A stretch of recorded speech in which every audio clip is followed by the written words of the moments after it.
camera all turned around. I think we're good. Let's see. Let's wait for the YouTubes to catch up with us. Okay. And then we'll get going because I can't see you yet. You can see me, but I can't see you, I don't think. Yeah. Okay. I think we're here. Come on. There we go. Okay. Good morning, friends. Hello, hello. Happy International Scrapbook Day. It's kind of the whole weekend, right? Big celebration. I don't know about you. Any reason to celebrate, then we're in, right? Welcome and happy Saturday. If we haven't met before and you've just kind of stumbled on this little crazy lady on YouTube, hi. My name's Layle Concar. I have a business called Layle by Mail.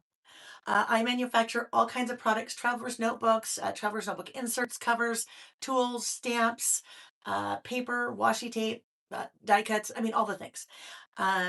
I have a website, laylebymail.com. When I'm not traveling, which has been a lot lately, we are here on my YouTube channel on Saturday mornings. Normally, we are here at 9 a.m. Pacific, but we're a little bit earlier today because we were also here last night. This weekend is a something that's celebrated in the paper crafting community for many, many years, and it's called International Scrapbook Day. So we are, I don't want to say we're hijacking this holiday for us, but this holiday, we talked a little bit last night, if you joined me, how any type of memory keeping we're doing, whether it is journaling or writing in a planner or in a traveler's notebook or working in a mini book or in a scrapbook, whatever it is, all falls under the same umbrella, and that is memory keeping. And that is something I'm very passionate about.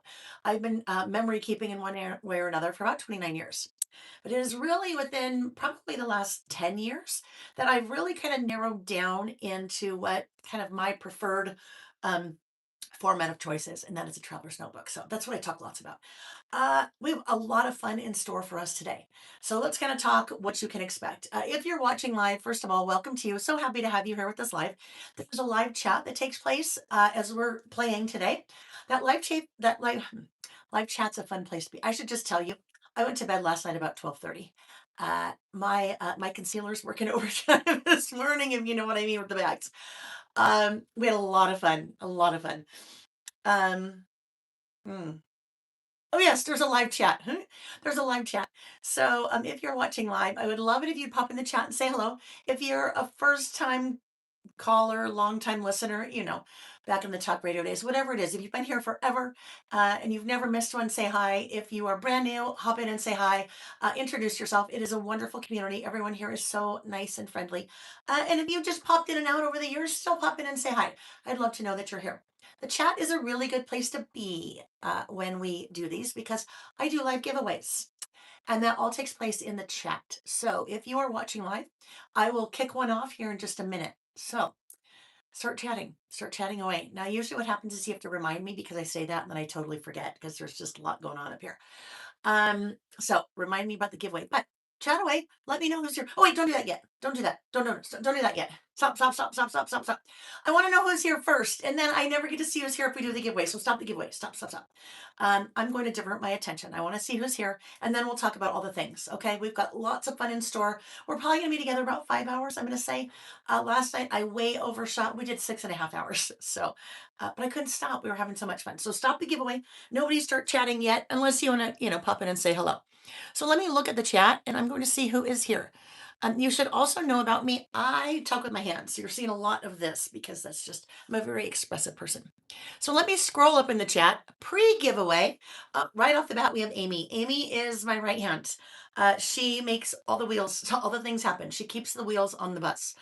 She works with all of our suppliers and sourcing, works with Becky, our graphic designer, and me, and just is amazing. So she's joining us today. And as I'm working with different products, she will be popping links in the chat. So if you're watching live and you're like, ooh, what is that? Then she will have a link there for you. If you're not watching live, still welcome to you. It's still lovely to have you here.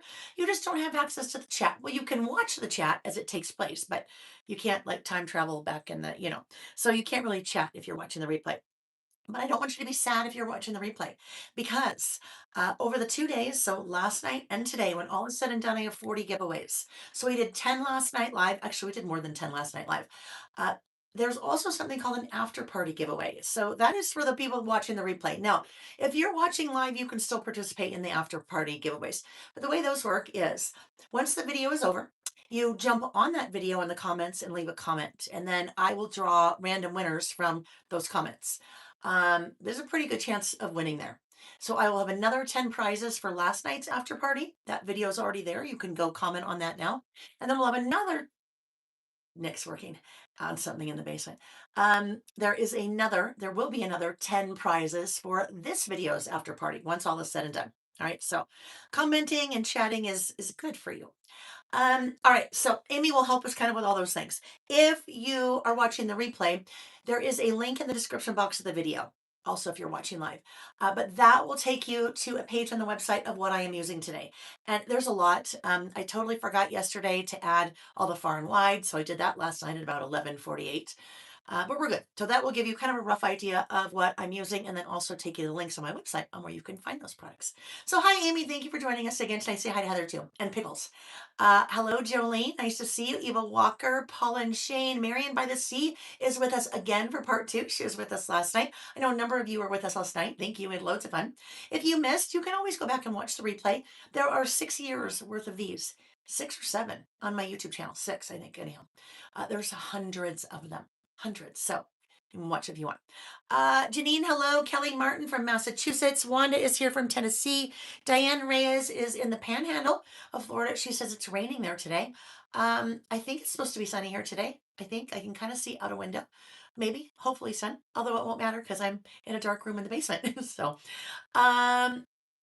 yes, dear. Well, I just wanted to announce that. Be careful. You got to be careful. There's stuff all over the floor. I know. Oh. I might step on something and cut my foot. You can say hi if you want. It's okay. I'm just reminding everybody if they hear construction, it's because I'm doing the list that you made me. Oh, okay. Nick said if you hear construction and noises, then he's doing his honey-do list. Now, don't ask me why he couldn't do other things on his honey-do list that aren't in the other room down here. I'm not going to complain. Hi. Bye. You're going to start hammering. Anyhow, I'll shut the door if it gets bad, or I'll just go, pop him. Anyhow, always distractions. It's life. He didn't want to come in and say hi, so that's all right. Ms. L, good morning, good morning. Carol K is here from Central Canada. Yes, Carol K from Central Canada. Lots of alliteration there. She's sun and shining, and her order is in for and white, and have the April release in the house. I love it. Delivered earlier this week, so you were excited to play. I love it. You guys, your support is just amazing of me, so thank you. Hello, Debbie. Nice to see you. Christine, also in Central Florida. Diane needs to make a dirty soda before we get started. Ooh, dirty soda. If you're not familiar with that term, Diane, I don't know where you live, but in Utah, that is a big thing. Big, big thing. Lots of soda shops. And dirty soda, what I like is it's called a dirty Diet Dr. Pepper. And it's Diet Dr. Pepper with lime and then a little bit of like coconut flavor. Oh, it's good. But I found something recently. Well, it's not new, but Diet Dr. Pepper came out a while ago, maybe a year or two ago with the coconut flavored Dr. Pepper. I could never find it. Well, I don't really drink any soda unless it's a treat. But Nick and I were at the store and I saw a 12 pack of the Diet Dr. Pepper with the coconut flavor. And I'm like, and I bought it. So I make my own now. It's already got that, put nice ice in it and puts a little bit of lime and it's good. I could feel like I could drink like 8 of them at a time. I won't do that because that's not good. But maybe today when we're done, I'll reward myself with one, which reminds me, the hydrating is really important for me. These last couple of weeks, I've got some voice things going on and there's a lot of talking. So that's your job to help me remember. I have 2 of these that I need to get through. And if I have to take a potty break, then we'll just take a quick potty break, but hydrate. So I'm going to take a break here. Have a sip. My voice is holding up surprisingly well. I don't normally sound like this if you don't know me. For all the talking that's been going on and the teaching and the event last weekend, it's holding up surprisingly well. So Diane, tell us what's in your dirty soda. Anne is here, Michigan, 40 degrees. Jolene, oh yes, my friend Jolene, because I always want to sing Jolene to her. Jolene S. Dolly, BFF. I love it, Jolene. Hello, Jackie, nice to see you. Jillian is here. Laura Fleur from cloudy Florida. Sounds like there's weather in Florida. Mom plans. Nona Holtzgren, hello from the Northwest Minnesota. Yes, I will plug in. Thank you for the reminder once I flip the camera. And we're about a month away from no longer having to do that anymore. Hello, Brenda from Michigan. We've got a couple Michiganders here. Oh, thank you. And my lovely blue blouse. It has fringe. You'll see a lot of that fringe when I rotate the camera. Cindy Moss, hello from Finger, Tennessee. Jane, hello. Jane, are you in the U.S.? Are you in Brussels? I don't know. You're probably like, Layle, that was like 6 years ago. That's how I always remember you, I think, is Brussels. Let's see. She said, "Thank you for hosting us in Paper Crafting Sisterhood. I'll be setting up my Maid Traveler's Notebook and following along with you. So you may be listing with us. You may be working on some other project. You may be working. You might have multiple screens going today because there's quite a bit happening in the paper crafting community. I'm just glad you're here, whether you're live or watching the replay. My pants are falling off. Uh, I was saying, Nick, my pants are falling off yesterday. Lots of my pants are falling off. And he's like, well, it could be worse, right? It could be like, oh, I need to unbutton my pants because I've been there too. Hello, Charlene from Nebraska, Colleen from chilly, overcast Toronto, Teresa V, Kathy Neat, hello, Joe Disney fan, Michelle Kenny, hello, Michelle. I met Michelle in person last week at Little Craft Fest. Also met Marion by the Sea. A number of you I met. You might have to help me remember though. Oh, Janelle. Janelle, were you with us last night? I can't remember. There were a lot of people with us. I think you were. Janelle is one of the amazingly talented people on my creative team that work with my products and show you amazing ways to use them. Uh, Janelle did some pretty freaking amazing things with Far and Wide that I showed last night. And you can see them on all the Far and Wide products and all the products or projects that the team has been creating. You'll start to see blog posts coming up. And if you want to kind of get a little bit more information about what they did or see things up close, you'll see them on the blog at littlebymail.com. Thanks for joining us, Janelle. Hello, Teresa. Another Janelle. We have Janelle Cruzel and Janelle Stock. Zen Girls. Hello, Zen Girls. Alyssa Lucas from Texas, Julie Scraps from Quano Island, Washington. Julie, where is that? I'm just curious. Ann Level, hello. Kathy ordered the mini book class. She's excited to get it. I'm excited to finish it next week. Hello, Monique Sorrell from Georgia. Mom Plans. Carol from Little Craft Fest. You journaled this. Carol, I love. Okay, Mom Plans. Mom Plans. You have dark hair, right? Dark permy hair. Yes, about here. I think dark curly hair, not permy. So this is so fun. And I met Tara again last night. I shared last night when I was at Little Craft Fest last weekend. Amazing planner event in suburb of Houston, that there was a group of women that I was talking to one night when it was all over, and they were sitting in the lobby and they were playing with all their things, creative planning, journaling, and all the things.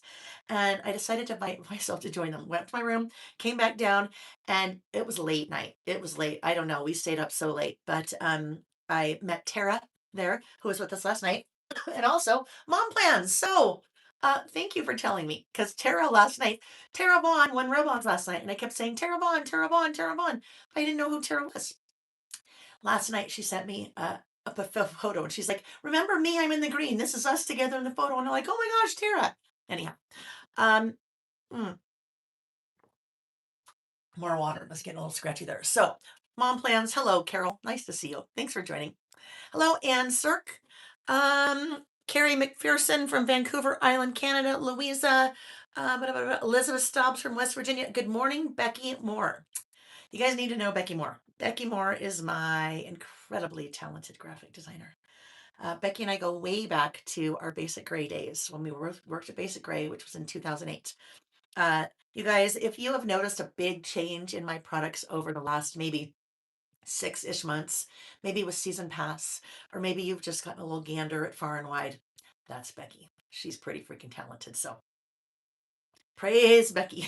Nice to have you join us, Becky. Always fun to have you here. And then I always like Becky when she's here because then you guys get to praise her, because I praise her all the time. But probably sound like a broken record. When she hears it from other people, then just love it. Hello, Elise. Nice to see you. Elise is there with her kitties. Hopefully, Reggie, the cat, not Reggie, the husband. Nick's the husband, Reggie's the cat, but they both could be bothering us today. Reggie likes to participate. He likes to lay on my work surface, and he absolutely joined us last night. He got locked out of the room a couple times. Yeah, you do what you got to do. And I need to clarify, Reggie is the cat. He is not a child. So that's a whole different story. I don't lock kids out of the room. Although when I was a young mom, sometimes I wanted to, right? We just gotta be honest. Sometimes I wanted to lock our kids out. Doesn't mean we don't love them. Doesn't mean we're not a good mom. It's just reality, right? And sometimes I want to lock Nick out too, right? Yeah, same thing. 31 years. Hello, Christy, KMC Stamper. Excited to have you with us again today. Diane's here from Florida. Just scrolling through. Bev Hillis. I want to say hi to everybody. Deborah, KC, something like that. Justine, hello. Now I'm like sifting through everyone. Janelle, I love that. Carol said, Janelle, love your design team projects. Love, love, love. Yeah. She did some really cool ones with the travel collection, and one had to do with reading and traveling through reading, which to me was brilliant. Like, we don't have to travel physically, we could travel mentally in our reading. Thought it was such a cool concept. Loved it. All right. Joe Disney's fan. She's bummed she couldn't make it last night. She can't say today. Has to work on her lawn. It's out of control. Come and go. You guys, this is an open house. Come and come and go. Sometimes my brain, my mouth goes faster than my brain. Come and go. Maybe not come and ho. Come and go. I think that has a whole other meaning. Come and go as you please. I'm just happy to have you here. And then, obviously there's the replay. Hello, Elizabeth from Arizona. Last night we had a ton of fun last night. You just need to know this about Layle. I get really punchy at night. Now I'm kind of a punchy kind of person anyway, but at night I get really punchy. So yeah, we had a lot of fun. Always have a lot of fun. Hello, Anne. Anne. She did her first purchase last month and made her first list, like the stamps and making list, so much. Anne, I love it. Anne. So fun to have you here. Thank you.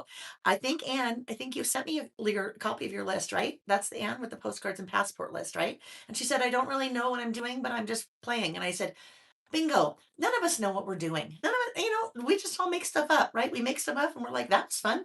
Maybe it looks good, maybe it doesn't look good. But the point is, we had fun doing it, right? So dive in. If you're like, this creative listing, I'm kind of interested in, I don't really know what it is, I don't really know where to start. There's a free class here on my YouTube channel on how to get started creative listing. So that is a really good place to start, where I kind of explain a little bit more and then I give you some ideas on list topics that are super approachable to kind of just jump in. Because I always say, just jump in. And people are like, well, I don't know how to do that. I'm like, just jump in.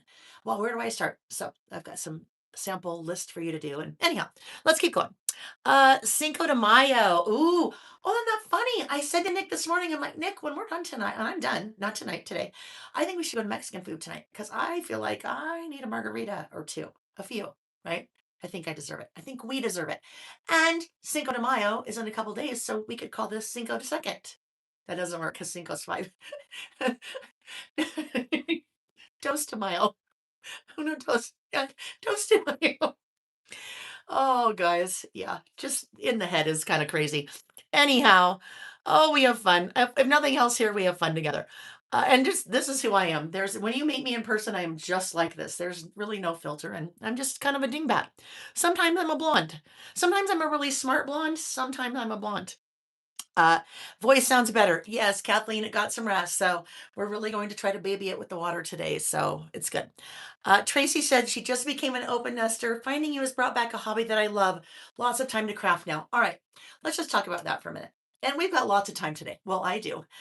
You guys may be like putting me on the 2 and 3 times speed right now if you're watching the replay.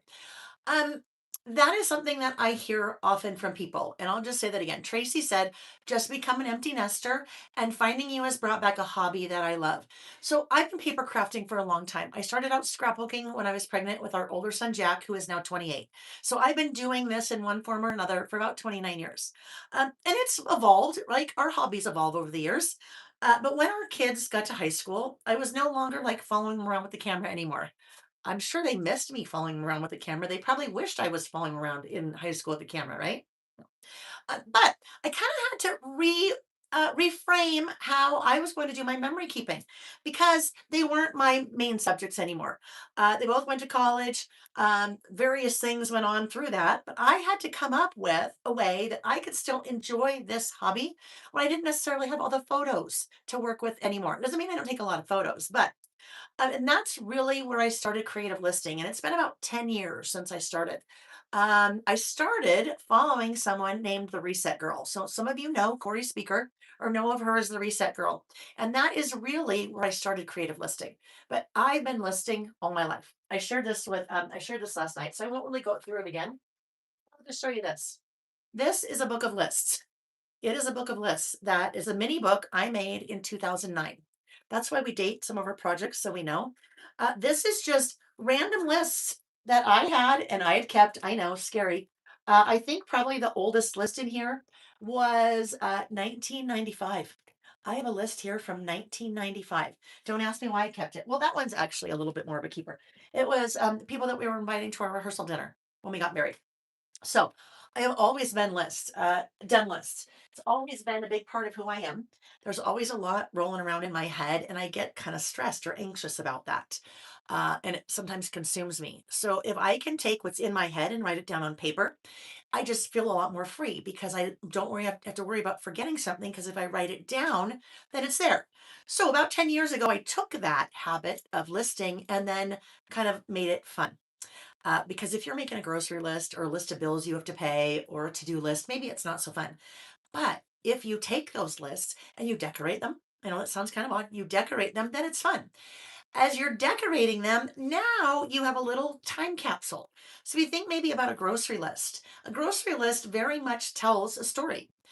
Grocery list I was making when our kids were little, very different than now. Back then, string cheese, dino nuggets, Go-Gurt, milk, things like that were on the list. Things on the list now are um, Greek yogurt, cottage cheese, all the cottage cheese, lots of protein, wine, arugula, things like that. Well, wine was on my list back then. Don't get yourself. Not cottage cheese. I wasn't eating. I mean, cottage cheese wasn't big back then, but it certainly is now. So when you take a list like that and you look at it over a period of time, it really, really changes. So it tells a story. So that's basically what we do here. We're telling stories. We're telling stories about ourselves. So when Tracy says it gave me kind of a renewed passion for my hobby, her hobby. That's because many of you were paper crafters or are still paper crafters, but you had to find a different way to continue to love the hobby and continue to pursue the hobby that you loved. And that is where I think creative listing comes into play. We take we love kind of the tactical, we love working with product, but we are still writing, we are still telling a story. But the best part about creative listing is we don't have to be Ernest Hemingway. Some of you feel like you want to tell a story, but you're like, I'm not Ernest Hemingway. I don't know what to say. And then you just forget. But we can all make a list of your favorite breakfast cereals when you were growing up. Make a list of, this is one of them today. If you had to sing karaoke, what are the songs that you would sing? Right. So we have a lot of fun as we are listing. But Tracy, I appreciate that you brought that up because that was the case for me. A lot of us are we're all getting older, not just a lot of us, but we've had to figure out how to reframe our hobby, and I think this is a great way to do it. Okay. Carrie, hello, Carrie. Nice to see you again. I spent some time with Carrie last weekend at Little Craft Fest also. Tracy just caught up on yesterday's marathon. I love it. Sarah or Jane, you are still between Brussels and Philly. Now you're in Philly. I love it. There's some things I remember about you guys. I remember lots of things about you. I just probably don't know you. We may have never met in person, but you might tell me a story and it sticks up here, like Jane in Brussels. All right, let's see. Yes, Colleen, you have your job for at least another month. Colleen's my person.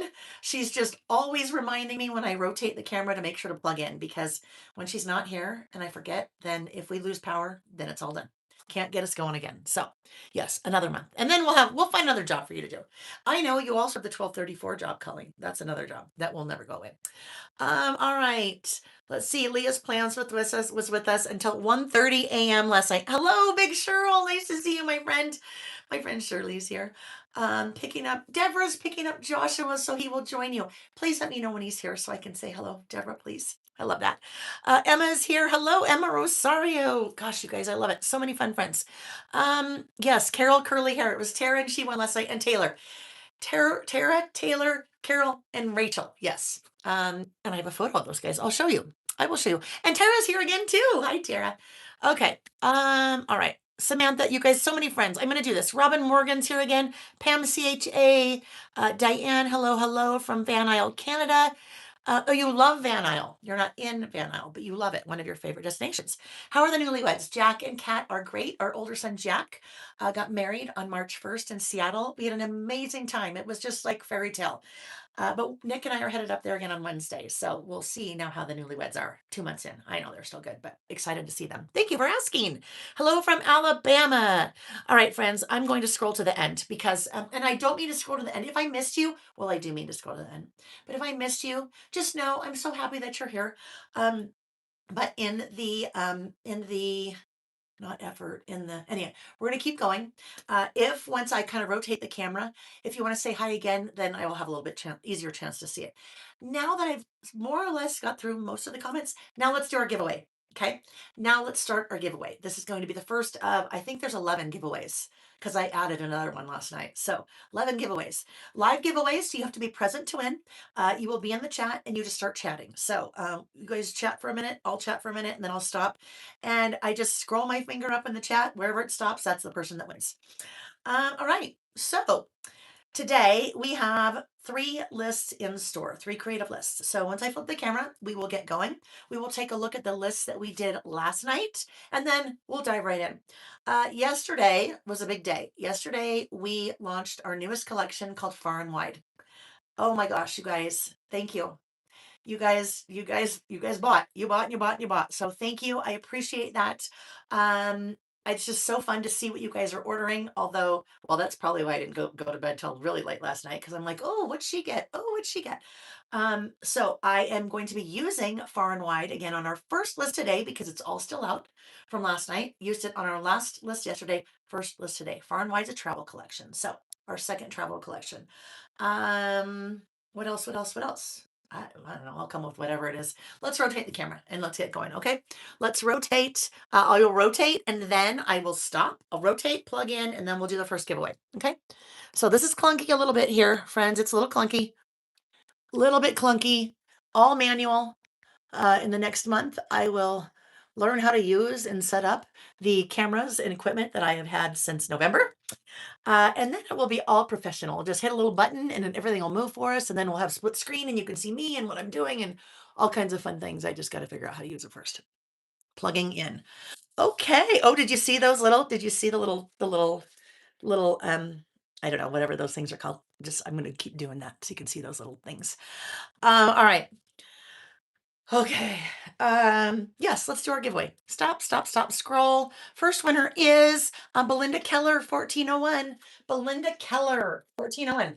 Congratulations, Belinda. You are our first lucky winner today. So I'm going to take my spreadsheet here, my printed spreadsheet, and I'm going to write Belinda Keller on the first winner. So Belinda Keller, if you are winning today, or if you won last night, please do me a favor. In order to claim your prize, I need you to please send an email to laylebymail@gmail.com. In, let's see, in the subject line of that email, please tell me what you won. When all is said and done, there will be more than 40 winners. So if you can tell me what you won, it makes my life so much easier. I don't have to go back and look and figure out and sometimes listen and anyhow. So Belinda in the subject line of the email, she will say winner. Belinda is winning the Postcards and Passports paper pack. And that is somewhere around here. Hold please. While I locate that, gosh, did I put it away? I think I put it away last night. Go me. I did put it away. Postcards and Passports was our first travel paper collection. Actually, it was my first paper collection ever that we released last year. So this guy is now, we're saying a bon voyage to Postcards and Passports. The paper pack, this is the paper pack. And there are 2 sheets each of 12 double-sided papers. So that is what Belinda has won. Postcards and Passports.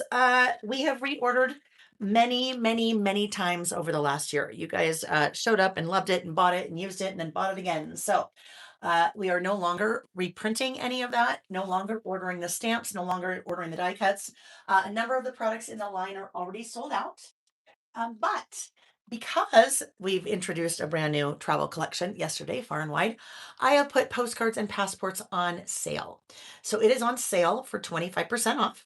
And you will find that linked in the description box of the video. It says sale and a link. So take you to that link and you'll see all the different things that are on sale for International Scrapbook Day. So congratulations, Belinda. If your name is not Belinda, do not be sad because we have 10 more winners live today. And then you also have the after parties. Okay. So I think we better take a quick hydration break again. I'm going to sound like a broken record also when it comes to that. So take a quick drink. Tracy. Tracy's in South Africa. So yes. Shipping is exorbitant. South Africa, New Zealand, Australia, Canada, even. You guys, I tell you what, I get emails from people all the time. Are you kidding me? That is how much it is going to take for me to order a little stamp. And I'm like, I'm sorry. Those are the carrier's rates. I can't help it. That's what it is. I wish we could do something. Let's see, Jennifer Stewart. I can see your comments. Yes, I can see your comments. I just see you. I see you there. I don't know if you were commenting before because I either missed it or didn't see it. Uh, if you are here, and of course you can't hear me if you're not here, take a second. Please give the video a thumbs up because that is one of the easiest ways that you can interact with any content creator that you are watching and support. So thumbs up would be awesome. Yes, dear. Do you have a white pen? Do I have a white pen? Why? I need one. Okay, so yes, but this is, you have to do this, just shake it, and then you might have to push it on paper and a whole bunch of ink will come out. So just be careful. Here, honey. My gosh, just try it. There we go. Yeah, whatever. I just realized we're good there. So, all right. Yeah, Jillian said I tried to order something from Canada and it was $27 just for shipping. You know what? And please believe me when I say I make nothing off of the shipping. I make nothing, nothing, nothing, nothing. If you have friends that live in, out of country with you, or not out of country, it's your country, but not my country. If you live in another country besides the United States, and you have friends and you can maybe like pull your orders together and split the shipping. I just wish there was a better way to figure it out, but shipping is a necessary evil. Hello, Melissa Stark. She got to take my travel class at Little Craft Fest. It was so fun. I love that. Thanks for popping in and joining us. All right, so let's look at our list from last night. We did 3 lists. Now, we did lots of other things. We did talked and showed the new products and things like that. But the first list that we did is popular movies and shows that I haven't seen. So, Game of Thrones is right at the top of my list. I have never seen Game of Thrones. And some of you are like, "What? It's the best ever." And I'm like, "I don't know. I've just never seen it." Harry Potter, never seen it. Perks and Rec, that 70s show. So we just kind of had a lot of fun in the chat, just chatting about what are some shows that are really popular but you have never seen, or movies. If you joined me last night, I need to reclaim my dignity on this. Remember when I was working on this list and I'm like, oh, I want to use the Color Me Happy collection because it has TVs in it. And then I'm like, what was I thinking? There are no TVs. Those are radios. And we had a big laugh about that. Well, this morning, as I'm looking at my list topics, so here's my little workbook that has, list topics. I had radios in my head. I'm like, why would I have thought those were TVs? I know they're not TVs. Well, guess what? Over here on today's list, this one, if I had to, songs I would sing if I was singing karaoke. Look, Color Me Happy, radios. That was my plan. I was going to use the radios on that list today. It's fine. I'll use something else. But I just thought that was kind of funny. I had to redeem myself so you didn't think I was crazy thinking the radios were the TVs. That was our first list. And we used products from the Color Me Happy collection. Next up, we did a list that we do on a monthly basis, and it is a list that we have been doing since August of 2020.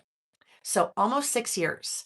Almost 6 years. There are 12 months in a year, 12 times 6, 72. That means I have 72 almost of these lists, right? In August, I will have 72 of these. And basically, that list I call about last month. At the start of a new month, yesterday was May 1st. We usually do it the first Saturday of a new month. We sit down and we do an about last month list. And so for me, I sit down and I make a list of things that I did in the month and I pair it with photos. Now, this list was a little bit of a variation, a little bit of a twist on about last month that we normally do. Normally, it would be something like this. This literally is just a list of a whole bunch of things that I did during the month of February. Like I had a chest x-ray because they thought I had pneumonia. It was walking pneumonia. Chest x-ray, 2 antibiotics, an inhaler, dress for the wedding altered, signed a lease on the warehouse. So basically, this is just a list of kind of things in my life. And then I always pair that with photos. So sometimes I'm writing a lot in a list. Sometimes I'm talking about a few bigger things on a list, but I always pair that with photos because for me, photos really tell the story, right? If I didn't have this list, I would look here and go, oh yeah, I remember that's when they thought I had pneumonia. So I had to have a chest x-ray, but it was really walking pneumonia. And I'm like, oh yeah, there, I was sicker than a dog and had to go to Nordstrom and put on my mother of the groom dress and have it altered. So just kind of things that you remember That is about last month. So that's a list that we did second last night. But this one, as I said, I did a little bit of a twist on it. This was all about Little Craft Fest. Now, Little Craft Fest took a good portion of my month in terms of getting everything ready, getting the workshops ready, getting the palette shipped, getting to Texas, setting up, teaching, talking, chatting, meeting new people, playing, and all those things. So it was kind of a list about Little Craft Fest. But a couple people have said hi here. That is Carol. That's Carol who just said, hello, Carol. I'm Carol. I am mom, I think mom plans. And then that's Tara Vaughn. So I met them at the event and they were so sweet to invite me to junk journal and creative plan with them. And I had the best time. So I thought this would be really fun. Instead of, it's just faces, right? It's kind of faces of people that I met and connected with or reconnected with at Little Craft Fest. And I feel like I should tell you, this is Amy. That's beautiful Amy and Amy's beautiful daughter, Heather. So if you've always wondered what Amy looked like, there's Amy. There's me with the cowboy hat sticker on my head. So that was the second list. And then the third list that we did. The third list. So lots of you have been asking about Little Craft Fest since this is the second year that I did it. It's a pretty amazing event. Conroe, Texas. We're hoping that Little Craft Place, they're the ones that host the event. They have a store, an amazing store called Little Craft Place in the Houston area, and we're hoping they do it again next year because it is really fun. Lots of shopping, lots of workshops. Definitely has a kind of a planner flair to it, kind of a planner, creative planning, junk journaling flair. All right. Yes, the process of Little Craft Fest was worth it. I will tell you, the one that we did last year, it changed my business. I mean, it literally changed my business. We grew 40% last year, you guys. And that's a lot. We grew 40%, and we are on track to grow 40% or more again this year. Or this year. It just introduced me to a whole new type of customer, and it's just been amazing for my business. So, love it. Another sip, another sip. Mm. Louisa said she's seen so many wonderful posts on social media on Little Craft Fest. Yes. Pam CHA, I love that. She said Little Craft videos are how I discovered you. See, it was a good thing. Lots of you I know now from Little Craft Fest. And I mean, Tara and Carol. Um, these are friends of mine. Well, these are online friends I'd never met. Heba and Confident Canvas, LaQuisha. uh, my friend Shelly and group there. I met this lovely woman. I can't remember her name, but we have since chatted. There's my husband, Nick, known him for a long time. And then this wonderful group of women. That's Liz. Liz is the mother of these two girls. And Liz came up and said, uh, creative listing has like been really important to me in my life and the whole concept of glimmers. And I have introduced it to my daughters. And I just loved it. It was so amazing. So that was the second list. We used some products from that little bee and the Hello Good Times. And this little piece right here are from the spring summer season pass. And then I introduced, guess what? Time for the second giveaway. Because then we introduced at Little Craft Fest. I wanted to try something. Now, much to Becky's chagrin, I brought this up about 10 days before Little Craft Fest. And I said, hey, so I've been wanting to do this, but we were kind of really busy and now we've got a little bit of a break. So do you think I could throw this at you? And Becky always says yes. Now, behind the scenes, she's probably grumbling at me, but she always says yes. I wanted to test the market on doing some 4x6 stickers. And we did it. We had 9. Becky did the designs for 9 different 4x6 stickers, and we brought them with us to Little Craft Fest and sold them. And the test went well. And so we had more. Well, I ordered knowing that I wanted to make them last. So we introduced them yesterday on the website along with Far and Wide. So this next giveaway, I'm going to show you the stickers, and then one person is going to win all 9 of them, all 9 of the 4x6 stickers. So I'll start with this one. I started with this one yesterday. We put this, I didn't have this up on the website. And as we were doing this last night, Amy put this up on the website because people were like, well, wait a minute, what if we want that one? This sticker, 4x6 sticker, as you can see, I've used it. This one is called Little Craft Fest because Becky designed this for Little Craft Fest. So the stickers that I used over here, the cowboy boots, the cowboy hat, and our little armadillo holding a little banner that says LCF or Little Craft Fest. Those came from that sticker sheet. So if you went to Little Craft Fest and you didn't get a chance to pick that up, there you go. And if you're like, oh, I kind of like that sticker sheet, I might want it, it's there. So that's one of 9. Then we have, let me see, let me get these in order. Then we have this one. This one's called Layle by Mail. You know why. So it's got the little logo. It has Reggie, our cat. It has Scatter, our little mascot. You do you. You hear me say that a lot. Write it down. That's something that's really important to me. I think it's really, really important that we are writing things down. We've got to tell the stories, right? If we don't write things down, we'll forget. There's a little traveler's notebook. Fun, because I use the fun word all the time, documenting the details. So that one's called Layle by Mail. That's the second one. Then I realized yesterday afternoon that 2 of the stickers I did not have with me. They're at the warehouse. So I printed them out. So this is just a printout of the sheet. The sheets are a matte vinyl sticker, so really nice quality. This one is called, I think it's called Planning or Planners. So kind of more of your stationery items, or maybe it's called stationery. I think it's, I don't remember. You'll find it. There are pens and pencils and a little envelope, a planner, a traveler's notebook, ink, just kind of a bunch of your little planning things, and then a little plan on it. And then we have this guy, months. So the 12 months in kind of colors that coordinate with the months. These may look familiar to some of you because these are the months that we had in the year in review die cut tags and titles for 2026. So now they are available smaller and in sticker format. Also, we have these guys. These guys were also in the year in review tags and titles die cut pack, but now smaller in sticker format. These you can purchase separately or you can purchase as a bundle. When you purchase those as a bundle, you save 10%. And then we have the last 4, which are seasons. You have winter. These are the icons that you found available in the year in review die cut set. Just a little smaller scale. So you have winter, which is kind of your winter, and then February. And then you have spring. This is the second one I realized I did not have with me. So print out. Then you have summer. And then you have fall. So you can purchase any of those individually. You can purchase the 2 months in a bundle. You can purchase this set in a bundle. This set in a bundle is 25% off. So you buy the whole set. Basically, you buy 3, get 1 free. Okay, so all of those stickers. Our next random lucky winner of all 9 of those stickers is scrolling in the chat. We'll scroll way up. Lori and, oh shoot, Lori, no. Oh gosh, I just lost it. Oh no, I just lost it. So it said Lori and. Oh, was it Lori Land? Okay, hold on. You guys have to tell me. Is there also a Lori and here? Because if it said Lori and, then it's the Lori and person that won.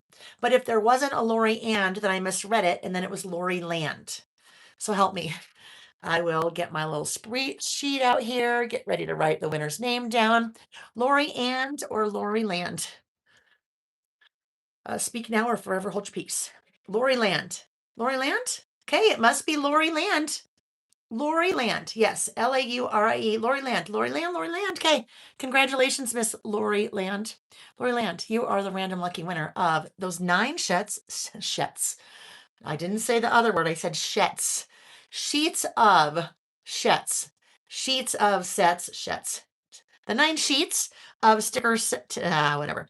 The 9 stickers. So Lori Land, please send an email to laylebymail@gmail.com. In the subject line, please put winner 4x6 stickers. In the body of the email, please put your name and mailing address, and the team will get that shipped off to you in about 2 weeks once they get through all of the orders. Now, anybody that wins, if you have already placed an order, when you email me, just let me know.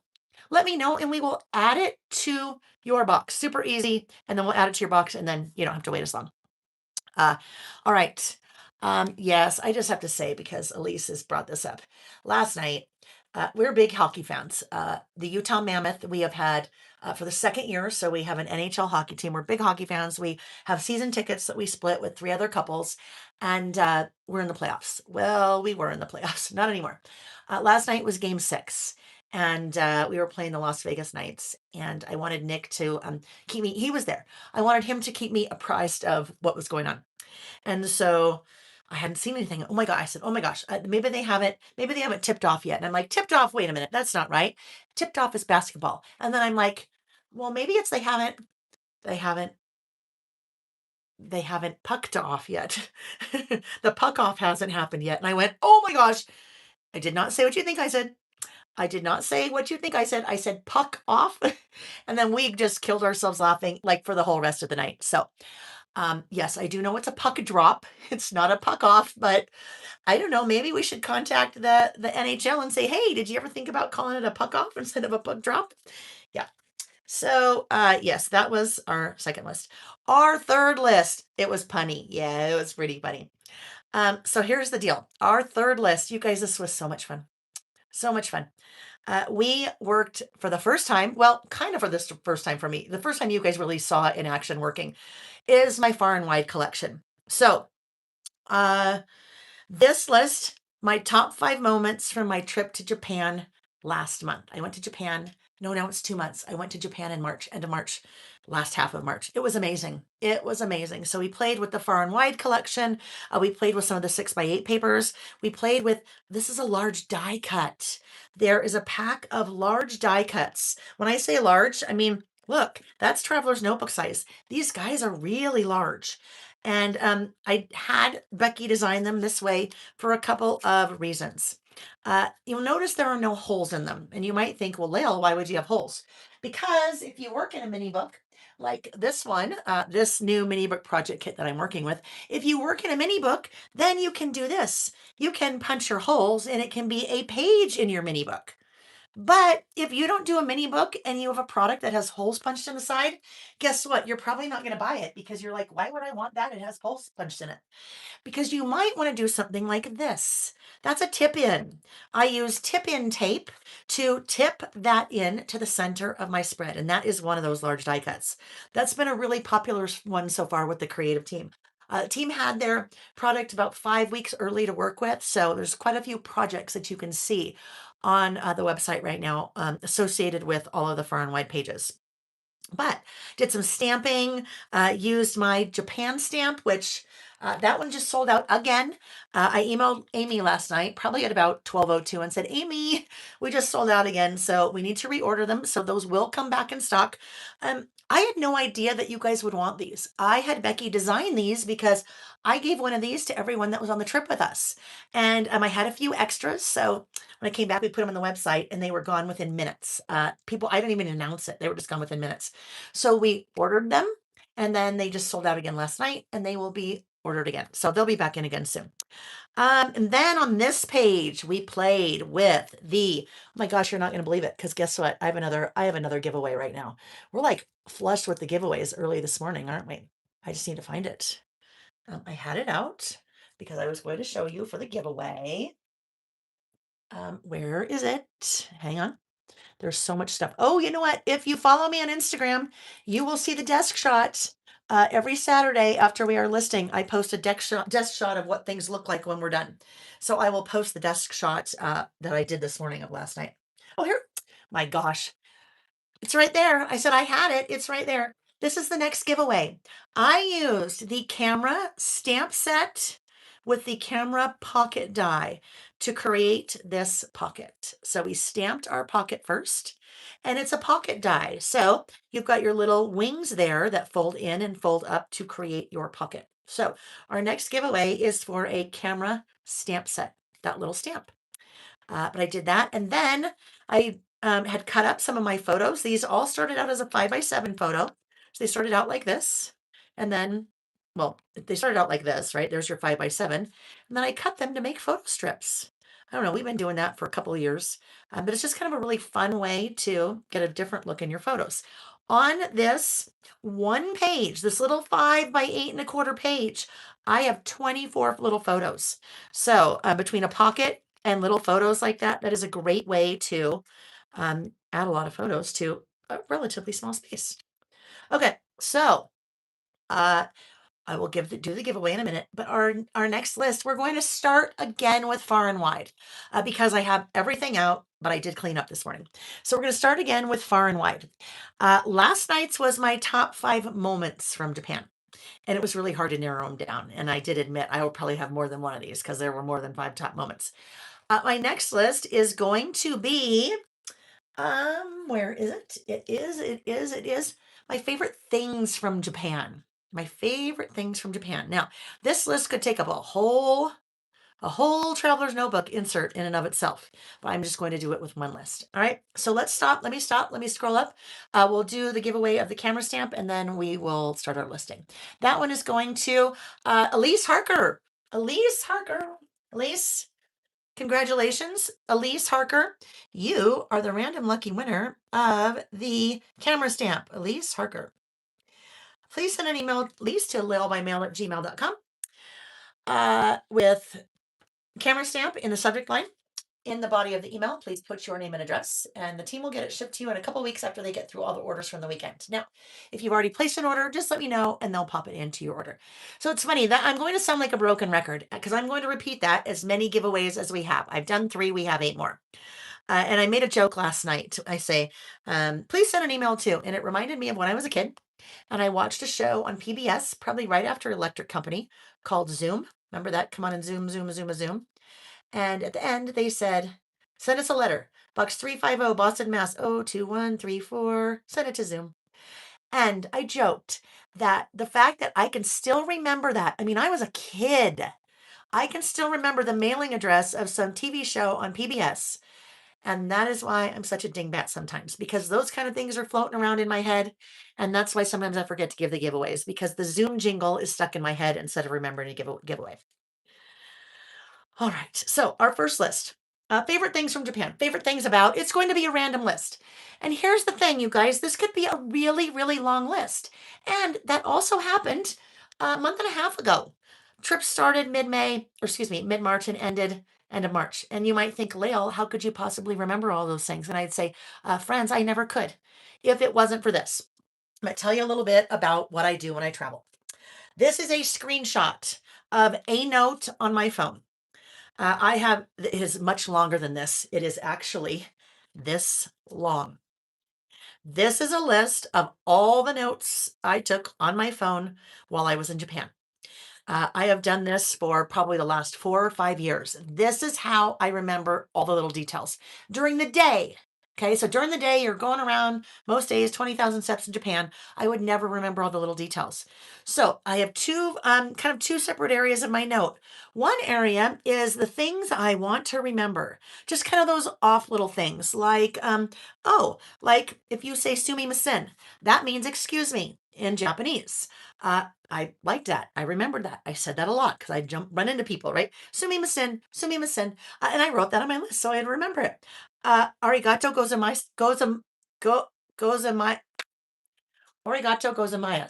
Is that how I think that's how you say it. I've forgotten that one. Anyhow, that is a more formal way of saying thank you. In Japan, if you say origato, that's a little bit too informal if you don't know you don't know the person. So origato gozaimasu. There we go. Origato gozaimasu. So there are things that I want to remember like that. I would never remember those things. These are some of the things that will be on my list of the favorite things from Japan. Then every day, the 18th, the 19th, the 20th, I make a list of everything that we did that day. This is how I remember. At the end of the day, I then take this and consolidate it into, into this. This was my traveler's notebook that I took with me. Look at all the fun little things that hang off. And anyhow, I prep a traveler's notebook before I go. I kind of write the dates and where we're going to be, and I do a little bit of stamping. The rest of this I do every night while I'm on a trip. I have stickers, I have washi, and I just kind of write the things that happened. And then here I write the top 3 things. So between this and this is how I remember. And this is how, when I sit down to do a mini book later to document the trip, when I do a postcard book later to document the trip, when I continue in my traveler's notebook and start adding photos about the trip, that's how I remember, is because I have it all here and it was all fresh because I did it every night. And that to me is key. That's a key part of the process, because if you don't do it every night, you're not going to remember. And you'll notice in here, there are no photos. I don't take my photo printer with me. I take colored pencils. I take a glue stick. I take a pen.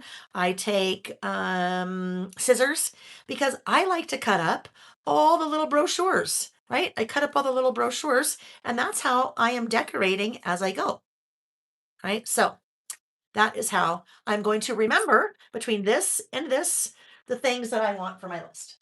So then it doesn't matter if I am doing a list like this the next day when I get home, or I'm doing like a list like this 6 weeks later, or I'm doing a list like this maybe 6 years later, right? All the memories are there. They're foggy in my head, but when I revert to things like that, that's how I remember. Oh, yes, explain the Detroit, Michigan story sticker.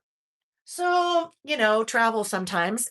I was supposed to fly through Minnesota and my plane was delayed. So they had to reroute me through Detroit.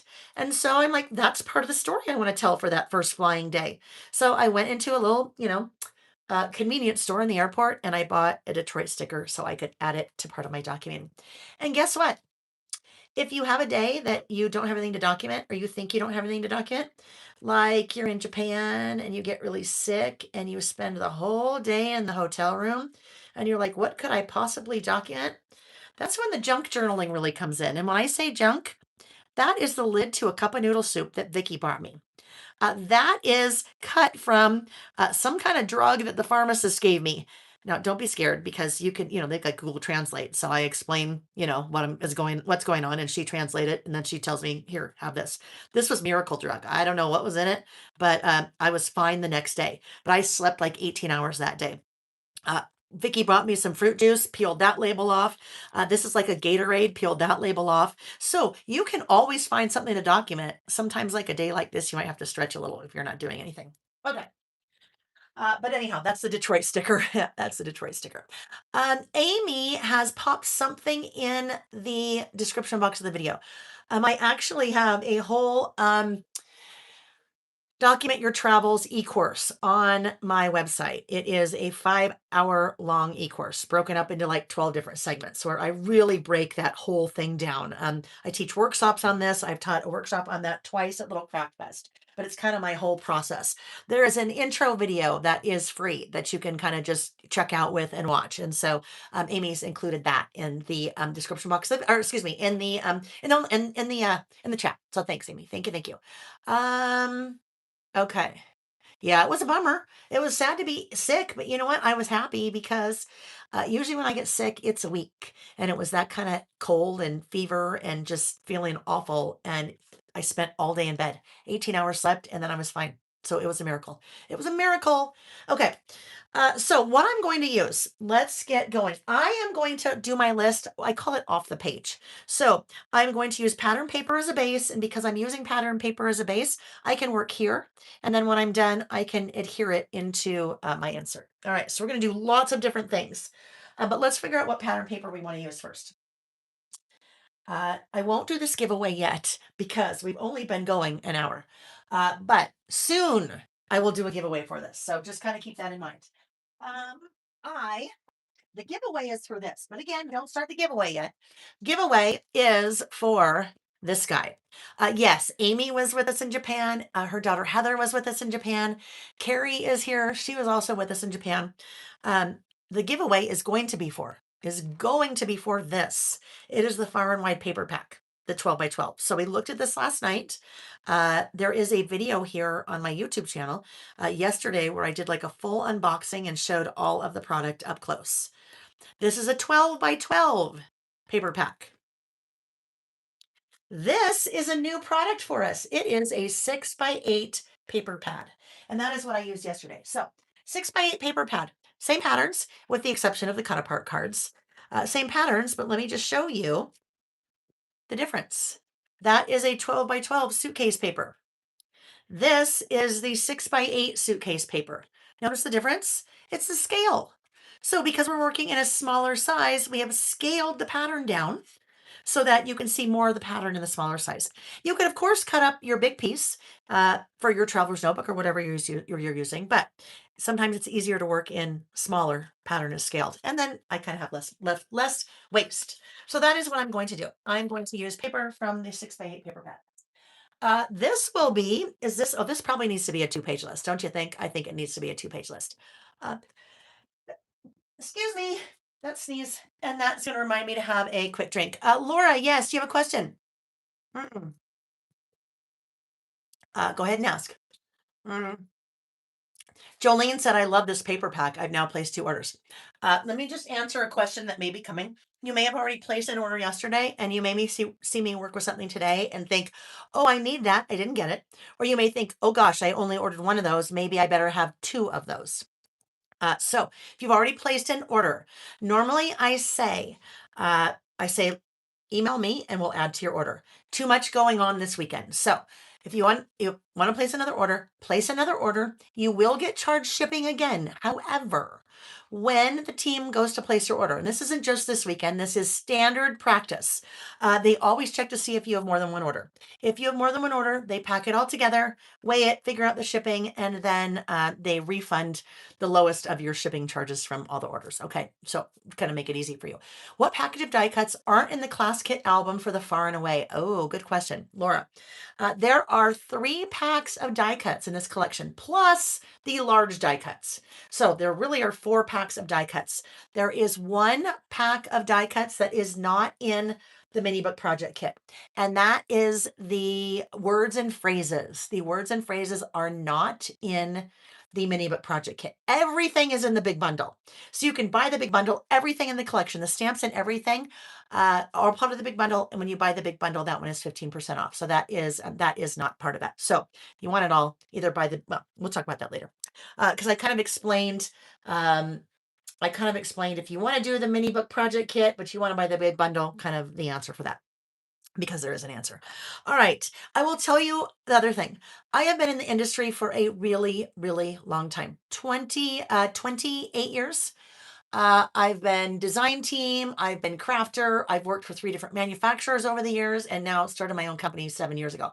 One of the things that was really important to me as we are designing products is I don't want to have the same art in the die cuts and the stickers and in the paper and, everywhere.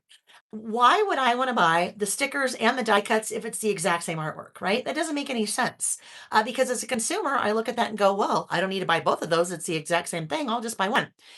All of the artwork is different. So in the 3 die cut packs, completely different. You have icons, you have titles, you have words and phrases, and then you have the big ones. Now, you will see obviously a little bit of overlap in the art, because the art that's in the paper, you will also see in some of the icons and stickers. But really important that you know, and that means Becky works really hard, really, really hard, because that means all of those assets are all unique. It's a lot of work, a lot of work. But as a consumer, that's what I want. I don't want the same suitcase in the die cuts and the stickers and all the things, right? Okay, so let's pick our papers. This is a gummed pad, but as I was showing it yesterday, it kind of separated itself. So maybe, let's look, if we use that guy, and then that will be one side. Now, there are 2 sheets each of 9 different patterns in the collection, and everything is double-sided. So if I felt like I wanted to have a completely matchy-matchy, I could take that twice and then, use on each side of my spread. But I normally don't do that. Nothing wrong with that, but I usually don't do that. I won't do something like this that's really, really busy next to each other. I could do that. There's a bunch of different like travel words in different languages. Ooh, you know what? Maybe we go that direction. Let's go that direction. That was obviously the other side of the keys. So let's do those 2. That is what we're going to roll with. Also, in your 6x8 pad, the cover is the same cardstock as the rest of it. So since we have to print the cover, we might as well give you a bonus pattern on the back, because it makes sense, right? It makes sense. Yes, the 6x8 paper packs are higher on our priority list in the next few months. I will tell you, and I'm jumping into a conversation that I, missed part of. I will tell you, I've had on my list, I don't know, at least the last 6 months, if not more. We are going to start doing some generic 6x8 paper pads. And when I say generic, I don't mean they're going to be just solid. I mean, they're going to have fun patterns in them that are not themed. So that if you want to make a list or want to do something that really doesn't have a theme to it, it'll just be really good, solid, great patterns with great designs. So those are coming. Those are coming. I think I saw Wanda ask. I think Wanda asked if. There is there's a sale this weekend. There is. It is on just certain products. There is a link in the description box of the video that says sale. There's an email that went out this morning with a link to the sale, and I bet if we ask nice, if she hasn't already, because she probably has, that Amy would pop the link to the sale in the chat for us. Okay, so when I'm working in a traveler's notebook, well, when I'm doing my lists, I work in a traveler's notebook. I am working in a standard wide. So standard wide, the size for a standard wide is 5 inches wide by 8.25 inches tall. Standard is 8.25 inches tall by 4.33 inches wide. So standard is narrower than a standard wide. Doesn't matter. You don't need to know what all the sizes are in the B5 and the A6 and the B14 F4 fighter or whatever it is. You just need to know what you like, right? Once you know what you like, then you know what to shop for. With all of my traveler's notebook inserts on the website, there is a little image that shows you different sizes next to each other with the maybe more commonly named sizes like a passport or an A5, and it shows the standard wide. Just one thing to remember about that, not everybody uses the same terminology. So if you're not sure on a size, if you're looking for something anywhere, maybe instead of looking for the name, look for the dimensions, because the dimensions will give you exactly what you need as opposed to the name. But I use standard wide, and pretty much my format of choice is a traveler's notebook. I am going to trim these down. The nice thing about working in a 6x8 paper pad, besides having it be scaled, the pattern scaled, if you're working in a smaller format like a traveler's notebook, you have very little waste, right? So when I'm working with the 6x8 paper, I am trimming it to 4 3/4 wide. That's it. It's already 8 inches tall, 4 3/4 inches wide. The reason I do that is when I set that down, I have a nice white border around the entire page. So 4 3/4. I don't have to trim the top because it's 8. And we'll do the same thing over here. 4 3/4. Right? Now, these little pieces, don't get rid of these. Don't get rid of these guys because these can be used. I use these all the time. There's a couple of different ways you can use these little pieces. If you wanted to do something like this, let's say this is my spread, and maybe I felt like it was a little disjointed. Well, if I do this and put this piece right here, now look what it does. Now it helps it kind of maybe flow a little bit better together. Sometimes I don't feel like I want to use a second sheet. Maybe I don't have a second sheet to use. So sometimes I will do something like this. I might put this here and then put this guy over here. And then I can do my writing in that space. So these little guys, and they also two-sided, right? So you've got some options there. I think what I will do though, I kind of liked this look. I think I might do this. Yes. Maybe we'll put this here and then that gives us a little bit of continuity. And if I really care, if I was a seamstress, I would make sure that those patterns line up. I am not a seamstress. So there we go. We'll make it line up. Let's go ahead and adhere that to that little edge. The list we're working on is my favorites from Japan. This is a list that's really easy to do. You don't have to go to Japan to make this list. Well, I don't know. Maybe you have Japan on your bucket list. So you would, what are the things you like about Japan that maybe you want to go? This could be any kind of favorites list. Your favorite movies, your favorite authors, your favorite things about being a mom or a grandma or an aunt or a teacher or retired or an empty nester or a best friend.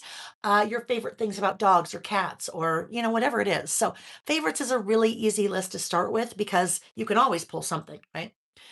You can always pull something. All right. So there we go. Now I don't make my list directly on here. That's a lot of pattern for me. So now is when I would bring in a um, either white cardstock or what I was using quite a bit yesterday was, do I still have it out? I do. This. This is my don't mind that it says dot grid. This is graph paper. I do these in 6x8 pieces and 12x12. So it is just a really nice, subtle background. And it's kind of a substitute for me for white cardstock. I use white cardstock a lot, but sometimes I feel like I just want something that has a little bit more finesse to it, as much as something like this can have finesse, right? So see that little just basic grid pattern. We also do those in a lined, like kind of a lined notebook paper in 6x8 and in 12x12. So I'm going to need two of these. So let's do this. I'm just going to eyeball, and then my eyeballs are usually pretty accurate to the size that it ends up being. This will probably end up being about 4x7 1/4 is my guess. Let's see how close I am. Actually, I better bring this one in because I won't be able to tell on the 7 1/4. That is 4. Dead on 4. My eyeball is pretty good there. Now let's look at this one. This is, ooh, well, I was a little off. Actually, not much. It is a little bit more than 7 1/4. And just bring up those dimensions because not that you need to know, but some people like to know. So my base is generally always, uh, 4 3/4 by 8. And this guy varies, but on this case, it is, what did I say? 4x7 1/4. That size always varies depending on how much of the pattern behind it that I want to see. So here I wanted a little bit more of the pattern to be shown. Here a little bit less, just because it's, it's kind of plain. However, what I may need to do now, hmm, I'm going to hold off on this guy for a minute because I have an idea. I got to figure out how I'm going to make it work. So we'll kind of hold off on that one. What I am going to do here, I have not had a chance yet to swatch the colors or show you the color matches in the distress inks or distress oxides, which is on my list to do today when we are done. So if you're looking for coordinating inks that you have or you want to buy, uh, mowed lawn. I know this green, mowed lawn. So when I pull out my swatches, in case I'm not sure, I would get to my greens. That is pretty much dead on. Swatching your supplies, whether it is your inks or your colored pencils or your markers, is really, really helpful because if you're not sure which green you want to use, look at all these greens. If you're not sure which green you want to use, it's much easier to pull your swatches out than it is to start pulling out all of your greens. But I know, mowed lawn. So I am going to just kind of soften this up a little bit. It's really kind of bright as it sits on the green. So I'm going to soften that up. I need that. That is an ink blending tool. And I need this. This is storage case for my little little foam heads. This is one of our storage solutions. When Amy and I first started working together, we'd known each other for years and years and years in the industry. We first started working together. She said, "Hey, I have an idea for a product." And I'm like, "Shoot." And she said, "Well, if you use any of these kind of things," and I'm like, "Oh, you mean that bowl over there that I have those things floating around and I get really frustrated because I really don't know which green is which. And then if I use the wrong green, then it turns into a green I don't want because I've now blended one green with another." She said, "Yeah, those things." She said, "I have an idea for a storage solution." I said, "Okay, tell me." She said, "A case like this with some cards like this that vary by the ink that you use. Each card holds up to 20 of these. And because there are two sheets, your little case here holds 40 of those little heads. So I have all 72 inks or little heads in really 1.5 of these. That everything is organized, it's labeled. So your little kit also comes with pre-punched circles. Now, none of this coloring is done for you. You got to do that work because I don't know what you have. But you've got pre-punched circles. There's a free class that you can watch on how to do all this. But pre-punched circles, you kind of color those, write the name, and then below it, you write the names on your little squares and you put your little guys on there. And it's just a great little tool to store those things, especially if you're using the domed ones. The domed ones, this was kind of round two in the world of these little heads. Domed give you kind of a smoother edge. Some people for a long time, the flat heads, they were storing right there. The domed ones are too high, so you can't store them there. Anyhow, it's a nice way to keep everything organized and labeled so you know what you have. You're like, Lil, why does all this matter? What are you doing with that little thing?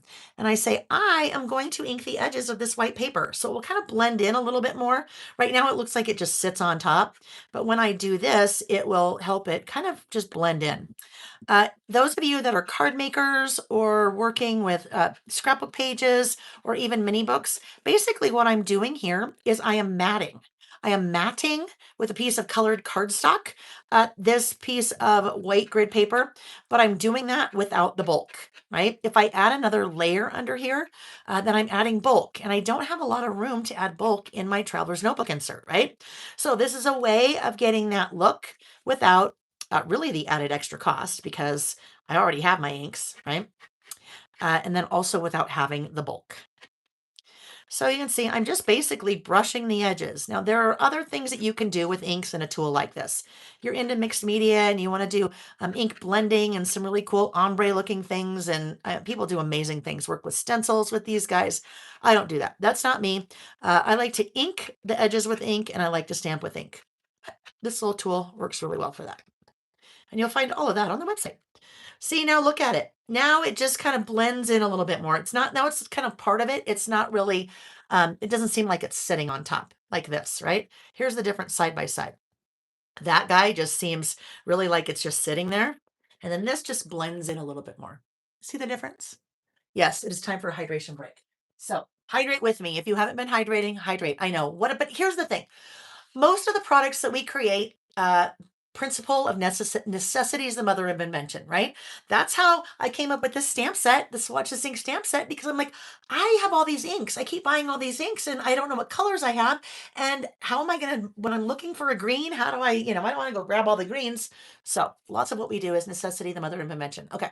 And organizing's fun. Like Kathy said, we love to organize, right? Love to organize.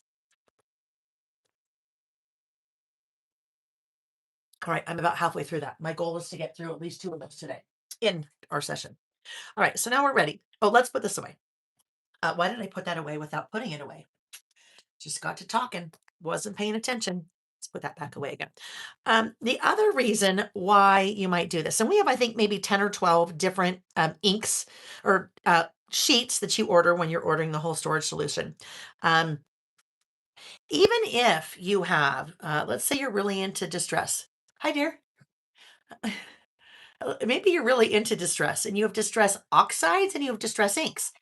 Even when they are the same colors, it's really important that you are not cross contaminating your colors. Not your colors, your types of ink. So if I had mowed lawn in a distress oxide and I had mowed lawn in a distress ink, I don't want to use the same little guy, even if it's the same color, because they have very different properties. And if you are using your inks for the properties that they have, like whether they're ink blending or they're water resistant, they're not water resistant, whether they water reactive or whatever it is that you're doing, you don't want to cross contaminate because one will do something, the other won't. One will cause an issue with the other one if you're cross contaminating. So that's another easy reason why you might want to label those things and kind of organize them. Okay, let's go ahead and adhere that little guy. Um, let's see. Mary said, I love this. I use the tiny ones in these plastic storage case boxes or clutch. Now, I didn't talk about the tiny ones. The tiny ones, that's not my product. These little guys are not my product, just the storage solution. So this is tiny. This is mini. And so what we looked at was mini. There's also the tiny storage solution too for your little teeny tiny guys. And those obviously fit more in a box because they're smaller. Mini and tiny. Okay. So now we are going to, let me look at my little, I kind of sketched over here. Let me see what my idea was. Mini ledger two. What's the, oh, oh, interesting. I was going to do something that I wonder if I should still do that because now I'm like, all right, let me see where that stamp is. Glad I looked at my notes. Let me see if I can find the stamp. And if not, we'll go a totally different route. This may be some of my 10 like favorite things, different from yesterday, from the moments. These will be the things. Where is that? Oh, by the numbers. Here we go. Ah, this is what I was thinking of using. Maybe this is the route we'll go then. This is by the numbers ledger. By the numbers ledger. So my list could be right like that. These are my top 10 things. My top 10 things, there was one thing that would be on my list for this one. That was yesterday and today. It would be an egg salad sandwich, egg sandos. So good. So I think we're gonna do that. We'll go that route, which means I'll do a lot of decorating over here because my list will primarily be over here. I am going to use a new product that we introduced last month in April. It was part of the April release, and it is called the mhm. Oh yes, it is called Destination Unknown Mini. Okay, Destination Unknown Mini. It's called Mini because there was a Destination Unknown also. I'm going to start with that to explain. Destination Unknown. I love to travel. I also love to collect stickers when I travel and put them in my junk journals. And I was one day, I was at a retreat. I was not teaching, I was there participating, and I was trying to come up with some new sticker ideas. And I'm like, gosh, I love to travel a lot. What would be a really good sticker idea? And I went, oh, duh, Layle, the stickers that you always are buying when you are traveling look like that, right? You've seen stickers like that in a lot of national parks, state parks. Really, they're kind of people are adopting them all over the place. I thought, that's perfect. I love those. So that is actually not a sticker. That is created using this, the Destination Unknown stamp set. That's your oval that you see with those stickers a lot. This Destination Unknown has a whole bunch of little travel icons. So I could have done HNL for Honolulu there and put a plane or a train or an automobile or a star or an RV, a bus, a motorcycle, a ship. So that is the idea behind this Destination Unknown. There is also a coordinating die that goes with it, sold separately, that you could use to cut that out, or you could cut it out with scissors. Right when we came out with that, people were like, oh, we love it. But guess what? We want a small size too. We really want a small size too. And it was like, okay, sure, let's make a small size. It took us a little bit to do because we had a lot of things in the hopper. This is the small size Destination Unknown Mini. Destination Unknown Mini has the little letters part of the set.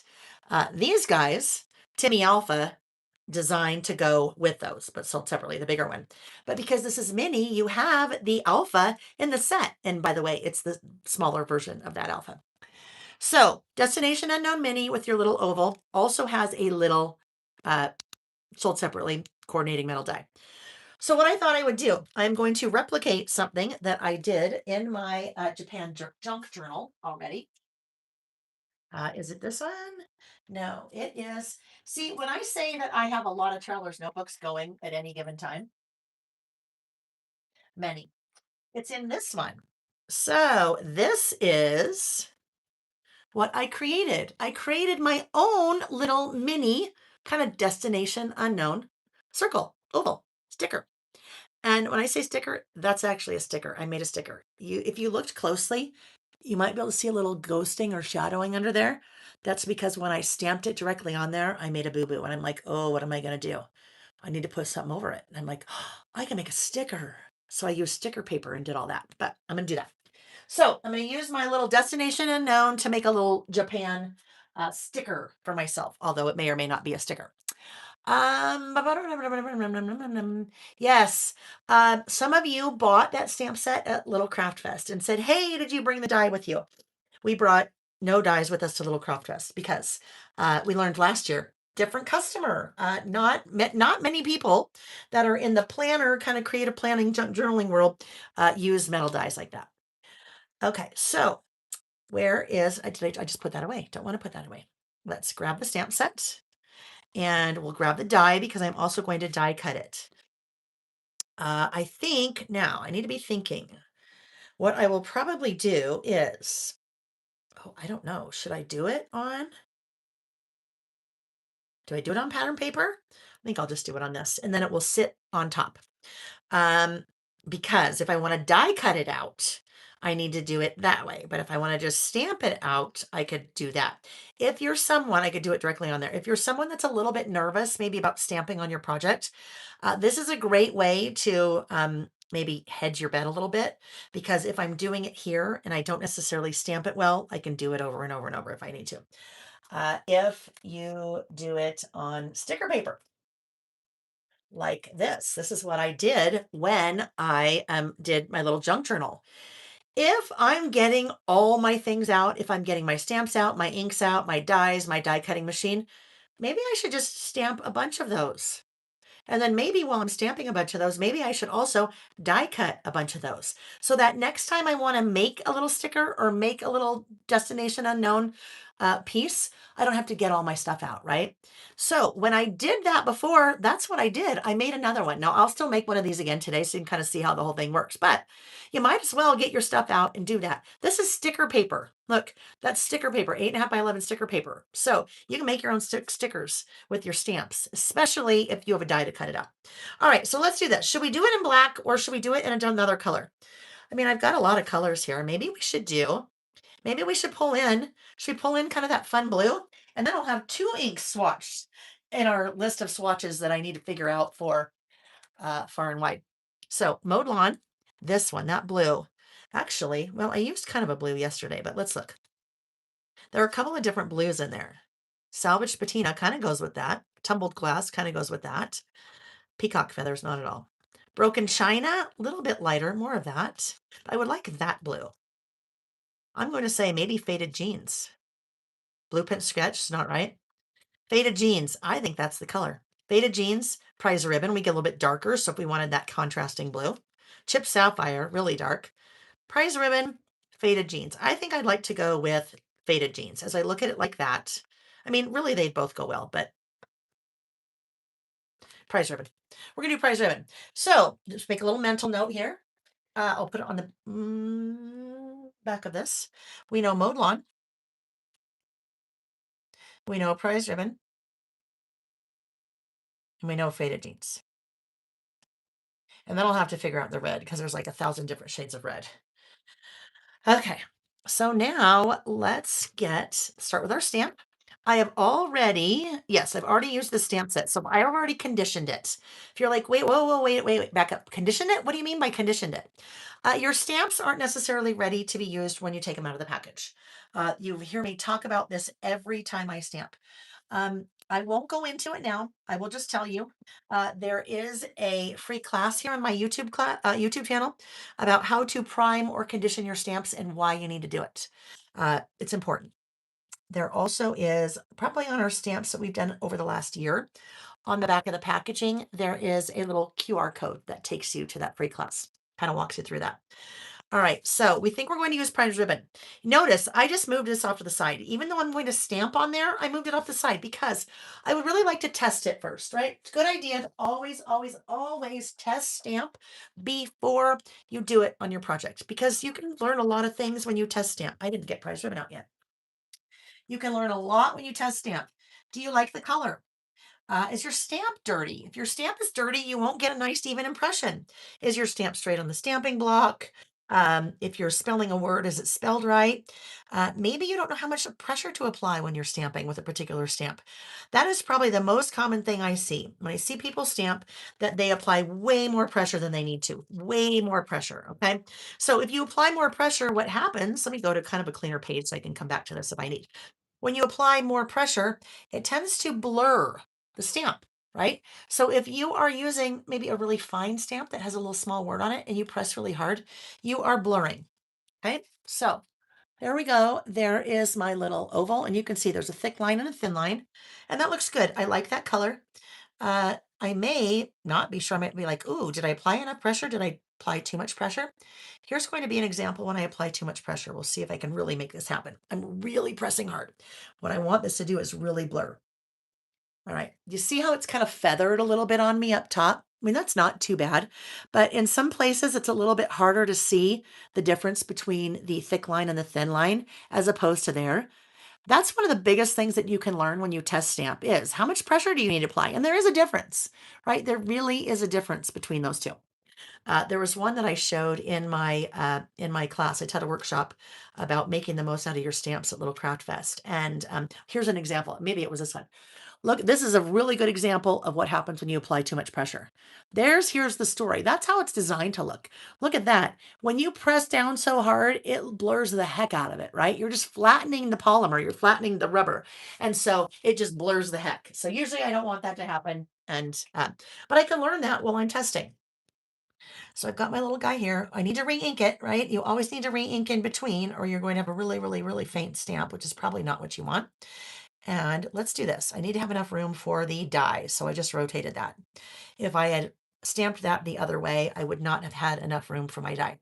And like I said, if I'm doing this, I might as well do it a couple times while I have my ink out, while I have my stamps out, while I have to clean them. I might as well get a couple of these done and maybe put them in a little envelope or storage pouch or something like that. So the next time that I want this, maybe I want blue and it's already done for me, or maybe I want black and it's already done for me. So I don't have to kind of start over with that part of the process.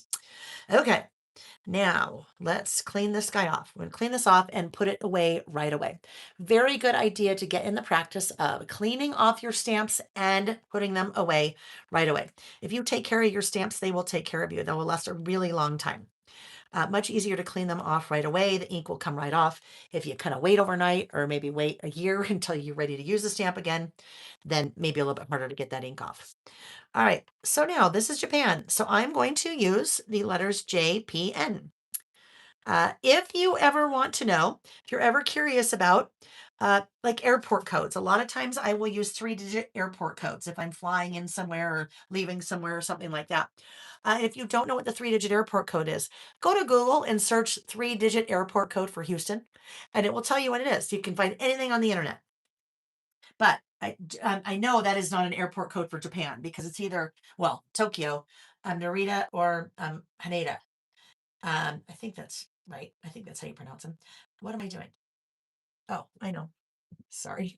Got a little sidetracked there. Where did that go? It is on this mess of a table somewhere. Guess who joined us a few minutes ago? Reggie the cat. I didn't even notice. He walked right in and got right in his little bed and he's sleeping. Thank goodness. He's sleeping for us. Yay. I didn't even notice him walk in. All right. So now what I need to do.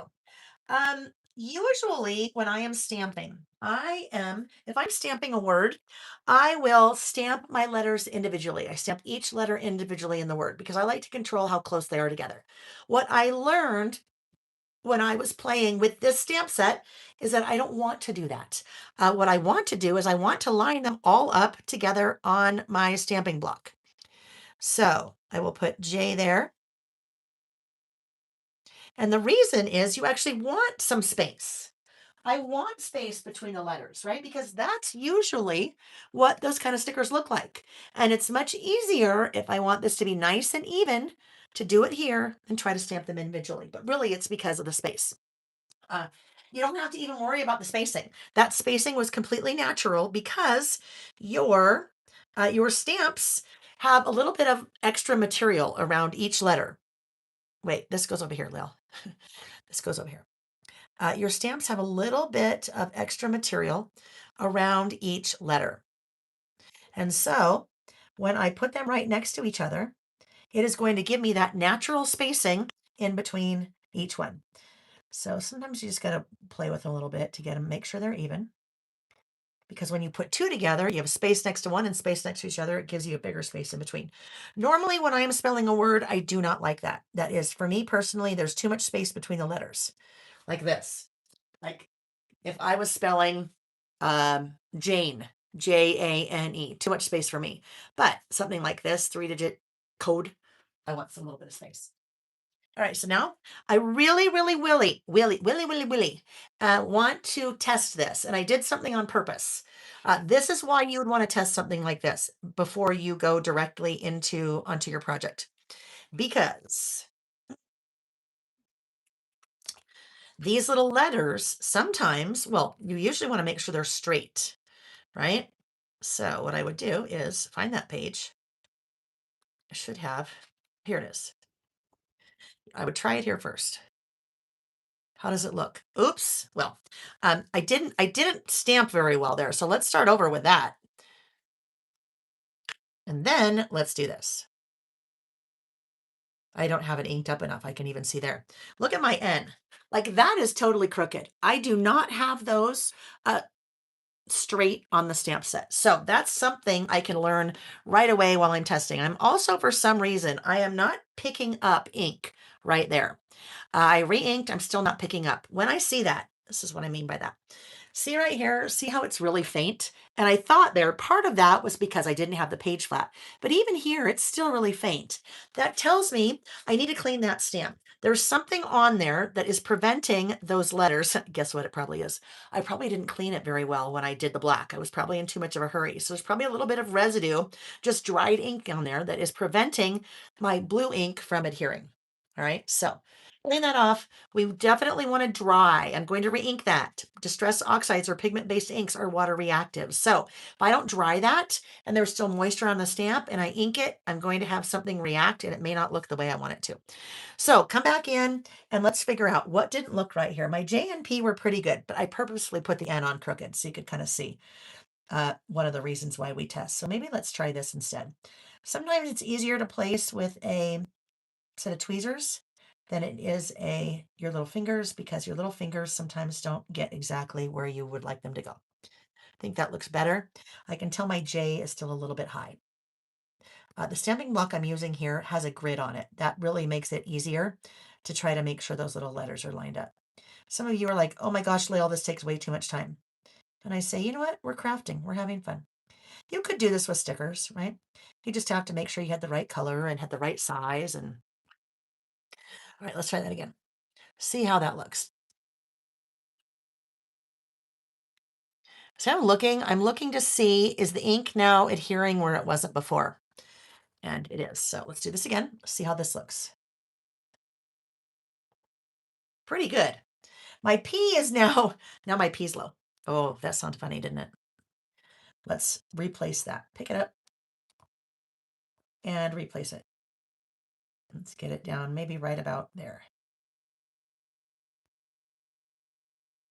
A little bit more. Okay. Ooh, I don't know. It looks like it's really low. That's too high. Too low. Too low. We'll get it. We'll get it. Okay, let's see.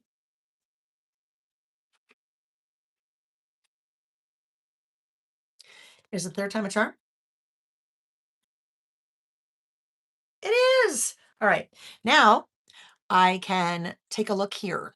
I'm going to now pop it over here and figure out where I want it. Do I want it in the center? I think so. Or maybe I want to put something underneath it. If I want to put something underneath it, should I be higher? So this is where we play. We test, we see what we like. If I want to put something underneath it, I have to go a little bit higher. I think we'll just keep it even. That'll be easy. So now we're ready to stamp over here. All of that testing time is worth it, because if you just go straight in, there are things I wouldn't have figured out there. I wouldn't have liked it. I would have been mad. I would have been like, I'm not going to do this. This is a waste of time. It takes too long. But if I test it first, then we should be good. Now, the other thing is, if I've already stamped a bunch of these and I do something here and maybe it's not straight, or maybe I don't like the way it looks, I don't have to get that stamp out again. I can just do that. But that looks good, right? Looks good. I like that blue. So let's clean this off now. Put these little guys away, and then we're going to cut that out with our metal die. You don't have to have a metal die. If you don't have a die cutting machine, you could just, make a rectangle out of it, or you could get out your little scissors and fussy cut it. But having the die, it just, makes it look nice and precise and like a sticker almost, right? All right, there we go. Where is the back of that? Where is the little sheet? Those clear sheets. Oh, here we go. I misplaced those clear sheets a lot because they're clear. All right, put this guy in, and we're now going to get out our die cutting machine. Let's pull this over. Oopsie. Pull this guy over. This is an electronic die cutting machine. Water, thank you. Electronic die cutting machine. Let's have a sip. Mm. Mm. Hello, Susie Comey. That is brilliant. Let me read Susie's comment. She said, when I actually need to line letters up and not just stamp individually, I set them up on a piece of grid paper and then pick them up with the acrylic block. So what Susie is suggesting we do, and that's super smart, is if we were to take one of those stamps again, right? Let's just pull off one of like the V or something. We'll just pull this guy. What she is saying, she will take the stamp and take a piece of grid paper like this. That would make it confusing. Let me grab this. Grab a new one. Oh, so she'd take a piece of grid paper and she would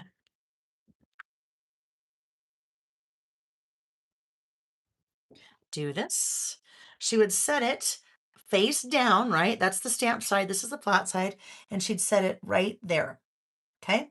So she'd make her little word and then she would come in with her stamping block and pick it all up together like that. That's really smart. Really, really smart. I love it. Sometimes rotating your ink pad helps. The ink moves a little bit on the pad. Oh, hey, that's a good idea. When you're stamping, rotate the ink pad. Good idea. All right. Love it when you guys share your little tips because we all learn. I learn. Okay, so now we are ready to do our little die here. This is an electronic die cutting machine, which means I plug it in, I turn it on, and it's going to do the work for me. But a die cutting machine is a die cutting machine is a die cutting machine. They're basically all the same, whether it's manual or whether it is electronic. It is a really heavy machine. This one is 8 pounds. The bigger they get, the heavier they get. The reason it's so heavy is that there are really heavy rollers in there. The rollers are going to take your die cutting plates that you put in here, and they're going to roll them through. And because they're so heavy, they're applying pressure. They're applying a lot of pressure. They are pressing down on your die, on whatever you want to cut, and is actually going to cut that out in the shape. So I need a sandwich, right? Because this is pretty thick. We need to get our little sandwich here and set all that up. So my sandwich is, they were here. Where are my sandwiches? Okay. Where did I put it? This morning they were just here because I used them last night. I had them all set out. Oh, they're over here. Right here. So a sandwich. I always draw this little analogy because sometimes if we can make a reference to something that we're really familiar with, then it's easier to understand. We're in third grade and we're making our bologna sandwich. We have 2 pieces of bread with our bologna, right? It's Wonder Bread. That is the bottom bread of our sandwich. That is our bottom plate in our little stack here. Next up, we have the bologna. The bologna, in my case, this is a magnetic mat. We have either a magnetic mat or a mat, depends on the machine that you have. This is a magnetic mat. What's nice about the magnetic mat, we put that on top of the bologna or on top of the bread. That's magnetic, which means my metal die will stick to that. It's not going to move. If I don't have a magnetic mat, once I get the die set, then I probably pick up maybe a little bit of washi and just tape it down so it won't move for me. Put my next piece of the sandwich, which is the Kraft singles. That's a slice of my Kraft singles cheese that I had to unwrap, right? Third grade, long time ago. That's my Kraft singles as I build my sandwich. Now, in my sandwich in third grade, I didn't have any other layers, but I need another layer. So in this sandwich, we're putting lettuce, and our lettuce is the die, the metal die. Metal die is flat on one side, and it is raised on the other side. It is the raised part that we face down, and that is what's going to cut our shape for us. So we're going to put this here on our sandwich. We're going to line up our little die until it looks good. That looks pretty good. And we're going to finish our sandwich with our second piece of Wonder Bread. Okay, so I am turned on. Ooh, I've turned on my machine and I'm going to place my sandwich in that little hole in the front and I'm going to press run.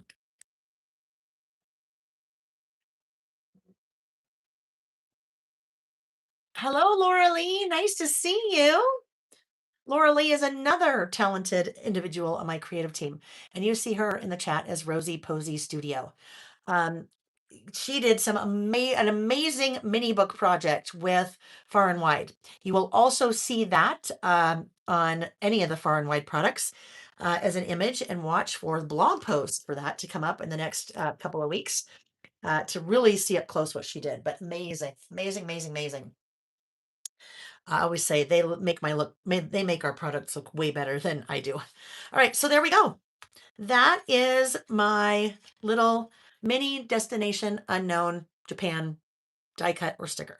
Now, if we weren't together right now, I just put my die and I do those other two. So I have those later, but we won't do that. Remember, we like to do that because then we have later to use, so we don't have to pull out all of our things if we don't want to. Okay, so now let's get this guy put away. I store my dies on little, in this case, a little 4x6 metal sheet because I store them in the same little stamp storage sleeve with the stamp.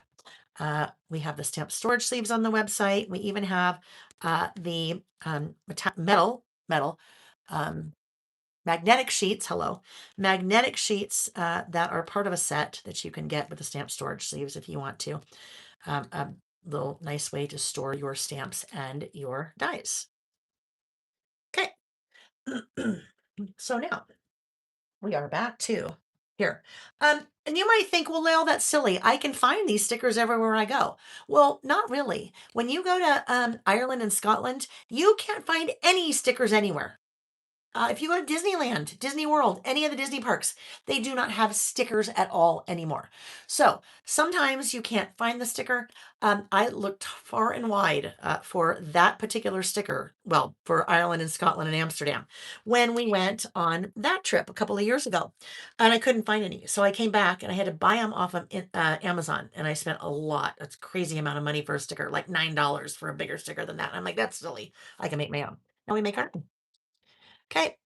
If I was working on a scrapbook page or in a mini book, I would take my foam adhesive and I would pop that up. I would pop that up because then I would really get, I would really, really, really get kind of that pop. Now, you might be like, Layle, why did you do that? Why didn't you just stamp it on there? Well, didn't stamp it on there because I wanted you to see the die. But also, like I said, sometimes we're afraid. Sometimes we are afraid of stamping. Or sometimes maybe I stamped on there and I messed it up. So that's all I have to do. Make another one, stick it right over the top. And when I lined it up, look, I even lined up the little grids. So you really wouldn't even know if I had made a mistake, but we didn't. Okay, let's keep going. I think what we should do as I'm continuing, because that was a lot of talking to kind of show you that little demo. I think we should do our giveaway now for that far and wide 12 by 12 paper pack. What do you say? Probably no one's going to say no. So if you've just joined us, live giveaways take place in the chat. So now is a good time to start chatting away. All right. Okay, so now what I need to decide is, oh boy. All right, guess what I need to do? I'm going to do it very quickly. I placed that prematurely. I really should have been paying attention to where my stamp might need to go because that didn't really give me enough room for my stamp here. So we probably need to come maybe a little bit higher like that. And now you can see. Now there's a reason why we would not, we can't line that up anymore because it's not straight. Now we have a reason why it is, why we might want to have a die cut instead, because I wouldn't be able to do that if I had stamped on here, right? Because I'd be half on the green and half on that. That's what I meant to do. All right, here we go. Now I have enough room for this. So I think we should do,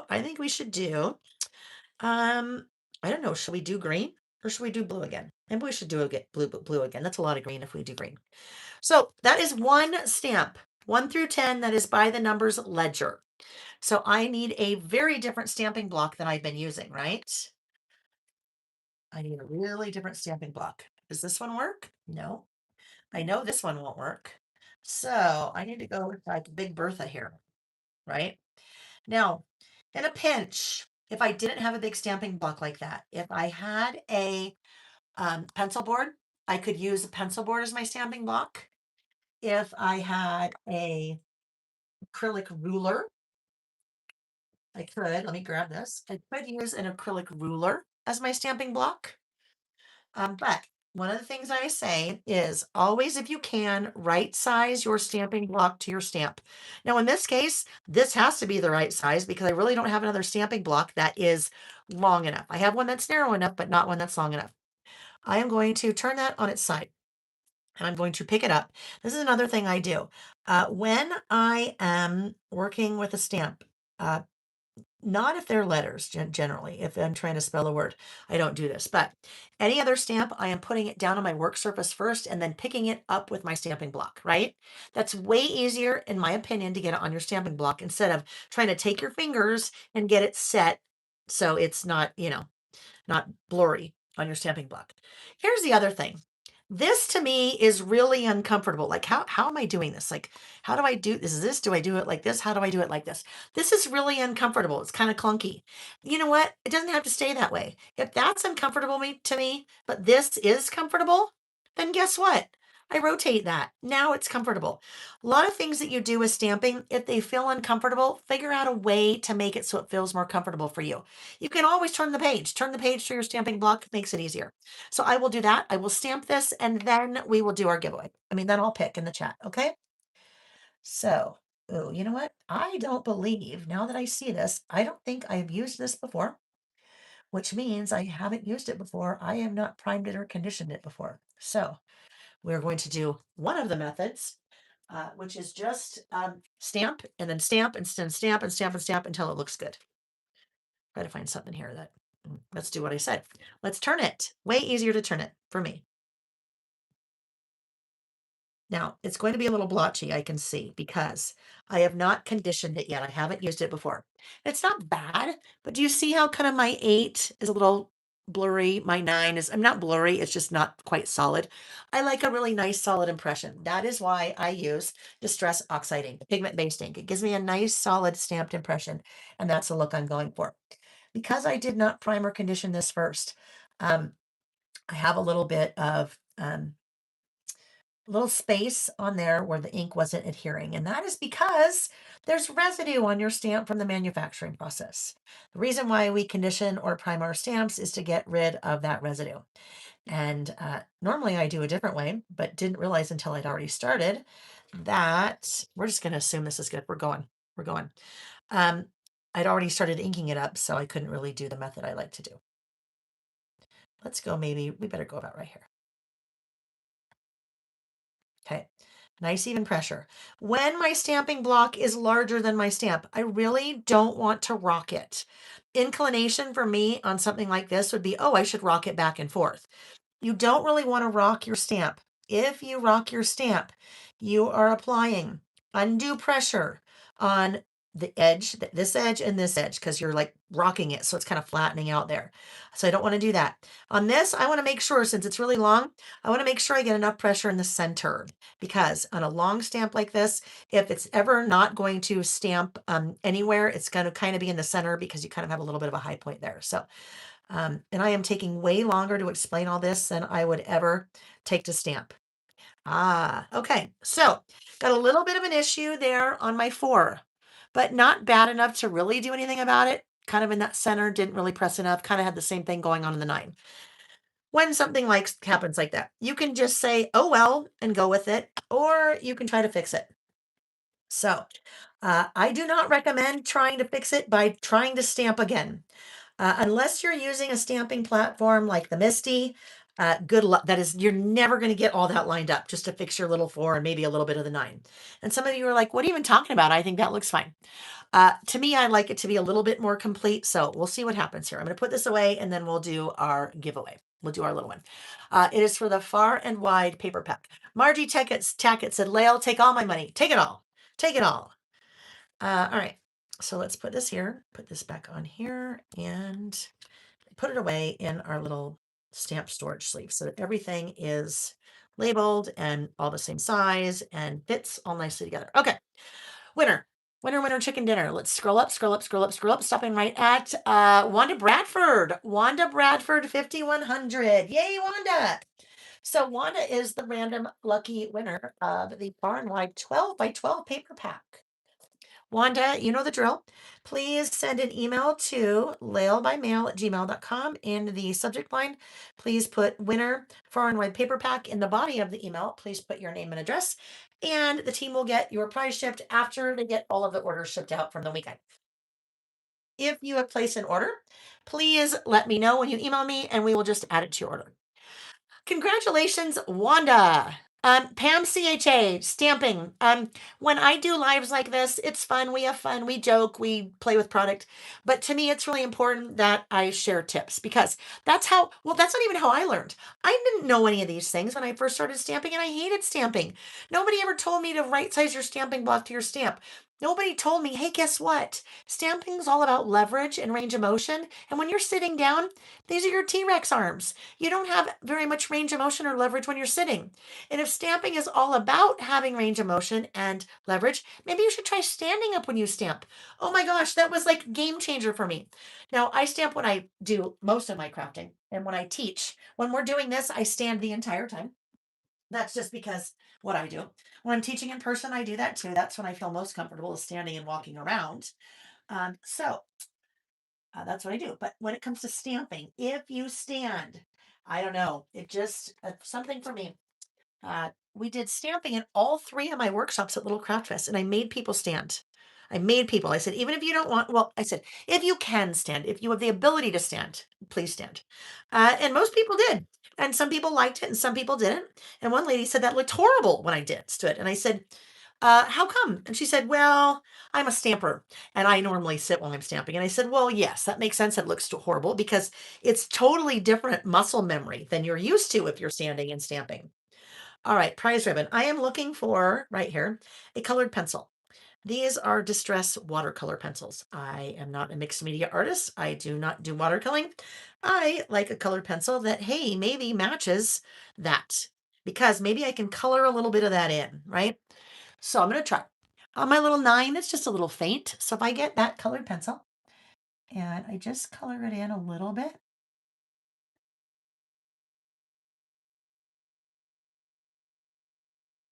it will probably look better.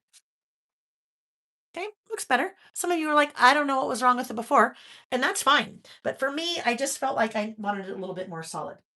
Now up here, I need to get a little bit more detailed. So I think I'm going to sharpen my pencil. So it gives me a little bit more of a point. And then if I'm like, ooh, I'm not sure what that number really looks like what does that 4 really look like on the stamp set? What is it supposed to look like? Then can I find the one I had? That's easier said than done. Oh, I know. I don't have to find the stamp. I could find my stamped test over here.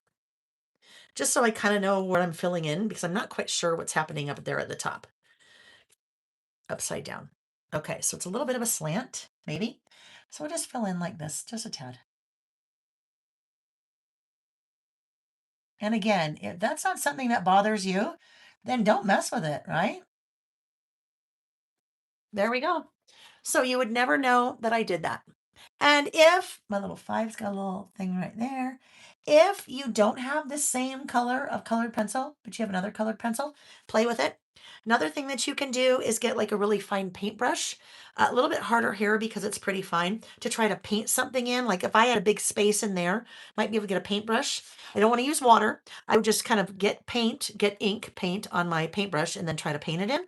So a lot of times you can fix things, and if you can't, you either leave it as or you stamp it on another piece of paper and put it right over it. We never have to start over. Usually we can fix something. Let's see. Monica says, I rock, I sit, I try to rest all without a misty. I don't condition my stamps. This is why I keep trying to love to stamp, but I can't. Yeah. So Monica, I'm gonna suggest something. Um, watch that conditioning your stamps if you haven't already. I will have another free class coming soon, and it's all of these things that I talk about. But sometimes it's just playing and getting comfortable with it, right? I do not cook. I don't know how to cook. I do not. And if you said to me, hey, Layle, I want you to make a 5-course meal and there's 20 people coming over for dinner tomorrow night.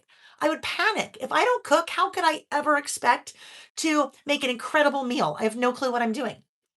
Nick does all the cooking in our house. And so if I don't cook, I would never expect to do something like that. But for some reason, when we're crafting, we expect that we should be masters, right? If we don't practice, we got to test some meals on, guinea pigs first before we have people over for dinner. Same thing. Playing, that's how we learn a lot. We learn a lot by playing. Excuse me. Water. Susan said, I stand most of the time, it's a better view, right? If I try to sit down and work, it wouldn't work at all because I'm used to a bird's eye view. So it also gives you a bird's eye view. Wanda won the 12 by 12 far and wide paper pack. Mm, okay. Tara did. Tara Vaughn, I think last night, I last night I was trying to get those orders in for your prizes. So just because, I was awake, I might as well do it. So I think everybody that emailed me, almost maybe, I put the orders in for your prizes. All right. 12 by 2. What's 12 by 2? 12 by 12. Yeah. All right. Okay, next up. So I need some decorating because it's really plain, right? It's really plain. So let's figure out what we want to do next. I have some rub-ons. I actually this morning added one more thing here to what we were working on last night, or if you were with me. That little adventure there is a rub-on. So I just did my little rub-on. I just tucked it right in there. Not sure yet if I want to do a rub-on. I mean, we need something definitely bigger over here. So let's look at, we have some stickers.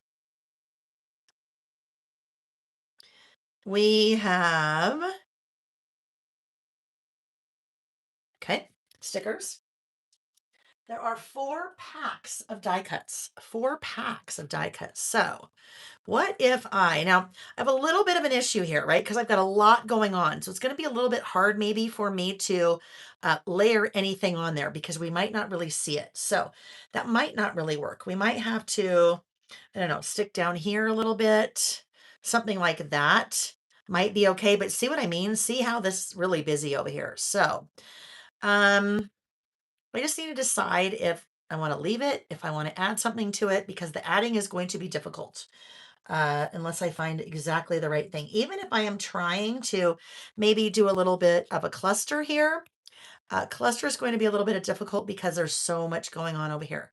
So when I see something like that, I'm like, okay, does it make sense to have that pattern there?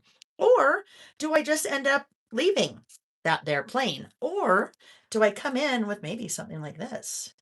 That would just decorate it a little bit, but that's long enough, right? That's long enough. So something like that could work. Does it go that way? I don't want it there. Does it go that way or that way? I don't know. I'm kind of second guessing this over here, but I'm going to leave it because I don't want to keep messing with it. We just sometimes have to, sometimes have to say, yep, we're good. And then we move on. Hang on. What if this goes here? That's that really long sticker. And then what if, that's not straight, is it?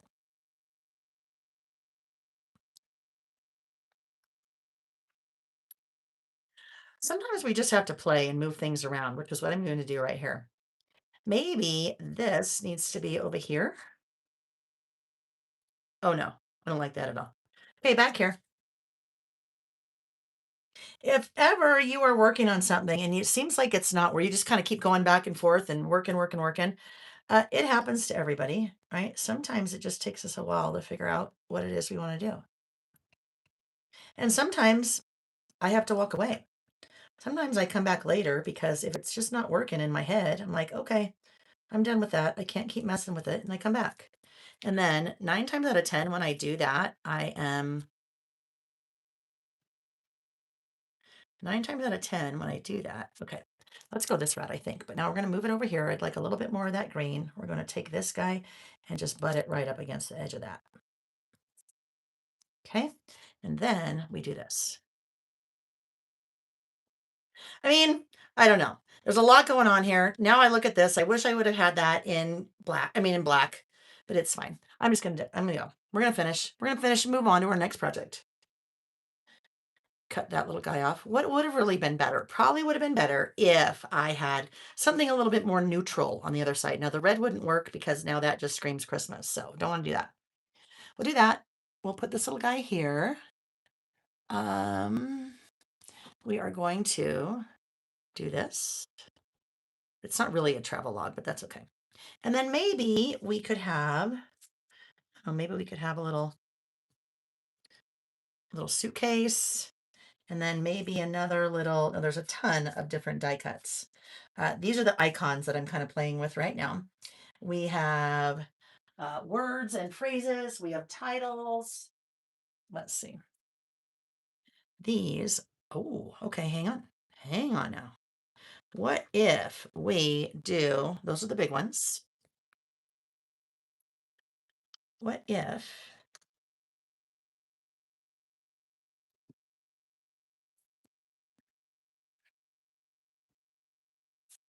these little guys, we looked at these little guys last night. These guys are from the words and phrases. These fun little guys. What do those remind you of? Maybe like Monopoly pieces, right? Aren't those fun? The sayings on them are very fun. So I'm trying to make a little cluster here now. So we'll see what we get. If we take one of these, adventure, travel, vacation, wanderlust. Wanderlust. The persistent itch to leave your comfort zone, explore new places, and somehow justify another suitcase. So if I'm just we can't do that there because we got to make sure we can read what that guy says. This guy here, maybe this guy here. And then we need one more little piece to go right there. And then I think, well, we're kind of making it work, right? It's a little clunky, but we're making it work because that pattern is not, I wouldn't have chosen that again. There, because it's just a lot.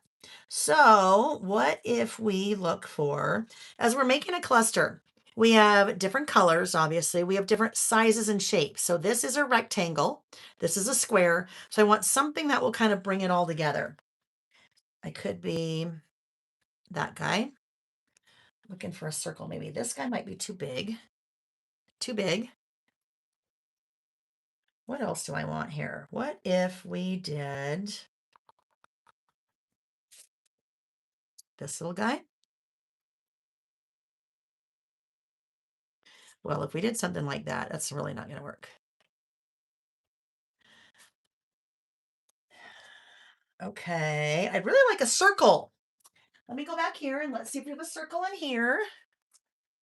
So sometimes when you think that when it is your job and your business, it just comes to you second nature, it is not. It doesn't. It doesn't sometimes. Sometimes it just, you got to keep working with it, which is what I'm doing.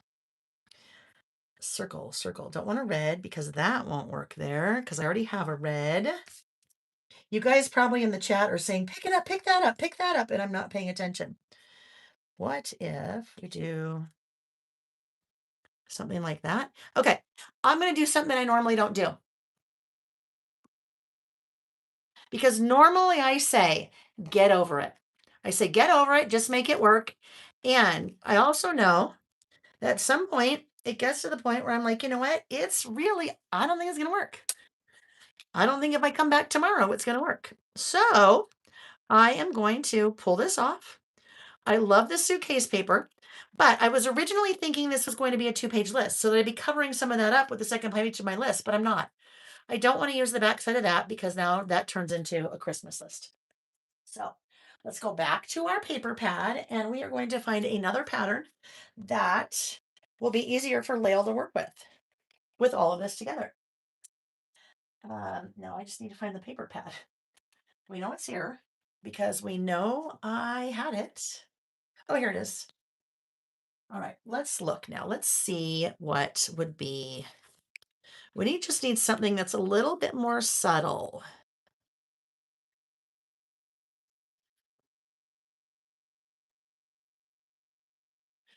Now that would totally change the way things looked, right? If I went all of the green. What if we do this? What if we go this yellow? This has little airplanes on it. See how they're kind of all little flying around? That'll just give me some nice color, but it will give me a nice base that I can layer on top of. So that's what we're going to do. I'm going to trim this down now to 4 3/4, excuse me. It's already 8, trimming to 4 3/4. Let's go here. I think we'll still put this piece on because this piece was helping it kind of coordinate with the other side.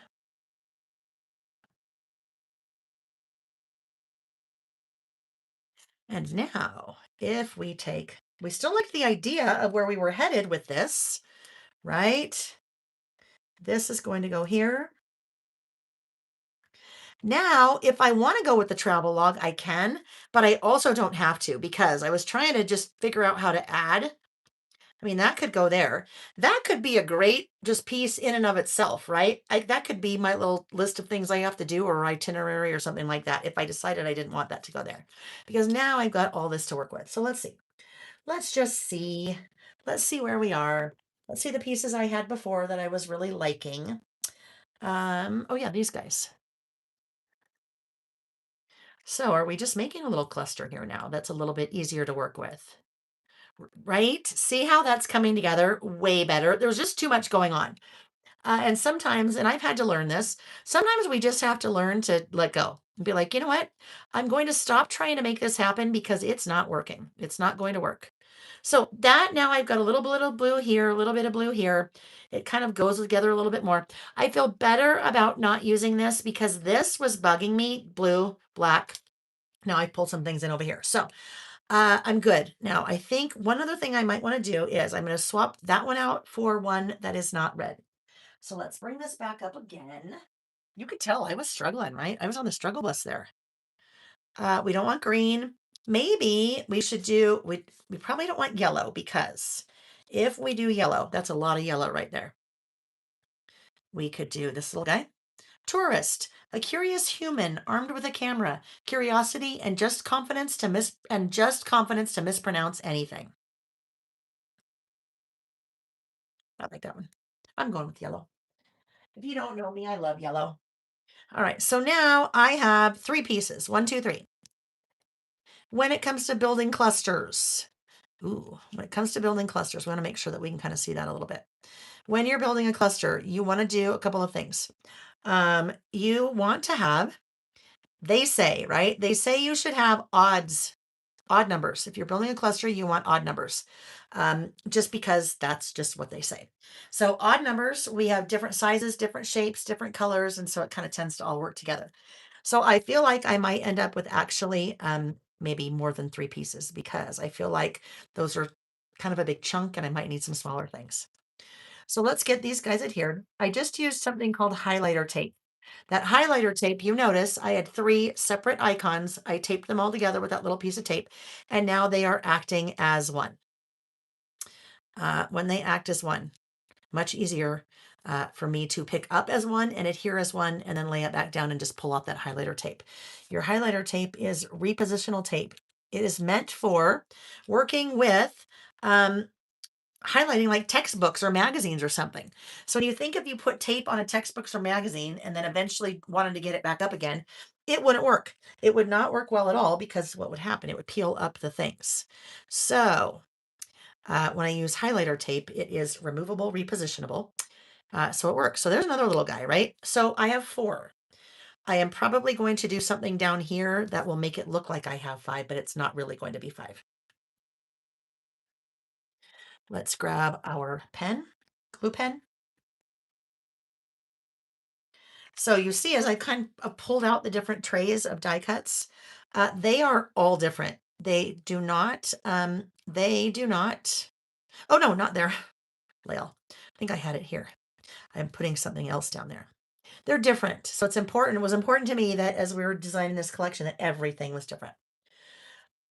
I am going to take this. Always take the scenic route. Now, I would really like this to work somewhere in here. This is always take the scenic route. An interesting thing happened to me this week. Um, some of you know I used to work for a company called Scenic Route Paper Company, which was a really long time. Let's see. Sorry, I'm a little confused. Brenda said, why do you need a cluster on such a busy pattern? Glad you changed out that busy paper. Now your cluster makes sense. Yes. Yeah. The reason why I was trying to put something there, it was really plain. I had a piece of green and then I had all this stuff going on and it felt like it was just too basic. So I was trying to basically square peg round hole, right? I wanted a cluster, but it really wasn't working. I was fighting with it. And so I gave up and then went something a little bit more simple. And now it's working a little better. So I worked for a company called Scenic Route. Nick and I had gone with some friends to a trivia night at a brew pub on Thursday night. And I thought I saw the owner of Scenic Route. It was husband and wife that owned it back then. Sarah was the wife, and very talented. She was the graphic designer, so talented. And I haven't seen her in years, and I thought it was her.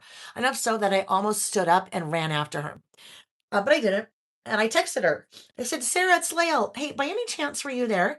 And she wasn't. But it's funny because we had a long text conversation and kind of uh, checked in and how are you and how are kids and things.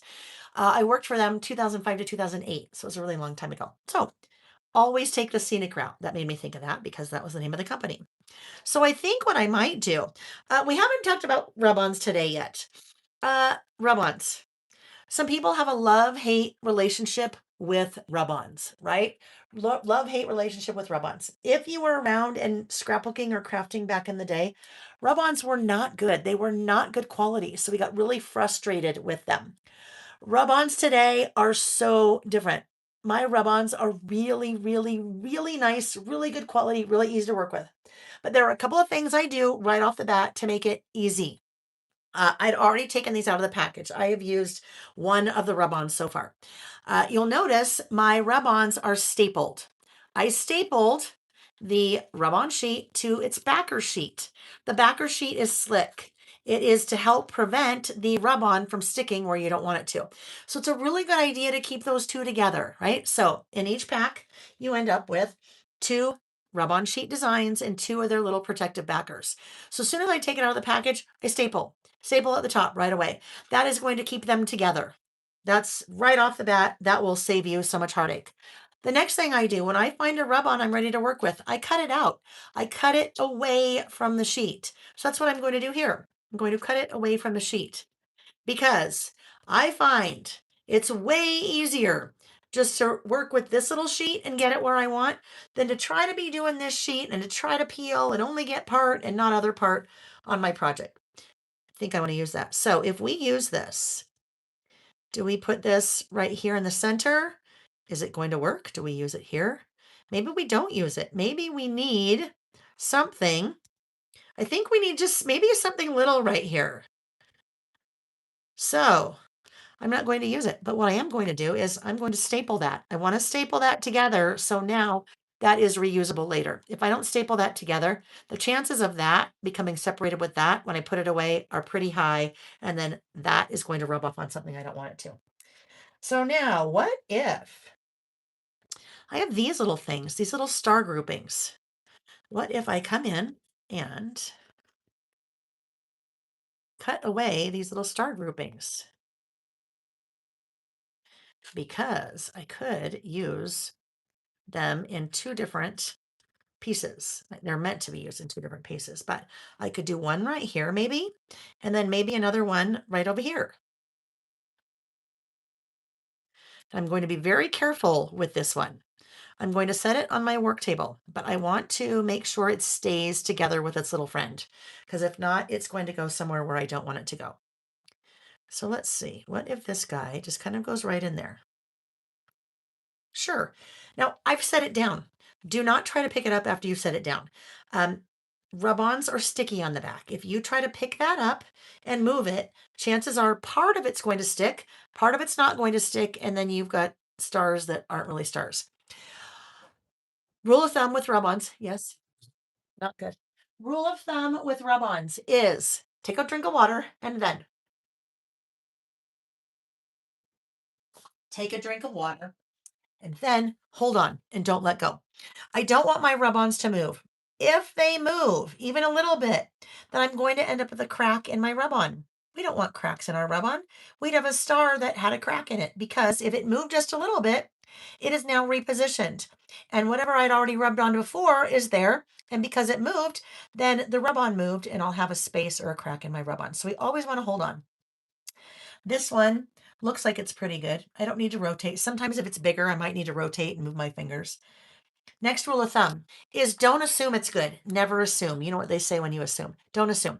Peek. I'm going to take my little tweezers. I want to peek to make sure it was all rubbed on. If I pull it off and it's not all rubbed on, I'm going to have a heck of a time trying to get it in the exact place where it was so I don't end up with a crack in my rub-on. There we go. We're good. And then I'm just going to take my little finger and rub right over that. Some people say, well, Layle, why didn't you just use a sticker? Why didn't you just use a sticker? When is the happiest place album class? On Monday, Jolene. On Monday. You should have an email for it. Why didn't I just use a sticker? Well, rub-ons, they make it look like you actually had that printed on the paper, or in this case, stamped, right? We could have little stamps to do that. Usually, if you have a sticker, you're going to end up with a little halo. Some of your stickers are like this. They have a white background, right? So it would not look anything like that if I used one of those guys.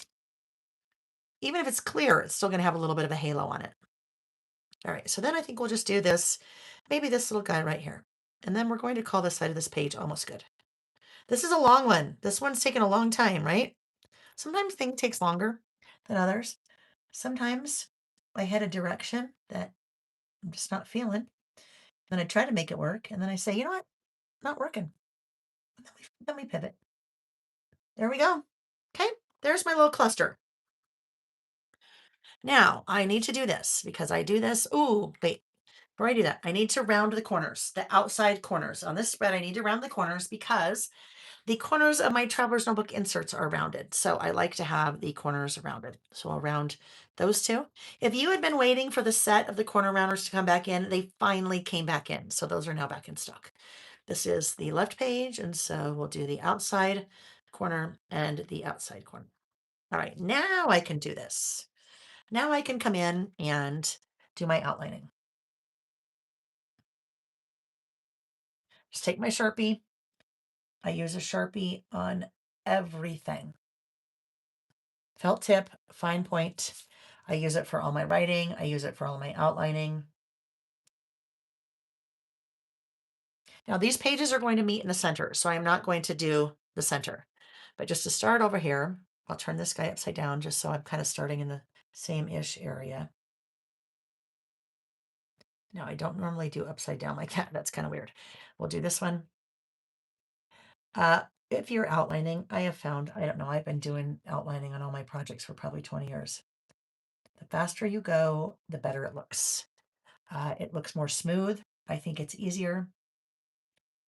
If you are going short, it tends to get a little jerky. And when it gets jerky, you end up with ink deposits, right?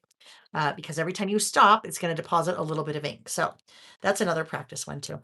Okay, there we go. Now we are ready for our list over here. I may do one other thing over here now that I think about it, but my list, some of my favorite things about Japan. And again, it's been like 6 weeks. I don't remember.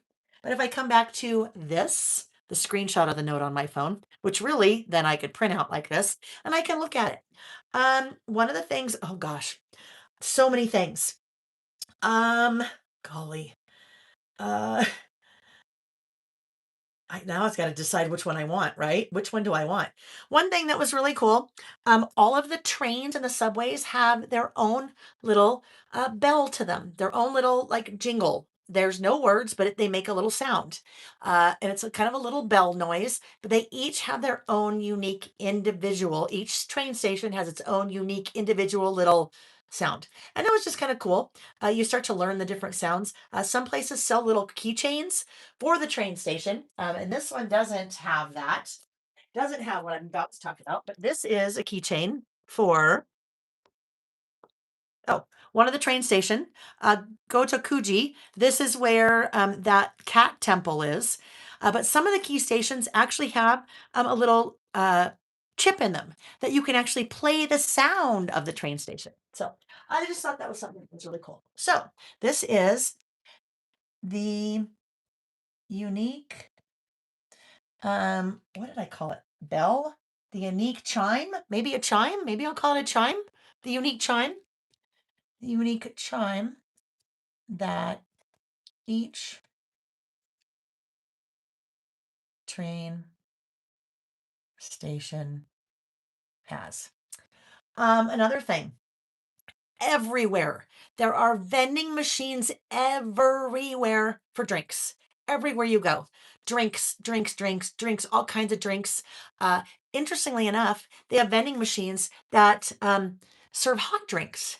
Now, here in the USA, if you have a vending machine with a hot drink, I don't even know if they have those anymore. It used to, you'd put your cup and then the coffee would drip out, right? No, there's a vending machine that would have hot drinks and cold drinks. The hot drinks are in a can and they come out hot. And the cold drinks come out of the same vending machine in a can, but cold. So vending machines everywhere, drink vending machines everywhere. You really don't see a lot of food vending machines, but you see drink vending machines everywhere. They're very prolific or ubiquitous. Drink vending machines everywhere you go. So very easy to stay hydrated in that country. Now let's have another sip of water. Speaking of hydrated. Mm.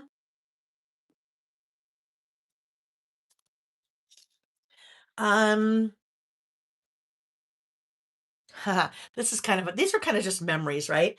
Um, all of the toilets, even the public toilets, have a bidet. A bidet, if you are not aware of what a bidet is, many of them have heated seats. We have one in our master bath. We had Sam install it for us because he's an electrician. He can do that. But it just has water that kind of washes you when you after you go to the bathroom, without getting too explicit. But that is very much a part of Japanese culture. So you definitely get used to the bidets. You see funny memes on social media where people are saying, "Oh my gosh, what I miss so much about Japan," and then there's a picture of a bidet.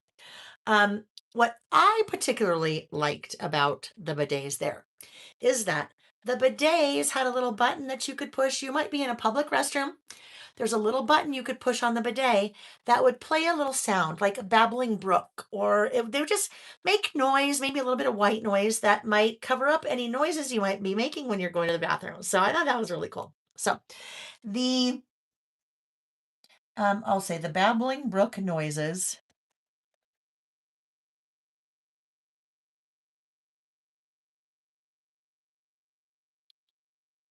the bidets made. What else? What else? Um,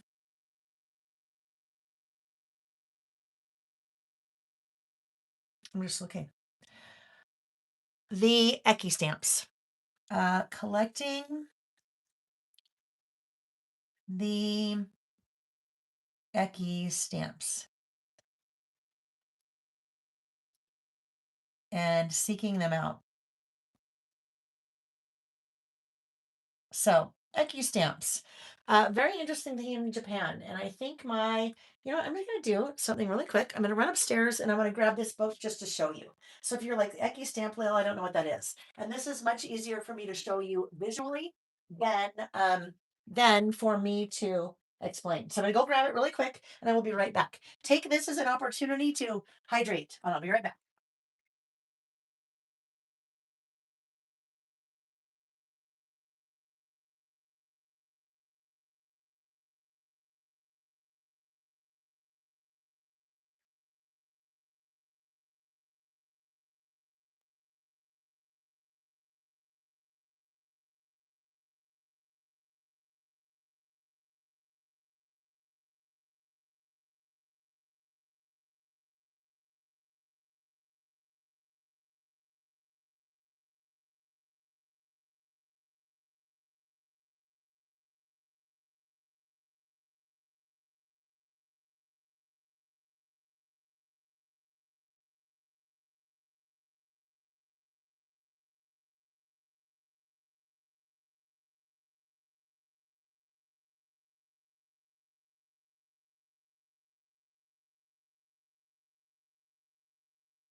Okay, I'm coming. I'm back. There's one more that I have, and I'm not sure where it is. So I will show you a blank version of one. But these are stamp books, and they are available everywhere. Everywhere you go. Let's move that now that I'm back. and they are for stamping and collecting your Eki stamps. Eki stamps are everywhere in Japan. Train stations, museums, tourist spots, they're everywhere. And basically, that's an Eki stamp. So think about this is the airport. The airport has a stamping station in it. Stamp that big, right? So that stamp is, I don't know, how big is that stamp? 3 by 3 by 2 3/4. And it is very specific to that place, Haneda Airport, Terminal 3. So I flew into Terminal 3. I bet Haneda Airport has a Terminal 2 and a Terminal 1 that has a different stamp.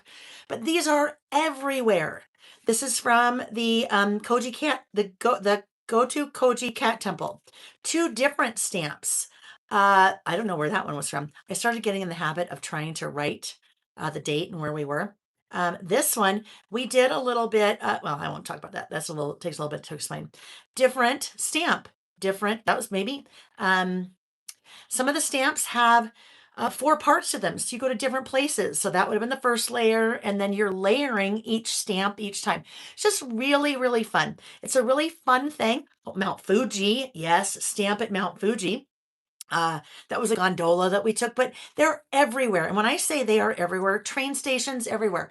There's even an app that you can download, and while you're there, it will tell you all of the places where the Eki stamps are near you. So this is a huge thing. This is a huge, huge, huge thing. And this is so fun. It's just kind of like a game. You're looking for where all the places are and you're collecting your stamps and all of that. So I did a couple twice. So if I wanted to cut them out and put them into some of my projects, I could do that. But most of the books that you're finding are like this. So see that? Isn't that cool? Then it makes it really easy to kind of get your little book in wherever you need it to go. This is what I was looking for, was my book like this that I had done some of the other stamps in. But that was one of my favorite things. Wouldn't it be cool if everywhere we went had stamps like that? Because it's just kind of a fun thing. And I think it brings people together. If you see someone like walking somewhere with their book, you're like, oh, hey, is there a stamp that way? Or hey, did you just pick up a stamp there? So lots of fun. Loved collecting the Eki stamps and seeking them out.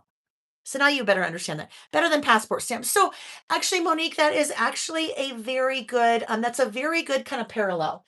What we do have here in the United States, and I probably have, let me look and see if I've got one in here. This is just one of my travel junk journals. When you go to a national park, state parks and the company that does these stamps or stickers, they're stickers. Actually, they are starting to do more and more for different like points of interest. Let me see if I can find one in here. Oh, this. You see these like those little I think they call them like passport stickers, and you can find those in a lot of places. So that's more, I guess, like what we have, something that we'd have that'd be similar, maybe in the United States, where we are collecting those types of stickers, but they're doing the stamps. But great, great, great. Yes. Also kind of like the national park stamps. All right. Now we're making a believe. Now we're really drawing parallels, because here, and it was right. Let me look. Da da da da. Oh, so Nick and I went to Flaming Gorge. Flaming Gorge, you can go into any of the visitor centers. Most state parks, all national parks have a stamping station in them, if you didn't know. This is one of the stamps from the stamping station in Flaming Gorge. And what's cool, it is a Flaming Gorge specific stamp, and it has a date on it. So that date changes every day. You go to the little stamping station and you do your little stamp. So most often they have little pieces of paper that you can stamp on and take with you, and then I cut out. But if you are traveling and you take extra paper with you, that's a better idea. So some places don't have papers, but that's all part of the different things I'm doing and collecting when I'm doing my junk journals. Exactly like that. So we do have Eki stamps, but just not as prolific as they do in Japan. And we have them at national parks and state parks. Perfect. Perfect, perfect, perfect. So sometimes we really get off track here. And that is what we call squirreling. Okay, I just totally squirreled, had a squirrel moment. But that's part of the fun. That's part of how we just, we'd be doing that if we were in person. So I'm going to continue, but I think we should do another giveaway. So let's get ready for another giveaway. This giveaway, I'll tell you what it is before we start. This giveaway is for two. Oh, let's change it up a bit. Yeah, this is for two of my 14 by 14 craft storage pouches. All right. 14 by 14s are pretty cool because you have the outer pouch that's 14 by 14, and then you have this little kind of kangaroo pouch that is separate in the front. We've been doing craft storage pouches now for over 2 years. The first one that we came out with 2 years ago was the 13.5 by 13. So they come in like 5 different sizes and they are great. Well, as you saw, look, I mean, I literally use them to organize everything. Uh, these that are back here, when I go on a trip, this is what I take. That is all of my things from when we went to Grand Junction, Colorado, and we went to Black Canyon of the Gunnison National Park. Oh, looky. That's kind of our little destination stamp, isn't it? This is one of our Maui trips. Everything in there. This is another Hawaii trip. Everything in there. So I collect all my things in them when I'm traveling. And then when I come home, guess what? It's all there, all nice and organized. So when I am ready to work with this and do my junk journal or whatever it is I'm doing, it's all there. I don't have to find all the pieces. It's all organized and ready to go. So 5 different sizes of those. Those have been super incredibly popular. And I always just like to say, when you see someone that maybe recently in the last maybe 6 months came out with them, just remember that we've had them for a couple years. That's all. Okay, so the winner of the set of two 14 by 14 craft storage pouches is scrolling, going to be Marilee 10. Marilee, I know Marilee will use those. Marilee, congratulations, my friend. I need to change this because I was going to do the 13 by 13. We did those last night. So Marilee, you know the drill. Please send an email to laylebymail@gmail.com. In the subject line, please put winner, storage pouches. Better put 14 by 14 because I might forget. And then in the body of the email, please put your name and address, and we'll get those shipped off to you. If you have already placed an order, you don't have to place an order to participate to win. But if you have already placed an order, just let me know, and the ladies will pop that in your order. Congratulations, Marilee. The pouches are awesome. They are awesome. And I can say that because they're awesome. I use them for everything. Everything. What is your planned end time today? I don't know. Why? I was wondering. I don't know. We're having fun. Why does it matter what my planned end time is? What tonight? It's not 10 o'clock tonight. No. 9 to 10, 10 to 11, 11, 12, 12 to 1, 1, 2, somewhere. Yeah. You'd just like to know when I will spend time with you? Water. Okay, congratulations. What size were you using for your travel pouch? So Julie, there's actually 2 different sizes that I use. This one that I showed you, this is the 9.5 by 12. 9.5 by 12. So it fits like your 8.5 by 11 things. That's why very specifically I wanted to design this one because that size, 8.5 by 11. There is also a smaller, I don't remember what size this is called. This is not the size that I usually put my traveler's notebook in. The size I usually put my traveler's notebook in is this guy. So when I am traveling with my traveler's notebook, I usually put it in one of these, like this. This one's really chunky. Get the stamp out of there and you can see. And there's one that's kind of like pencil pouch size too. That just goes right in like that. And so there, it's all there, stays nice and protected and as I travel. Okay, we need to finish this list. This list has been, holy moly, it has been a long one, hasn't it? I just get too sidetracked. Okay, so what else is on my list? This was also on my list last night because that good. The egg Sandoz at 7-Eleven, Lawson, and Family Mart. Yes, like the 7-Eleven that we have in the US, but unlike the 7-Eleven that we have in the US. The food there is so fresh. People love to eat at the 7-Eleven. I mean, there's all kinds of amazing food at the 7-Eleven. My favorite, egg salad sandwich. They're very popular in Japan.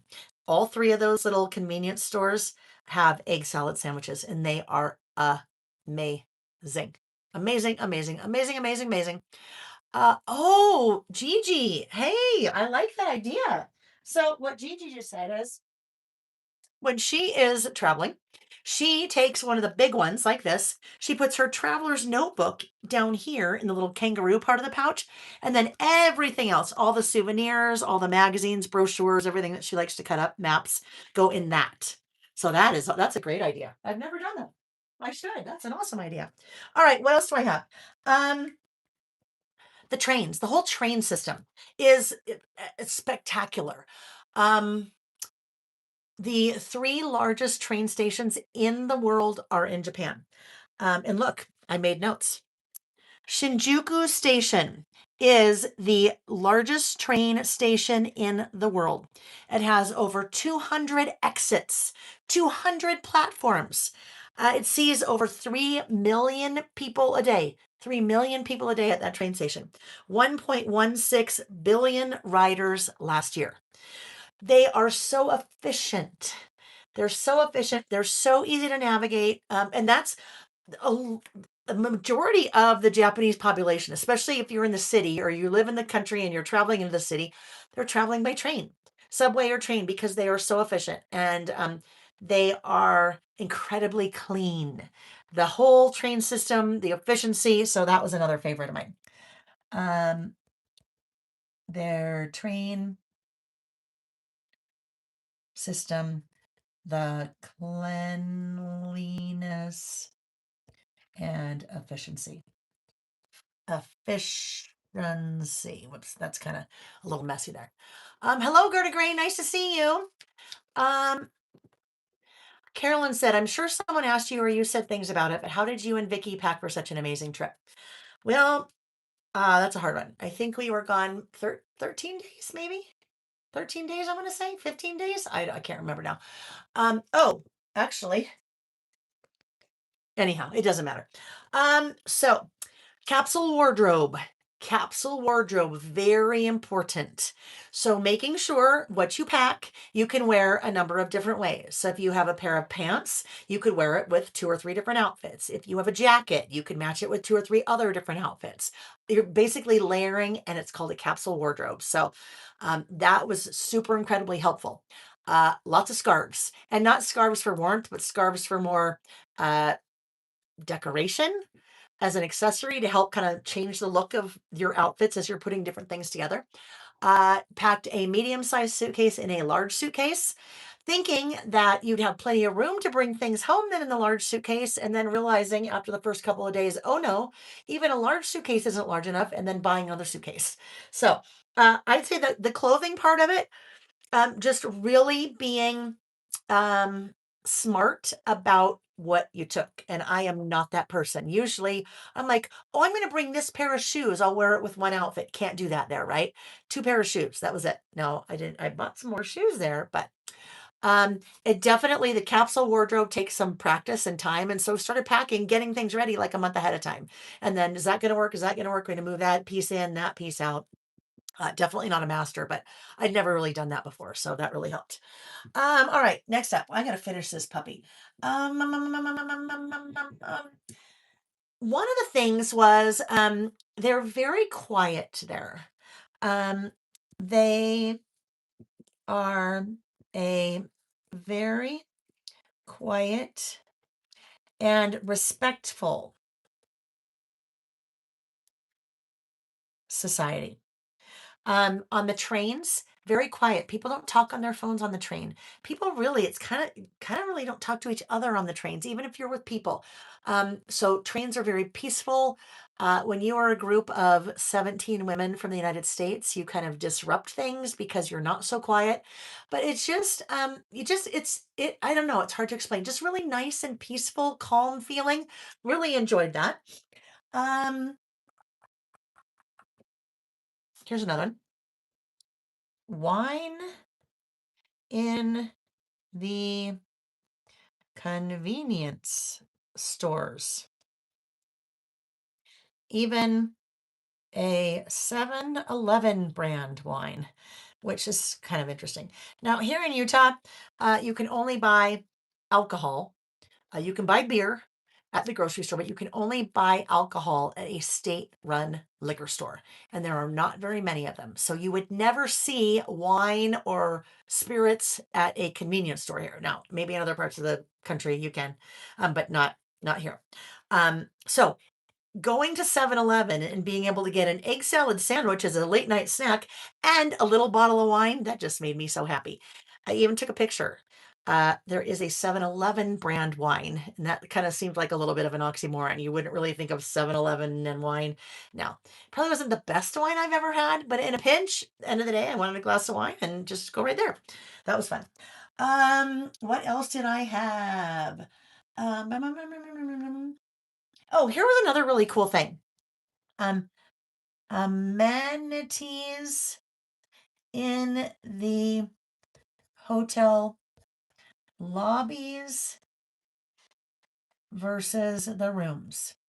So, in every hotel lobby you'd go to, they had a little station set up, and you could grab a little washcloth, you could grab your shampoo and conditioner and a little toothbrush, and they just had these little things in the lobby. So, it's just kind of a different approach as opposed to in the room. It was probably more novel, maybe a little bit more novel than, just was kind of cool, kind of fun. Should come in a big gulp side. Oh, yes, Michelle, wouldn't that be fun if you could get big gulp wine at 7-Eleven? This is just another really bizarre thing. When we talk about their efficiency, all of the train stations had all of the train stations with umbrella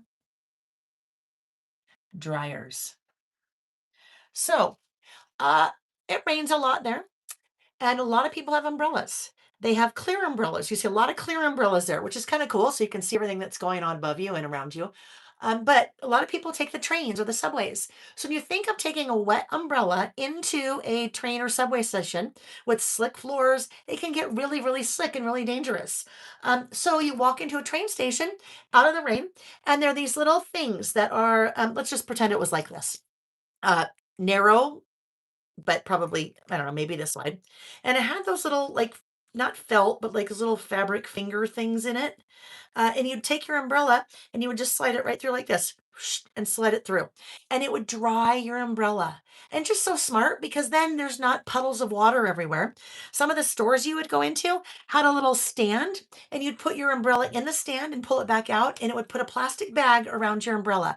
So it was kind of dripping. It's dripping in the bag instead of dripping in the store. Just so many cool things like that that were just super efficient. All right. So those are some of my favorite things from Japan. And I have now spent like 82 hours on this list, it seems like, doesn't it? So I feel like I need, let's see. Now I need a little something here because I really don't have a title. I have Japan. So I am going to do this. I am going to say some of my favorite things. Okay, and we'll do that and that. There's just some of my favorite things from Japan. And it's a pretty simple list. It should not have taken us this long to do it, should it? I think the last thing that I will do, I am going to grab out of my little Delphonics pouch here, if I can find it. Maybe. It was here last night. Oh, here it is. I love roller date stamps. I love, love, love. Now I sell one, but I bought several roller date stamps there. So I'm going to use this one. I think it's fun to date your projects. It's a good idea to get in the habit of dating them. So I'm going to add today's date. This is, ooh, brand new. Haven't used this yet. Ouch. March 02. No, that's 2. March 02. Sorry, May. It does say May. May 02, 2026. All right. Now what I want to do is I really should test that. I think we'll do that maybe just over here in, actually, hang on. What if we did, let me see. What if this guy came out this side? Let's look and see. Now, if I put that there, it's not really going to work for me to use that roller date stamp on, but because it's kind of bigger, if I wanted to, I think we'll do that. I won't use this one on there because it's too big, but I will use another one. So let's just put this little guy on here, get a little glue behind him, and grab my small roller date stamp. That would be right. Oh, here it is. This little teeny guy. We'll go back to May, and this is May 02, 2026. I would like to do that on there in black. So let's grab our black, and then we're just going to wrap this guy up. I am done with this one, right? We spent a lot of time on it. Oh, actually, I might do something else, though. I will do something else. Open up. Now, always a good idea to test that to make sure that you have the right year, you have the right date, May 2nd. That's good. Now we'll come in here and we're going to do this little guy right here. There we go. May 02, 2026. And one more thing. I'm going to add one more thing that I just saw out of the corner of my eye. I think we need maybe a little travel word strip here. So what if we do, I don't know, maybe here? Let's look. I don't want to leave. That was definitely loved this place. Perfect. Loved this place. If you've done our word strip stickers before, starting with this collection, they are different. They are now matte cardstock. So they're a little bit thicker and they're matte. So all of our word strip stickers going forward are that. Oh, look it. There it is. Loved this place. Okay, there we go. We're done. We are done. So now I'm done. I need to put it into my traveler's notebook and then we'll do another prize. All right. Since you guys stuck with me that long. I have not yet, Carol. Carol asked if I dated last night's project. So I never date this guy because it kind of has the date as part of the stamp, but I do need to date this. So let's just come in and do that right now. Thank you for the reminder. This is, I'm going to just say May 2026. And this one, yes. Let's see. Where do we want to do this? I'm probably going to end up coming back to this side and doing a little bit of writing. And then I'll do a roller date stamp. So I'm going to hold off on doing the date on this guy yet. All right. And that was the one that we did last night with Far and Wide. All right. Oh, yes. We got to put this in. Now, we're going to adhere this in. And we're doing a giveaway. Do another giveaway. So I'm going to adhere this in. We will clean up Far and Wide. I will move it off of my tabletop here and we will move it on to our next list. Our next list will go much faster than this. It is a single page list. So it'll go way faster. If you're like, holy cow, woman, that's a lot. So our next giveaway, let's do, oh, I know what we'll do. Since we've been talking about travel and we're now going to move away from travel, this next giveaway is one of these. This is one of my Traveler's Notebook covers, Adventure Awaits. So that is our next little prize. So chat away, and I'm going to get this guy adhered. I have to do a little bit more on this side than I did on this side. This side, I could just stick it down. This one, I need to use some different adhesive because it is going to want to pop, right? It's going to, because it's kind of curved right there. It's going to want to pop up. So I'm going to use some Suquang double-sided tape. Just Suquang's the brand, but double-sided tape because that is really sticky and that will make it here so it does not pop. All right. As we are kind of wrapping up our usage of Far and Wide over the last 2 days. It is a collection that works for any kind of travel. It is not beach specific, it's not city specific, it's not country specific. And the colors are very basic, so it works with pretty much, any of your travel photos or any kind of travel that you may be documenting. You'll see I pulled the release paper only away from part of it. And I'm going to do that on all four sides.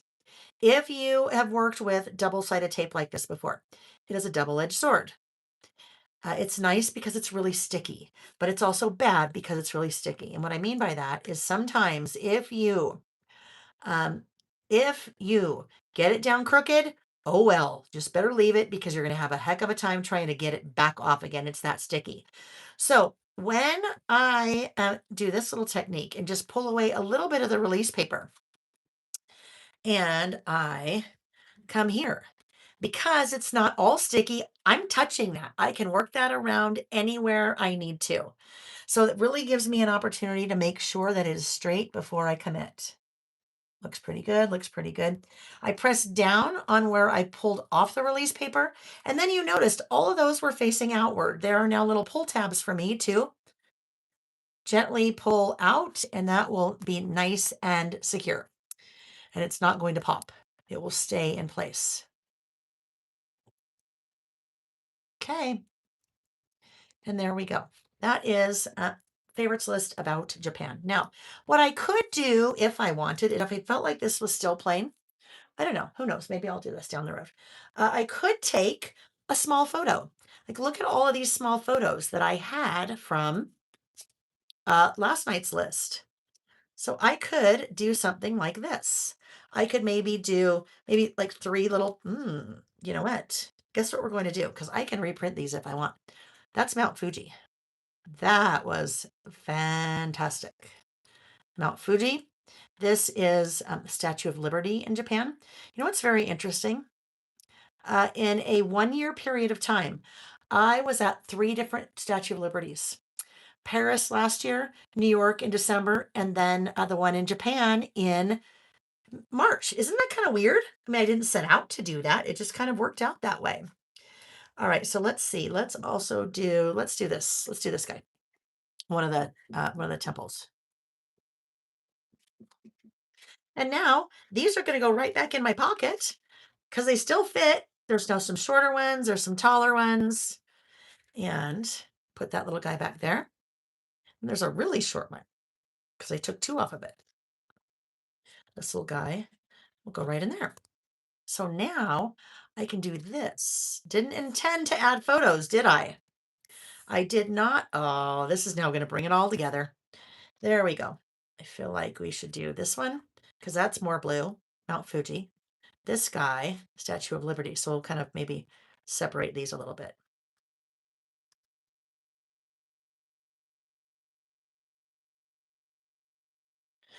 Now, right? Trying to get them where we like them. I think that's it. Okay. So now I'm happy with it. Boy, I guess that's an example of sometimes you just have to work with something enough until you get to the point where you're happy with it. Usually, I would never sit here that long and do that. Usually, I'd be like, you know what? That's not working for me. I'm going to turn the page. I'm going to walk away. I'll come back to it tomorrow. And then, sometimes you just got to play. There we go. Ding, ding, ding. Okay. All right. So our winner of the Adventure Awaits Traveler's Notebook cover is scrolling up. Heatherington. Heatherington D. Oh, look at, she said, loving the list, just made my first non-digital order. I think that's what you said. Exciting. Heatherington D. Congratulations. You are the winner of one of my Adventure Awaits Traveler's Notebook covers. Heatherington D. How'd that work for you, honey? Perfect. Perfect. Heatherington D. Heatherington D. Look at Nick. What? I got it. There we go. Heatherington D. Thank you, honey, for bringing that back. Heatherington D. Congratulations. You're the random lucky winner of the Adventure Awaits Traveler's Notebook cover. Please send an email to laylebymail@gmail.com. In the subject line of the email, please put winner Adventure Awaits. And in the body of the email, please put your name and mailing address. If you've already, well, it sounded like you already placed an order. Um, shoot me an email, or as part of that email, let me know that you already placed an order and I can add that to your existing order. If not, then the team will ship it off once they get all of the orders done. Yay! No, Shannon, Nick's not feeling left out. He's in the other room. So when we moved the warehouse out of our house, when we moved my business out of our house, all of a sudden we've got lots of extra room downstairs. We have two different rooms. This room is one of the rooms that is now turned into my filming studio. There's another room that we now turned into kind of our workout room, weight room. There is in West Seattle. I didn't know that, Deborah. Deborah just told us there's a Statue of Liberty in West Seattle. Did not know that. So we turned another room into a kind of an exercise room, weight room. And Nick tore the carpet out of that and he put, like the foam stuff that you see in gyms and stuff. So he's working in there today. So I don't know. Maybe he wants to join us, but all right. All right, all right, all right. So we're ready. We are ready to go to our next list. Um, our next list is going to be much simpler than that. These two, even though that looks really simple, it should not have taken that long. This one took a lot longer because we did lots of things. This next list is a single page list, and I am doing it on this page, right? So last night I said, hey, this was a single page list, and I'll do another list over here. It probably won't go at all. It's not going to coordinate. And for me, that is totally okay. They don't have to coordinate, right? In your book, you might always do a 2-page list because you like things to coordinate. Not for me. I don't care. So this list is, it is, I have to figure out how to title it because it's a little clunky right now. Songs I would sing if I had to sing karaoke. Maybe I just call it if I had to karaoke. I didn't spell that right. Karaoke, right? Karaoke, karaoke. Kar. Someone Google that for me, please. Just to, be sure. I think that's what it is. Karaoke. Karaoke. What if you had to get up and karaoke? Kar. Thank you, Carolyn. If you had to sing karaoke, or maybe you like to, maybe it's if you got to sing karaoke, or when you sing karaoke, what songs do you sing? Have you ever thought about something like that? Zen girls, that's funny. Vicky's talking about music and songs right now. So, if you had to sing karaoke, what would you sing? And now is when I would love it if in the chat, if you guys want to pipe in the chat and tell us. That's where we really learn about people, right? What kind of personality you have, what you would sing. So I'm going to get started and then I will tell you a story about when I recently sang karaoke. It's kind of funny. And I shocked my entire family. No one knew I was going to do this. No one. I shocked my family. It was a Jack and Kat's wedding. They had karaoke at their wedding. It was so much fun. All right, so what I'm going to do here, I am going to use a piece of pattern paper from the Spring Summer Season Pass kit. Spring Summer Season Pass paper pack. And guess what? I'm just going to tell you that's the next prize, the Spring Summer Season Pass paper pack. Spring Summer Season Pass. The kit is now sold out. The die cuts are now sold out. The rub-ons are now sold out. But the stamps are still available. The word strip stickers are still available. And the paper pack is still available. So I am going to, well, as of this morning, I'm going to grab one of the papers because I just want a fun pattern. I might use two. We'll see. Let me see. Let me grab this little stack here. I have some pieces I've already used. Okay, hang on. This is going to be a mess. Let me just grab this. Some pieces I've used, some pieces are brand new. Season pass. We've been doing season pass since December, or no, since January, I guess December of 2024. So we are into our 6th season pass. Season pass is a quarterly release, and it is a very broad mix of product as opposed to deep. Far and Wide is very deep. It is a collection that is very deep with lots of products about one particular subject, travel. Season pass is broad. It is covering 3 months at a time. So this one for April, May, June basically covers months of April, May, June, and kind of spring, right? And into early summer. So it has 12 by 12 papers, double-sided. It has die cuts that coordinate with each of those months. It has rub-ons, it has stamps, and it has word strip stickers. Did I get everything? And die cuts.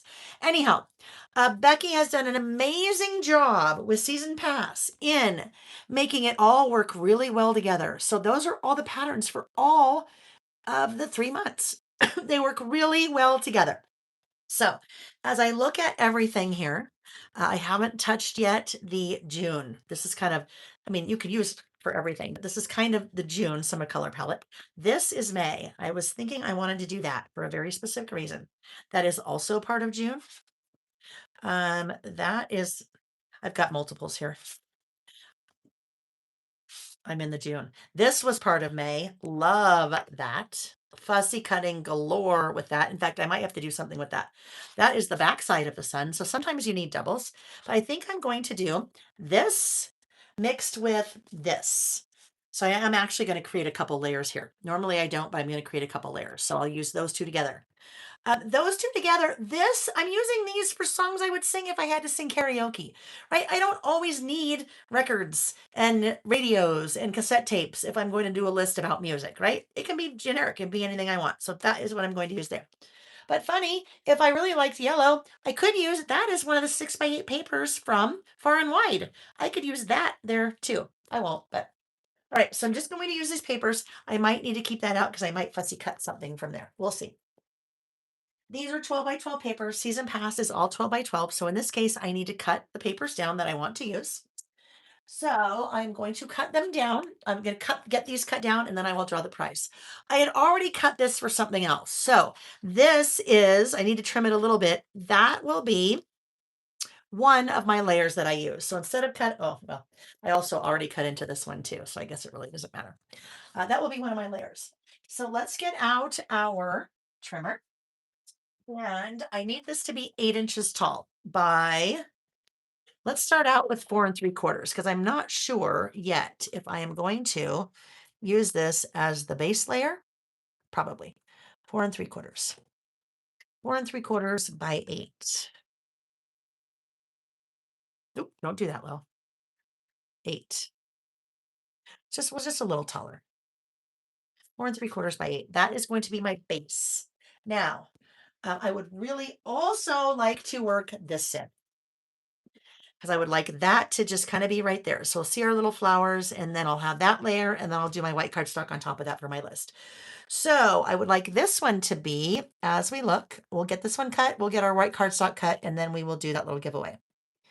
So this one, we can get pretty clever when we're trimming if we don't want to have to cut into the entire piece of paper. Oh gosh, sorry. Too much stuff on my work surface. This one is going to be 4. Remember when I said my eyeballs are usually dead on? I bet this is about 7 1/4, I'm going to say. I didn't cut all the way down. I can now just come in and cut to where that point is.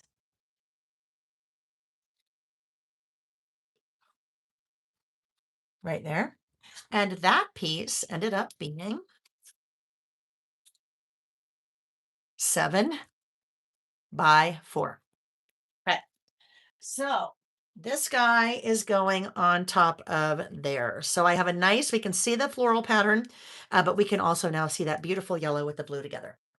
But now I need one more piece because I need to do my list on top of something. So we'll do our list on top of white cardstock. We've been using that white grid for a while. So let's use, oh, this is something I had to be careful with because this has been around for a long time. This has been in development for a long time. So you couldn't see any of this.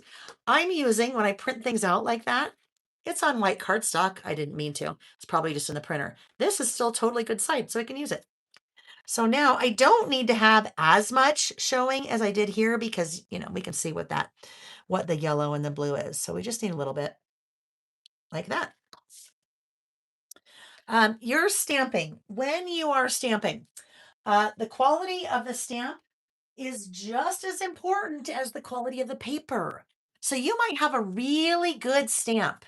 And if it's not stamping very well, it doesn't look very good. It could be your paper. If you have really inexpensive paper, like maybe you're trying to stamp on copy paper, it's not going to look good. It doesn't matter how good your stamp is. Copy paper is just not, meant for really stamping. You're going to have a lot of issues with ghosting and shadowing and even bleed through if you're trying to use like copy paper. So I always use just a flat white that is a Nina bright white, has no texture to it at all. Okay. It is time to hydrate, friends. So grab whatever you're drinking. I have now moved on to my second one. Mm. Thank you, Mary. Mary, see, I wasn't even paying attention. So if you like to use the cut apart cards, I just cut into the back side of the cut apart cards for the month of June, right? So be aware of what is on both sides. Sometimes you might decide you need to buy a second paper pack because you love both sides so much that you don't want to have to choose. Thank you, Mary, for the public service announcement. Mm-mm-mm. Okay, like lemons and blueberries together, right? So here we go. We're making our little layers, and I will do my list on there, right? So just this, and it's really going to be a pretty simple list. It really is. I'm going to add, I'm going to stamp part of my title, and I think it's my title is just going to be karaoke, and then the rest of it I will write. Uh, in order to keep things kind of this one going a little bit quicker, I am not going to ink the edges of my white. Just continuing to build our little layers here. Backside. I know it's hard when you've got two sides that are really, really good. How do you choose? I need to replace my trimmer blade. It looks a little jagged there. All right, there we go. So the giveaway. I said I was going to do a giveaway for a spring summer season pass paper pack. Yes, there is another floral. Let's look.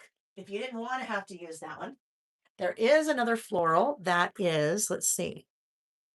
I just pulled this out of a stack, and the way I organize this in my cupboard, I have all of the months stacked together. So I think I just pulled everything out of the June stack. So we're not going to see it there, but this guy, I think June, I don't remember. Anyhow, let's go over here because I could have used this yellow floral, right? That would have worked too if I didn't want to cut into that plaid. And that would have also been really cute. Good suggestion. Great suggestion. Because the other side of that paper, this is another one. I would have had a hard time, right? Because the other side of that paper is where did it go? I just had it, is the bee floral. And the bees are stunning. Oh no. Mm-mm. Other side is that. It's the cards too, right? It's the cards. I don't know. It's so hard when you've got so many good patterns. It's like, which side do you use? All right, I'll keep going.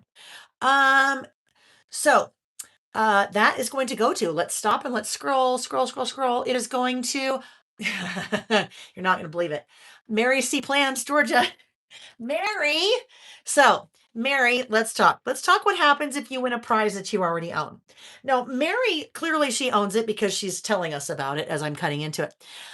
Mary probably already has it. If you win a prize and you already own it and you would not rather have it again. Now, Mary may want another set of papers because she likes them.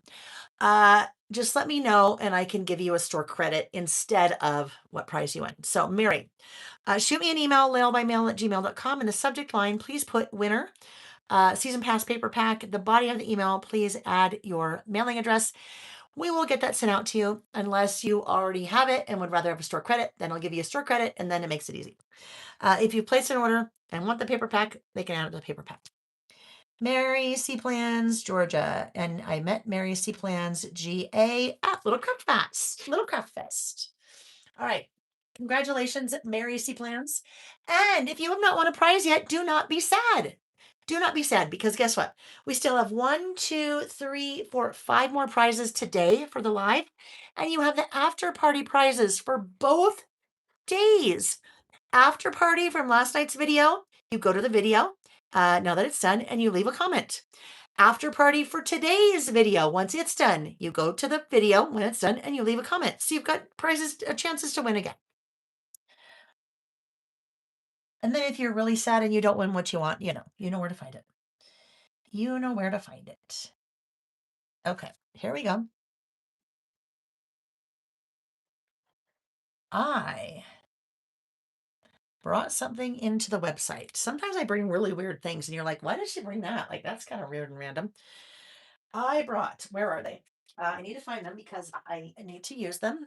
I found them before we started and I put them somewhere. Oh, yes. Okay, look. This pack of butterfly stickers. And you might have looked at that and thought, Okay, whatever. Some butterfly stickers. Well, there are 1, 2, 3, all different, 4, 5, 6 sheets of butterfly stickers in here. Sometimes you just need a little accent to use somewhere, and these are perfect for that. So I have used those mm, in my junk journal when I was documenting, as I turn in circles here looking for it, when I was doing my junk journal for Little Craft Fest. So here we go. I cut up the little brochure, bought stickers, but then look, I just needed a couple things maybe to fill in some spaces. That is one of the butterfly stickers. That is one of the butterfly stickers. Just a nice thing to have in your little arsenal of craft supplies. So I think what I need to do first, I feel like I better stamp my title or I might get in trouble. I just saw somebody said I stepped away. Which list are we doing? This one is, you may have already answered, but just in case, this one is karaoke. The songs I would sing if I had to. Karaoke songs I would sing. So my title is going to say karaoke. Now, I don't have a ton of room to not to type that, ton of room to stamp that. So let's look and see what we want. Would these guys work? You know, they would, I think, but I don't think that's really the style that I want for this list. So what if we go to this? What if we go to Poe Alpha? This, oh no, that's not Poe Alpha large lowercase. It is wrong, and it's wrong little container here. I better switch those because I don't want anybody to get confused. This is Poe Alpha large lowercase, right? Large lowercase Poe Alpha. I will not use Poe Alpha large lowercase for my title because it is too large. But what I will use is Poe Alpha. So Poe Alpha is a 6x8 stamp set, but it has two different sizes, teeny and not teeny. This is like baby bear, mama bear, and papa bear. So if you like a font like that and you're doing titles and you have subtitles and things like that, it's nice that you can get the exact same font in multiple sizes. So I think I can use this one to spell karaoke. Now, what I would really like to find that I could not find earlier, when I am stamping something, I like to, here, like, I don't know why you couldn't find it, Layle. It's not like it's a mess there. Oh, here it is. Okay. I have to be very careful about stepping on the floor because there's no space available for me to step on the floor. This. This is a really cheap, inexpensive acrylic frame, right? Dollar store. When I'm going to spell something, I like to take these stamps off. K A R. Talk about that one in a minute. O. My K is already there. Oh, there's the E. Now, was this the one? Let me look. Was this the one where I said, oh, it's not. That's Reggie.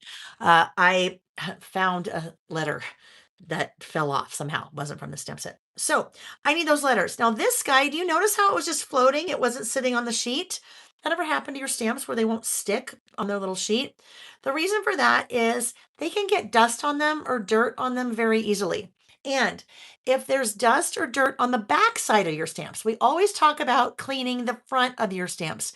We don't ever talk about cleaning off the back of your stamps. If it is not sticking to your sheet, it also may not stick to your stamping block. And a really sad thing that would happen is if it sticks to your stamping block, but it's not really sticking, and you ink it up and you go to stamp and it plops down on your project, then you'd be sad. So if it's not sticking anymore, clean off the back side and then it will stick. Just a little dirty. Just a little dirty. Got to clean it off. So when we are stamping, Layle says, what does Layle say? We say, right size your stamping block to your stamp. Now, when I am stamping my letters, I prefer to stamp a word one letter at a time. That is because I like my letters to be close together. I like to control. I'm a little bit of a control freak. Just ask Amy. or Nick or Vicky, a little bit of a control freak. So I like my letters to be really close together, and I cannot control their spacing when I am putting them all in one block and stamping the word. Because when I do that, there's space. There's a little bit of extra material around each of the stamps to give it stability. So we kind of saw that when we did our little thing here. There's space between those letters. And if I was spelling karaoke and I had all that space between my letters, number one, I wouldn't have enough room. But number two, I don't like that look. It's perfect for this because that's the look of a sticker like that, or we're trying to emulate a sticker like that. But when I'm spelling a word, I don't like that much space. So that is why I will stamp each letter individually. So I have control. Now there's no lines on here and I can't line them on a block, right? So what I'm going to do is I am going to draw a little line with my pencil, and that will be kind of my reference point for when I am stamping each individual letter. If you are doing that, something really important, if you are using a pigment-based ink, like a Distress Oxide, which is all I use, except for my black, your pigment-based inks take a little bit to dry. Not a long time, but a little bit to dry. So last thing I would want to do would be to stamp all those and bring out my eraser and erase that line. I would end up smearing, especially as I got towards the end, because that would have been stamp that I most recently stamped. I'd end up smearing some of that ink. So just wait. I will wait till tomorrow or the next time we list. I go, oh, I forgot to do that. Then I do it. Okay. I think I'd like to use blue. The green is, that green is a really hard one. I know that green's going to be a really hard one to match. Yellow, I would love to do yellow, but if I do yellow, you know who's going to get mad at me? Amy. Amy is the one that photographs, does all the beautiful photography for the idea books, right? All the beautiful photography. And every time she gets a list, when I stamp in yellow, she's like, hey, it's really hard to get, because you have to really edit the heck out of that to make it show. And when you edit the heck out of that to make it show, then it kind of changes what everything else looks like. So if you've ever marveled at the beautiful photography in the idea book of all the lists, that is Amy. So we can thank Amy. And now look what happens. Yellow, yellow, yellow, yellow. I like my yellow. So I will not do a yellow title here. I think we will try to find kind of that blue. Let's see if we can find a blue similar-ish to that, right? We know it's not prize ribbon. We just use prize ribbon. We're not going to use prize ribbon. Let's go backward.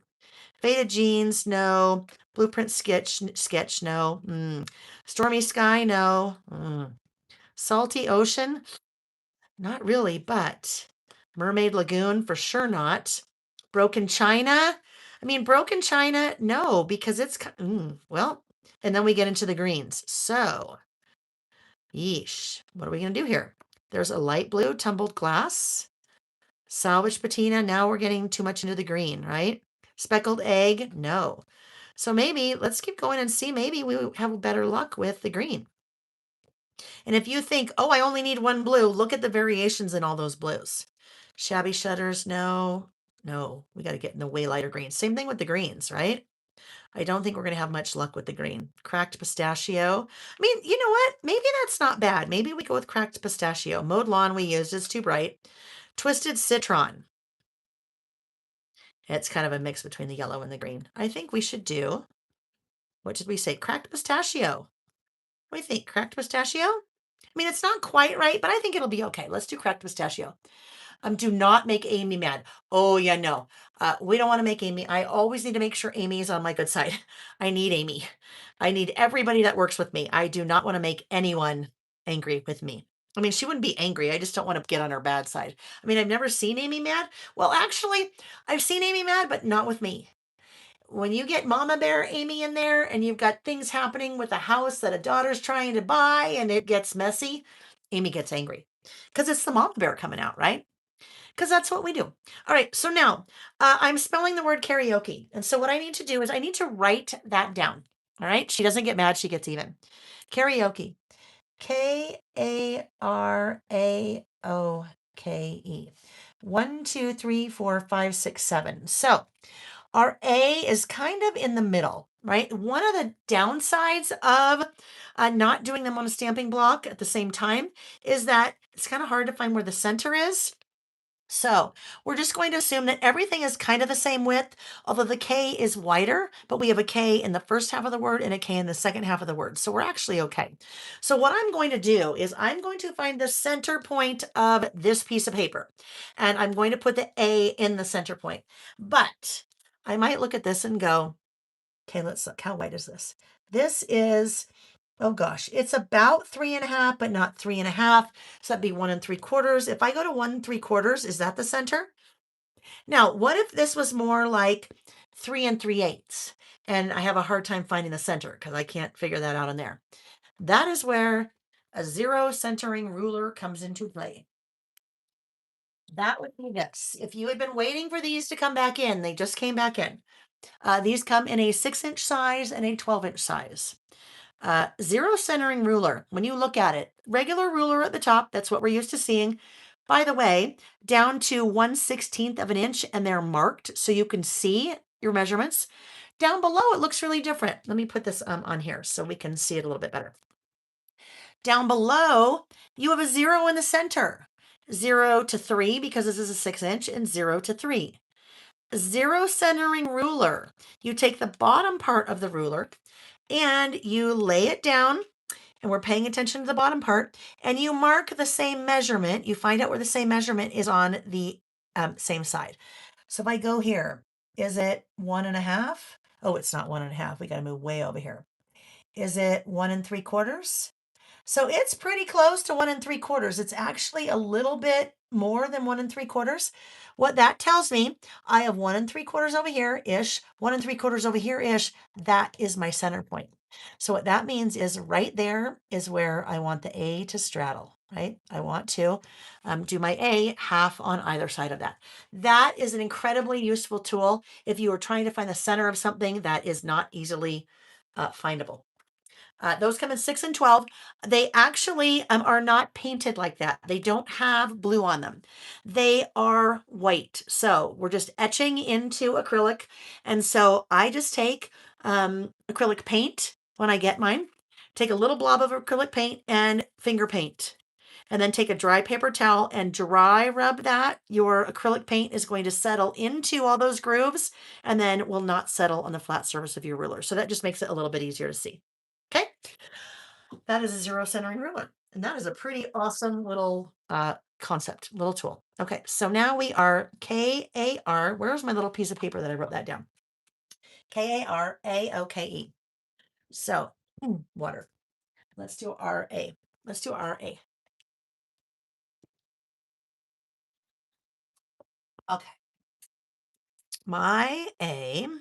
Oh, I didn't get the ink out yet. That's funny. Cracked pistachio. No, no, no. Salvage patina. That was almost bad. Right? Didn't we say so? Okay, hold on. Which one? Cracked pistachio. Yep. Cracked pistachio, not salvaged patina. Let's put that guy back and find cracked pistachio. Here we go. Looks similar this way, kind of similar, but looks very different when we actually swatch that out. Where is it? Somewhere in here. Right? Look at the difference there. Big difference if you're trying to get green instead of blue. Cracked pistachio. Sometimes if you're trying to tell what the color looks like by the sticker on the thing, a little bit more difficult. Doesn't really pan out. Okay, so putting that down, picking it up with my little right size stamping block, one of the little acrylics, cylindrical, yeah. Now we should test this. We're just going to test it right over here. I think we're going to like that. I think that will be fun. So ink that up again, and I'm going to get this pretty close to me. There's my A. And I will come back in later, next week, whatever it is, when it's completely, it doesn't take that long to dry, but I'm not going to, be hanging out for a long time waiting for it to dry. So next time I work in it, I'll do it. So now I need to do the R and the O, right? We need to work our way out so we stay even. K-A-R. So the R is to the left of my A. Test that. Looking good.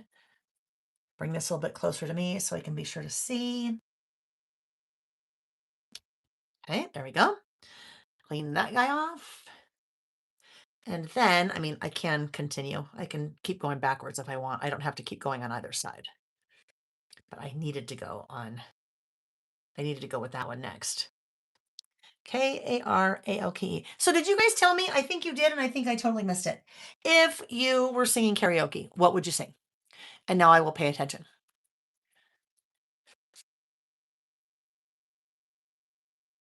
Nope, that one's a little down. That's okay.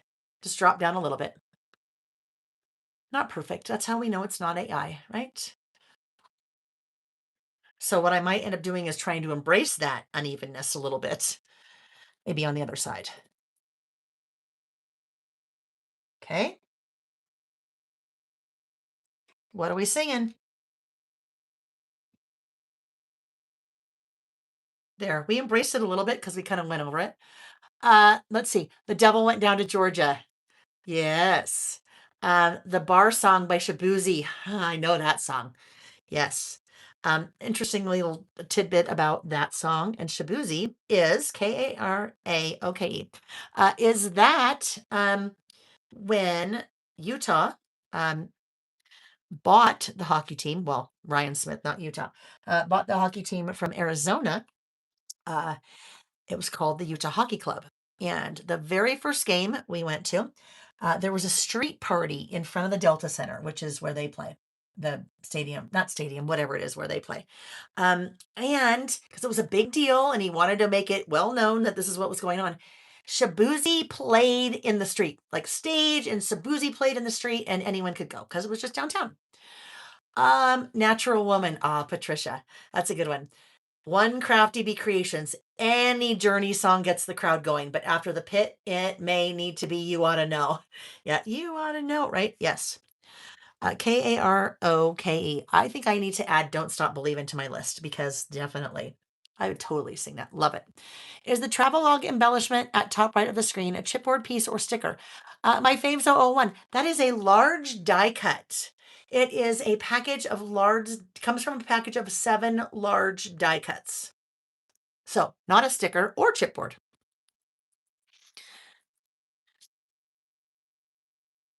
K-A-R. Oopsie. I lost the bottom part of my K. Oh, well, that'll be fine. O-K-E. K-A-R-O-K-E. Karaoke. That's a weird one to spell. I'd love to know the origin of karaoke. Like not the act of karaoke, but the name of karaoke. You know why I didn't test that? See, did you notice that? I didn't test it. I might have noticed that maybe I didn't get enough ink over there. But I'm going to fix it. You know how I'm going to fix it? We'll just kind of snug that little E right in there. You don't even notice, right? And now the fact that it's kind of that one was a little wonky. So we just kind of started embracing the wonkiness. Waterloo. Sarah, is that a song? I do not know Waterloo. I don't know what that is. Do not know. Waterloo. Okay, so now I need to add the rest of my title because Dancing Queen. Pretty much any ABBA song, right? I know a lot of ABBA songs, so I would definitely be singing ABBA song. That's on my list. All right, let's put these little letters back on. And then we will write the rest of our title, and then we'll put a little few butterflies on there. We'll write our list, and we'll be done. Not all of your lists have to take a long time. Just sometimes mine do. But it's play, right? I mean, it's play. And, we wouldn't think twice about sitting down and, I don't know, maybe binge watching The Pit for 6 hours. So why wouldn't we think twice of sitting down and playing for 6 hours? Yep, ABBA. Oh, okay, hold on. Waterloo is ABBA. I understand. Waterloo. Okay. I bet I know that song. I probably just don't know the title. If you were here, Sarah, you could sing it to me. Love ABBA, love The Pit. Yeah, ABBA. From Mamma Mia. I know the movie. I just don't think I know the song. We'll see. All right. So I don't know where the backer of this is. So I'm just going to put these in here now just to make sure that they get put away because some of these little guys tend to want to escape. Oh, escape. Like the Pina Colada song, I think is called Escape, isn't it? I wouldn't sing that one. I know it. I know the words. Okay, the term literally translates, no. The term literally translates from Japanese as empty orchestra. How about that? We're on, oh, and then Leah's Plans also wrote that. Sorry, I didn't see that. Japan meaning empty orchestras. That's really cool. Look at, we learned something today. Well, I did. I didn't know what that meant. But it's cool because we've been kind of talking Japan. So that just kind of worked in right away. And didn't know when when I picked that list topic last week that that's what it meant. Mm. The song at the end of the show where they all show up in 70s outfits. Yeah, it's just not, I'm gonna hear it and be like, oh, that's what it is. Party in the USA by Miley Cyrus. Guess what, Kimberly Castillo? We were at a trivia night at a brew pub on Thursday night, and they played a little snippet of that song. And I'm like, I know that song. That's Party in the USA by Miley Cyrus. I didn't sing it, but I knew what it was. All right. So before we start our list, let's finish our list, write our list. I think we should add a couple butterflies. So let's see what we think we would like to do here. Now, if we totally wanted to brighten it up, we could add a couple pinkies in. Ooh, look, we also have this color, which is, look at serendipity. That kind of worked too, didn't it? Maybe we stick along this line. Clear stickers. So kind of cool, right? A little bit of gold foil there. Let's see where we want to do this. Just thinking here, where do we want to do this? Maybe I was thinking if I have a washi that I want to throw in there somehow, but I don't know. I don't have much washi right over to the side there, and this will probably be really bold. Let's see if we want to use this. I love music too, Carolyn. If you told me that I could choose TV or music, I would choose music because I choose music every day. I listen to music all day, every day. I usually, Nick and I'll sit down and watch something on TV, maybe around 9 or 10 at night. We like that? Let's see. We'll just put it down and see if we like it. Little guy right here. I really would like to have a different, we're just going to do it. I'm just going to do it. I would really like to have a different washi there, but I have loads of washi, but not much down here. And actually I need to change that because that was a straight edge and the other one was torn and I don't like that. So if I want a straight edge, I can do this. Where'd that washi just go? Right here. Wait a minute. What if, hang on. I do have a few other things here. Pardon my reach. These were things from season pass the last year. Some washi we were doing washi with season pass last year. So do we like that? I mean, that's much better, right? That just brightens it up a little bit more. Oh yes, we'll do that. That black was pretty heavy. It was pretty weighty. I have another ruler I could have done, that blush color. Let's do this guy right here. Okay. And then we might want a few other butterflies in here. I don't know. Let's look. Kind of like this little chartreuse one too. I have 6 sheets of these, right? 1, 2, 3, 4, 5. I have another one I had started to use. I don't know where it is. So let's look. Okay. I was going to say we could get pink, but now I don't want to do pink because that little orangey will not go really well with the pink. So what about this guy? Would we like this one maybe? Let's pull it off and see. Do we do another one right there? Sure, why not? We're just playing. Why not? And then I feel like we need maybe something more there. We need a little visual triangle, right? Just a little visual triangle. What if blue? There's some blue ones. Oh, here's the other one.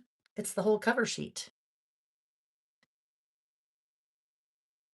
I don't know if the blue is quite right because it is super sparkly. I like a sparkly. Oh, just pick something, Layle. Pick something. I'm going to pick this little guy. Yeah, we'll pick this little minty guy. Like minty fresh. This guy needs some tweezers because it'll be much easier to handle. There, karaoke. I feel like all of a sudden we might need another little guy next to him because he's kind of small compared to the rest of the dudes, compared to the rest of the butterflies. Do we give him a friend? Let's give him a friend. Okay, there we go. Music, karaoke has nothing to do with the butterflies, but we are embracing it. Except Layle is very indecisive today. I'm not digging this. Oh, all right, can we fix that? Sometimes you got to be careful when you lift your washi, and I was not careful. Will that come back up? It will. I don't like that washi there. It's just not the right color. So what if we try this guy? And if not, then we're just going to give up. If you don't have butterflies, there's 2 bees on the season pass rub-ons. Yes, there are. So let's look at those. Let's see if we like this better. If you are using all of this. Oh yeah, I like that better. That's just softer. Softer, kind of a little bit more of the pastels than what we were going with. Doesn't that look way better? Way better. Okay. What Mary knows her season pass, doesn't she? I love it, Mary. There are die cuts that have the bees in season pass if you have them. And there are rub-ons if you have the bees in season pass, if you have them. Both of those are gone. Let's see if I can just see them in here so you can see what they look like. Oh, I know. There's a bee and there's a bee. So if you still have those guys floating around, those would be fun to add to your little list. All right, we're ready for our list. Layle is ready to tell you the songs that she would sing if she was doing karaoke. She would also maybe grab something different. And maybe, I don't know, sometimes it's just in and done. And sometimes, like today, I seem to be super indecisive. I feel like this needs, usually I don't just do one washi by itself. I usually layer something, and I usually layer a fat one and a thin one, a wide and a narrow. I shouldn't say fat and narrow, a wide and a narrow. So let's just do this. That will go there. And now we're going to put this guy back down. And eventually he is not going to want to stick anymore because I have now picked him up and put him down many times. Okay, there we go. Super simple. It just took 12 hours. All right. The songs that I like to sing. If I was doing karaoke, this is what I would sing. I know, Carolyn, thank you. She said, and that's okay. Just keep being you, Layle. We are our own worst critics. You do you, right? You do you. You might be like, I never would have put those things together. And I would have been like, well, I did. So that's okay. We need a little visual separator in here. And you're thinking, Layle, that black is really heavy at the bottom, but it's going to be fine because I am going to end up doing this. And I will also end up having all of my writing in black because I pretty much always only write in black. Look how much that changed it though, right? Kind of here to here. We need a bullet stamp because this is a run-on list of songs that I would sing if I had to sing karaoke. If I had to sing, if I had to sing karaoke, that's what I would sing. Maybe we should do this. Dot, dot, dot. 1, 2, 3. Okay. So if I had to sing karaoke, I need a bullet stamp because this is going to be a big old run on list. I have a butterfly, but I'm not going to use a butterfly. That's just kind of a lot. So let's do a, oh, you know what? Look what we have. There is a little, in Bullets and More 2, there is a little music note. That is perfect. I mean, not that it would sound like music if I was singing because, yeah, no, you don't want to go there. But at least it would be music playing. Stylus. This is a stamping stylus. It is our little teeny tiny, but really long, so it's easy to work with, stamping block. And we will end up using cracked pistachio again to ink our little block or ink our little stamp. And then I will write the songs that I would sing in between all those little bullets that I do. So there we go. First one, what would I sing? You also a mini music stamp set. Oh, right. There is a mini music stamp set that would be little mini icons. I love it. You guys know your stuff. Mini music icons that would be a little bit bigger.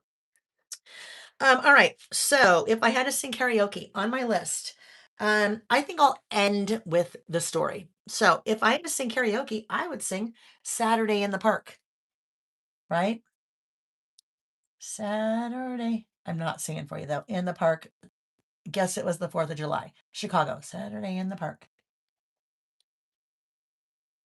I'd sing Saturday in the Park. I like that song. Hey, Nick, will you come here for a second? I have a question for you. I need your memory. Nick? At Jack's wedding, the very last song, then when everybody did the train and all that, do you remember what song we were singing? Was that the Celebrate Good Times celebration? Celebrate Good Times. Come on. All right. That song by Kool and the Gang. Uh, is it called Celebrate or Celebration? My Kool and the Gang fans out there. What song is that? Celebrate Good Times. Come on. Celebrate. It must be called Celebrate. Saturday in the Park. I should have said who that was. That's okay. Is it Celebrate or Celebration? I think it's Celebrate. Celebrate. I'm going to do this. Celebrate by Kool and the Gang. I'll do that. Celebrate by, and I think is it oh well. Celebration. Is it Kool and the Gang with a K, right? Kool and the Gang. Kool and the Gang. Kool and the Gang. Okay, next up.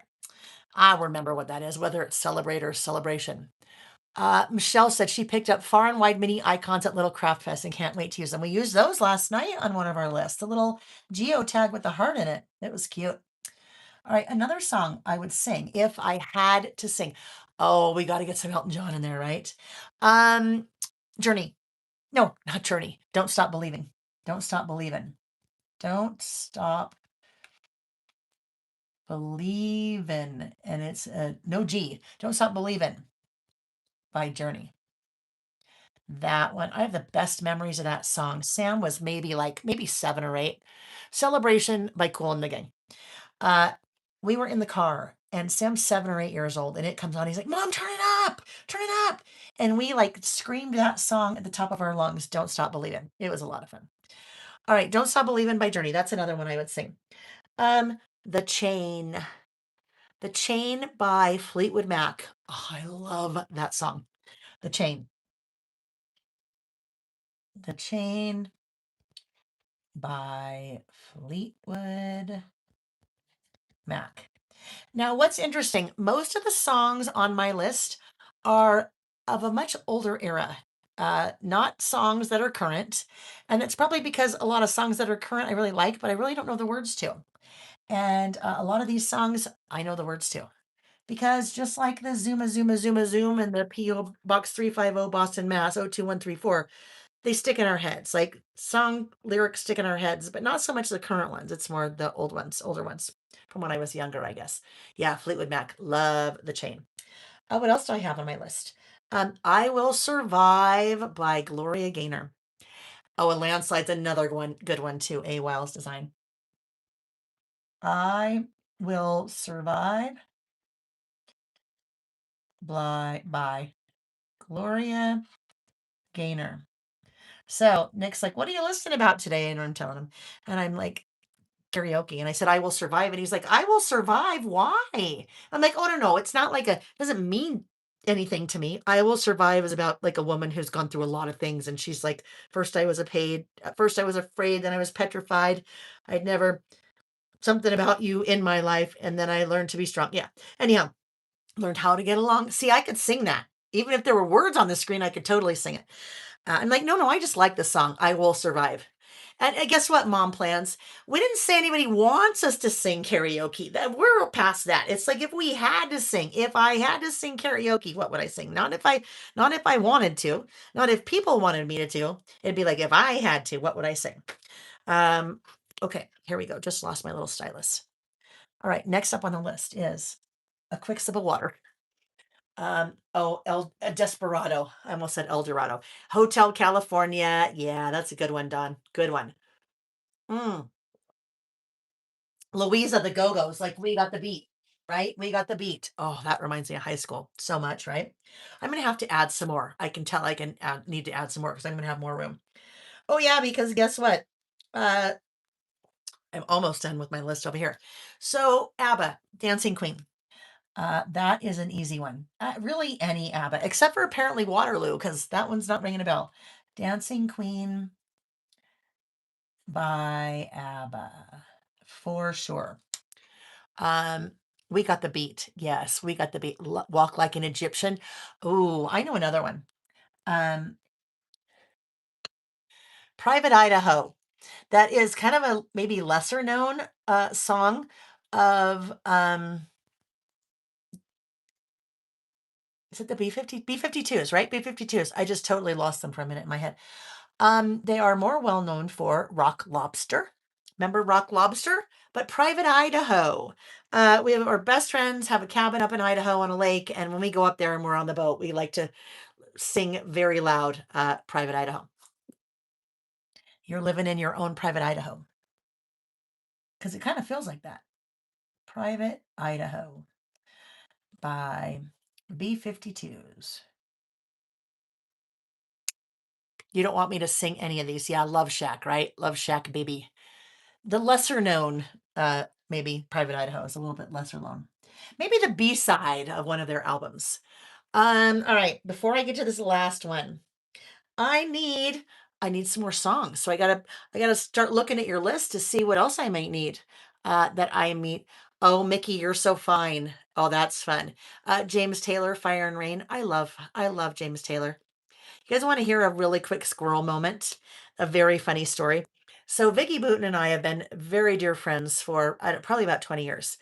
And I'm going to say now, maybe about 15 years ago, I went out to visit her and we were up late. We were laughing. We were being silly. We were watching funny skits on the computer on the about Saturday Night Live. And she goes, "Oh, hey, let's listen to some music." And I'm like, "Okay, yeah." And she goes, "How about some JT?" And I go, "Oh, yeah, I like James Taylor." And she looked at me and she's like, "Who?" And I said, "James Taylor, JT." And she's like, Justin Timberlake." That was very funny. So, yeah. I like Justin Timberlake, but I probably know more James Taylor songs. That was funny. Oh, Kate, of course. Sweet Caroline by Neil Diamond. I mean, come on. Sweet Caroline. That is for sure one by Neil Diamond. Uh, when I was flying to Japan, one of the movies I watched is called, oh gosh, what is it? I'm running on not a little sleep, so I am. If you know, tell me. It is a new movie with the guy Heath. No, oh freaking a! Sing song blue, song blue, song blue.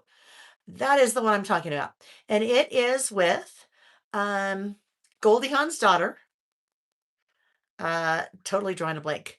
Hugh Jackman, yes, thank you. Song Sung Blue by Hugh. I'm sorry, movie with Hugh.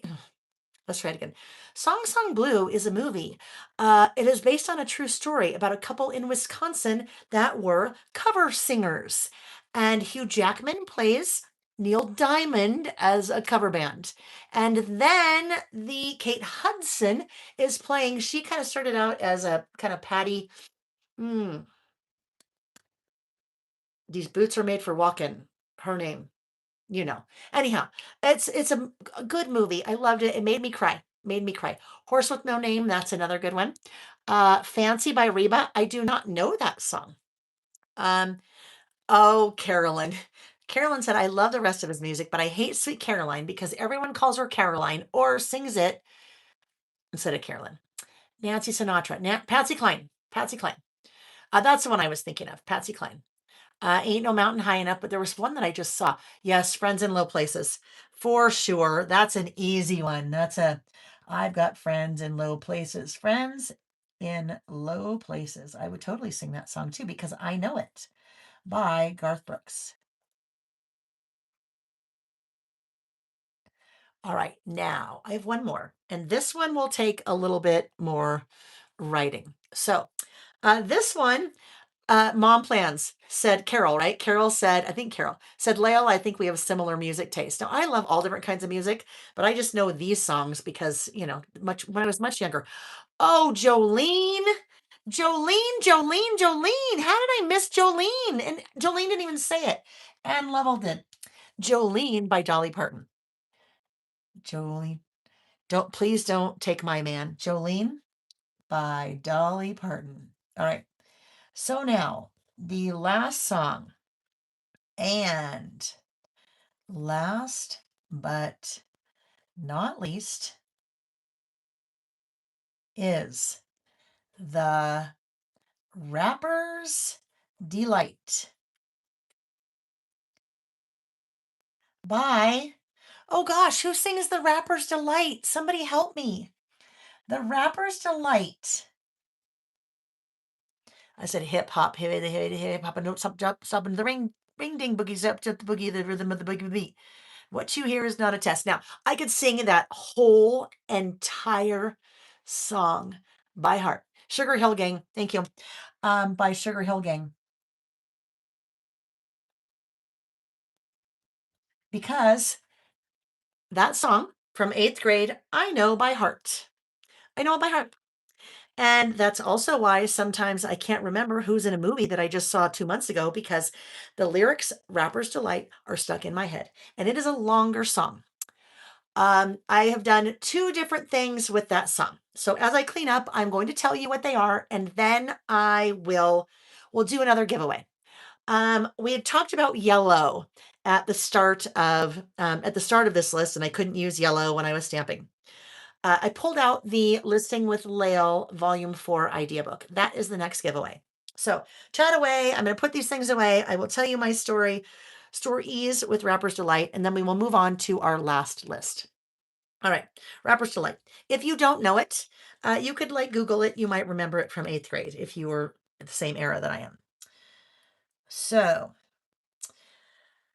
at the end of the pandemic, I was in Oceanside, California, teaching at an event in November. My friend Lizzie Lou does a Christmas bash every year. This year's our 10th year. And so this is probably maybe 5th year. And I had double booked myself. I was teaching at both. And I think I asked her if it was okay, and it was fine. So I was also teaching at an online event for Crop and Create, for Scrapbook and Trends, Scrapbook and Card Maker magazine, Crop and Create. That was a virtual event. So I was staying in a little condo. A couple of us were staying in a condo. And so I left the in-person event I was teaching at. I'd already taught my class, and it was kind of a break. And I went to the condo. And so I am on a Zoom, and I am teaching my class. And I don't even know how this came about, but somehow, Vicky had challenged me to something. And I decided that I, in this condo on a Zoom, was going to sing the Rapper's Delight. There were like 2,000 people there virtually. I mean, it is on video. The kids watched it because it was on YouTube, and then they videotaped the screen so they could see it. Our boys. So I thought, well, if I'm going to do this, I'm in my, teaching clothes or whatever. I need to look like a rapper, but I'm at a condo in Oceanside. I don't have anything with me. So I go to the kitchen and I took a saucepan, and I put it on my head so it looked like a hat with a, bill. And I sang Rapper's Delight. Now, it wasn't karaoke. I didn't have the words in front of me. I sang it free with no music either behind me. So that was the first time. Now, second time, oh, I can't sing. You guys don't want me to sing. Really, you don't want me to sing.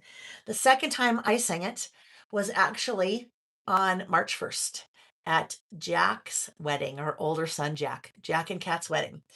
Because they had, for part of their wedding, it was karaoke. They had a DJ, and it was so much fun. My mom got up and sang Love Potion #9, and she had two backup singers, which was so awesome. It was so cool. But no one knew I was going to do this. And my family and my friends do not know me like this. They do not know me like this. But I got up there and I sang that song, and everybody is like, what? Who even is that? Yeah, so that is also on video, recorded for prosperity. Yeah, Rapper's Delight. I can sing Rapper's Delight. That is my claim to fame. I know all the words to Rapper's Delight. So, anyhow, if I had to sing karaoke, those are the songs that I would sing. And in fact, I did sing one. All right, so we are done with that list. That was a quick list, right? We've got some stories going there, so it takes a little bit longer, but that's part of the fun. So I am going back to this page, and it's going to go right there. Sometimes it's okay to do a single page list. You don't always have to do a double page list. And if the things don't go together and they don't match, it's okay, right? It is okay. Sarah's asking, who is this? I know, right? It's very out of character for me. Now, I will tell you, it's towards the end of the evening. I might have had a glass of wine or two. That might have helped. Had a little bit of liquid courage. I just did it. I'm like, I'm going to do it because I'm going to shock the you know what I've ever been. And I did. I shocked him. Oh yes, date it, right? Let's date it. We got to remember to date it. So this one, I don't have a lot of space, so we're just going to do here. We will do 52026. And we remember, we talk about the importance of dating because of this. When we go back to a list that we had written, maybe in, let's see, when we go back to a list, I don't, these, that was in 2010.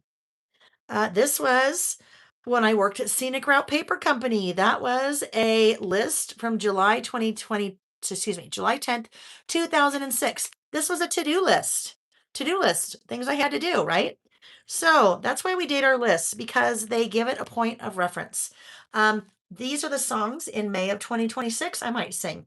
I don't know, maybe when I'm as old as my mother is, a young 79, maybe I might sing something different like Love Potion number 9.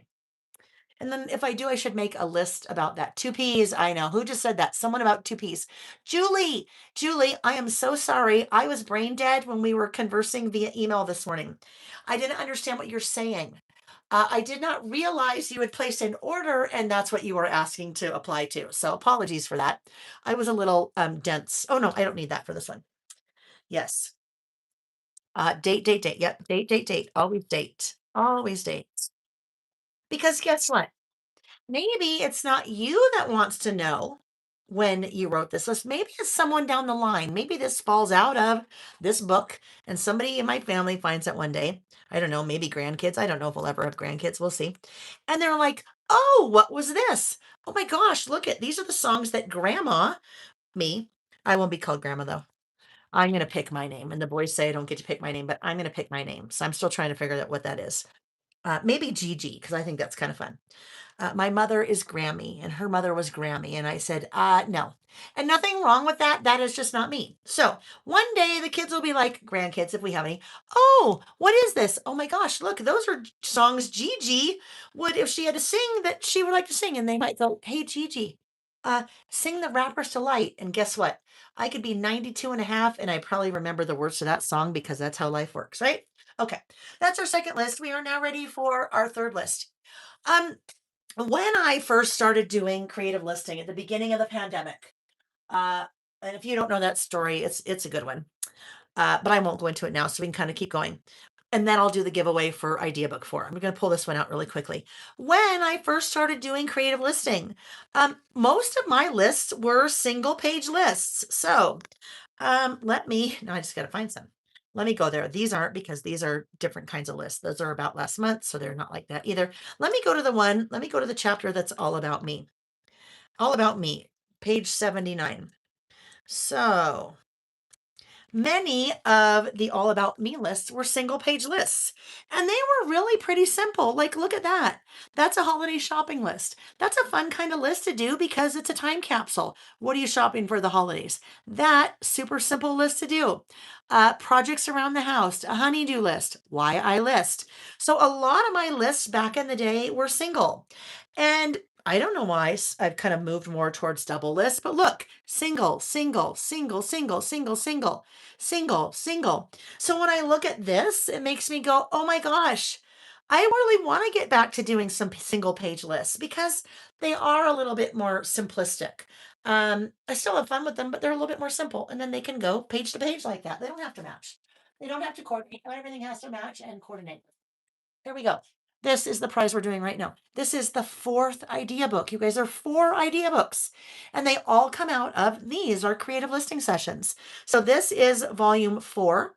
These are our lists from 2025. So this is the current one. Because we're in the middle of 2026 right now, we can't have the idea book for 2026 because we're still working on our lists. All new design.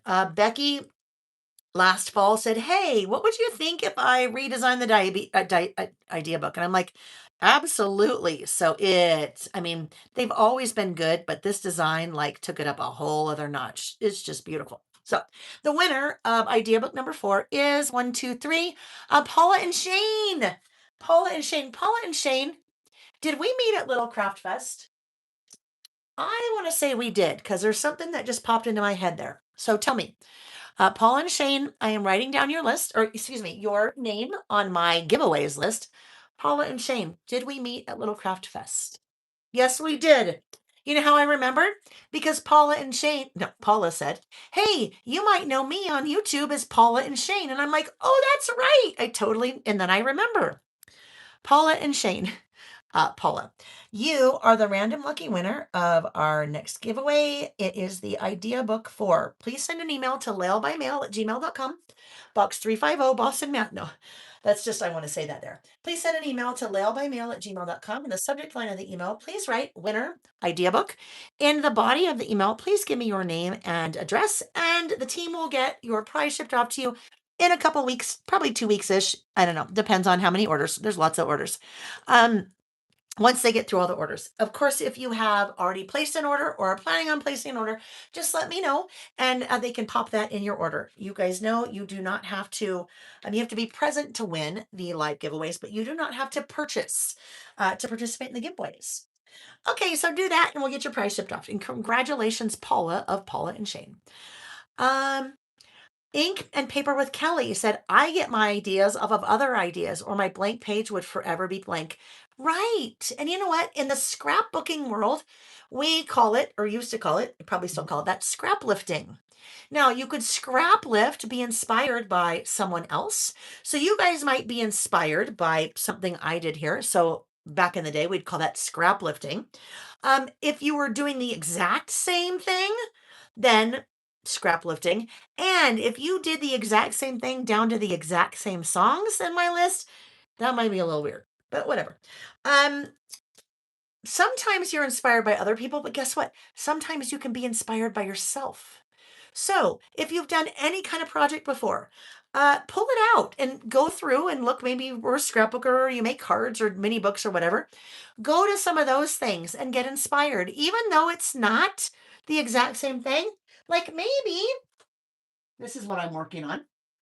This is a mini book project kit with the new far and wide. This is not a list, but I might be inspired. I might scrap lift myself based on maybe some of the layering I did over here, right? Doesn't have to be exact, but we can be inspired by a lot of things. Oh, this is funny. Look what's right here. I probably have these here from before. There are some of our stickers that we now make using, no, those aren't ours, bought those, right? But now we make those type of stickers using Destination Unknown and Destination Mini. Still called scrap lifting here in the Midwest. Yes. Okay.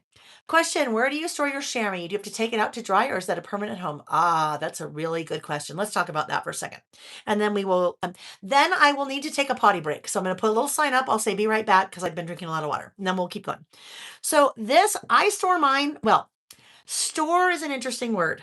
While I am working with it, I keep it in here. This is a salt cellar. Opens up, it keeps it moist. So we don't like that word, but keeps it moist while I'm working with it because I've been working now since 9 a.m., 9 to 10, 10, 11, 4 hours. I've been working now since 9 a.m. And if this was out in the open air, it would be completely dried out by now. So as long as I keep it kind of covered up while I'm working with it, it will stay moist and easy for me to use. You could put it in a baggie. You could put it in a Tupperware or something like that. Now, Amy just put, oh, thank you, Amy. Amy's just popped a couple links in for us. She just popped in the link for that travel mini book project, the Let's Go mini book project kit that released yesterday. And then also she just put a link for that salt cellar chamois keeper. It's from Amazon. Here's the thing. If you have ever gotten ambitious late at night and thought you wanted to do a load of laundry, and you put the laundry and thought, oh, it'll be no problem. I'll be awake. I'll remember to put it in the dryer before I go to bed. And then you forget, you go to bed. And the next day you get up and do whatever, go to work or whatever you're doing. The next night you come home and you're like, oh my goodness, the laundry is still in the washer. You know what happens when you open up the dryer? or excuse me, washer. Woo-wee! It doesn't smell good because it smells kind of moldy, right? Same thing with this. If I forget and I keep it in there like that, covered up, it is not going to smell very nice in a week when I come back in here to use it, right? So what I try to remember to do when I'm done is at least open it up or just put it like that. Then it's fine. It gets really stiff when you're done using it. When it dries out, then you just wet it again and then it's off and ready to work again. Okay, so this is what I need to do. I need to put this little sign right here.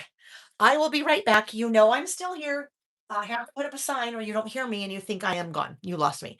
I'm going to run to the restroom really quick, and I will be right back. I'm going to take a quick sip of water first, and then we will reconvene in just a minute. And I have to be careful because there is no walking space on my floor. My floor is covered with stuff.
Okay, I'm coming back. You know what I was just thinking?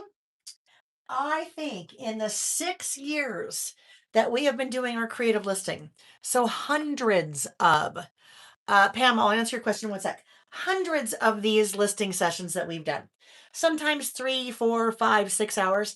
I think this is the only time, the first time I have ever taken a break and gone to the bathroom in between. And you know what that tells me is normally I am not drinking enough water. And the fact that I'm drinking as much water as I am, that's what we should be doing, right? I don't think it's very good that you don't go to the restroom for 5 or 6 hours. All right, so let's have another sip. I will answer Pam's question. We will do another giveaway. So get ready. We're gonna do another giveaway, and then we'll do our last list. Let's see. Pam said, "Can the chamois be washed if it starts to get smelly?" It can. You do not have to wash it. It doesn't. I mean, it's. This is a newer one because I don't know what happened to my last one. I must have thrown it away or something. But it starts to get, especially if you use a lot of black, it starts to get stained. It won't hurt the stamp chamois. It won't. It just absorbs the ink. It's not going to do anything to your stamps. But if you forget that and then it's smelly, usually what I do, I just take it into the like kitchen sink or bathroom sink. I just one little pump of soap on it and then do this and then just kind of, and then let it sit to dry. So there we go. Amy said dish soap and warm water. Easy, easy. Sarah said, I just tuned in and had to check why it was so quiet. Yeah, you don't really hear me be quiet. I don't really do quiet. And then let's see. Joe Disney fan said, I left my chamois in my salt cellar. I'm probably tossing it. I have a backup, but needed to buy another one. Always need extras. Um, Having extras is not a bad thing, but Joe Disney fan, you don't have to toss it. You can wash it with soap and water and it will be fine again. It's just like your clothes. You think you want to throw them away because they really smell bad, and then you just put them in the wash again and you're good. Okay, so our last list is actually a carry. Oh, wait, stop. A giveaway, right? We need our giveaway. So, oh, isn't that funny? I have something on my list here that I meant to give when we did our first list. When we did this list, it seems like 28 days ago. This one, that little guy, and I'm going to end up, I need to put something below there. It needs a little something. I got to add something there. Um, just too plain now that I see that. But when we did this list, on my list, I had to give away the Destination Unknown mini stamp set because, of course, Layle, I don't know how I forgot that. So we're going to do that one right now. We'll just pretend that we're back in that time. That one, I don't know. Where did it go? I know I need these. Oh my gosh, what a mess in here. I've got travel, I've got summer, I've got lots of things. I shouldn't say I've got, I have. Where did it go? Well, the Destination Unknown mini stamp set is right here. There we go. It's brand new in the package, even. You always get new. Unless I'm saying, hey, I don't want this anymore. I'm going to pass this on and it's a prize, then you know. But that's what this is, Destination Unknown mini. And that's what we made there. So that prize is going to go to, let's stop. Let me scroll up, scroll, scroll, scroll. It is going to Joe Disney fan. Joe Disney fan. She just said, glad you said that. I didn't have a clue I can wash them. Joe Disney fan, congratulations. You are the winner of the Destination Unknown stamp set. So let's put your name down here, Joe Disney fan. You know what to do. Send an email, laylebymail@gmail.com, in a subject line, please write winner, Destination Unknown Mini. In the body of the email, please give me your name and address. And the team will get your order shipped once, or your prize shipped once we get through all the orders. And if you have placed an order, let me know. They can add it to your order. Otherwise, they'll send it to you in a week or two, or I don't know. It just depends. That just reminded me of something though. I got lots of emails overnight, last night, during the day when I was listing, and then also this morning, asking about the travel charms. The travel charms. So yesterday, with the release, I introduced a new Travel Charm 2, and reintroduced, brought back in stock the original Travel Charm, which was just called the Travel Charm. Both of those went right away yesterday, right away. They are handmade. So I used to do them a long time ago. Then Sam did them, and now Sam's girlfriend Lena is doing them. So they're all handmade. And you guys were asking, are they going to come back in stock? Hopefully.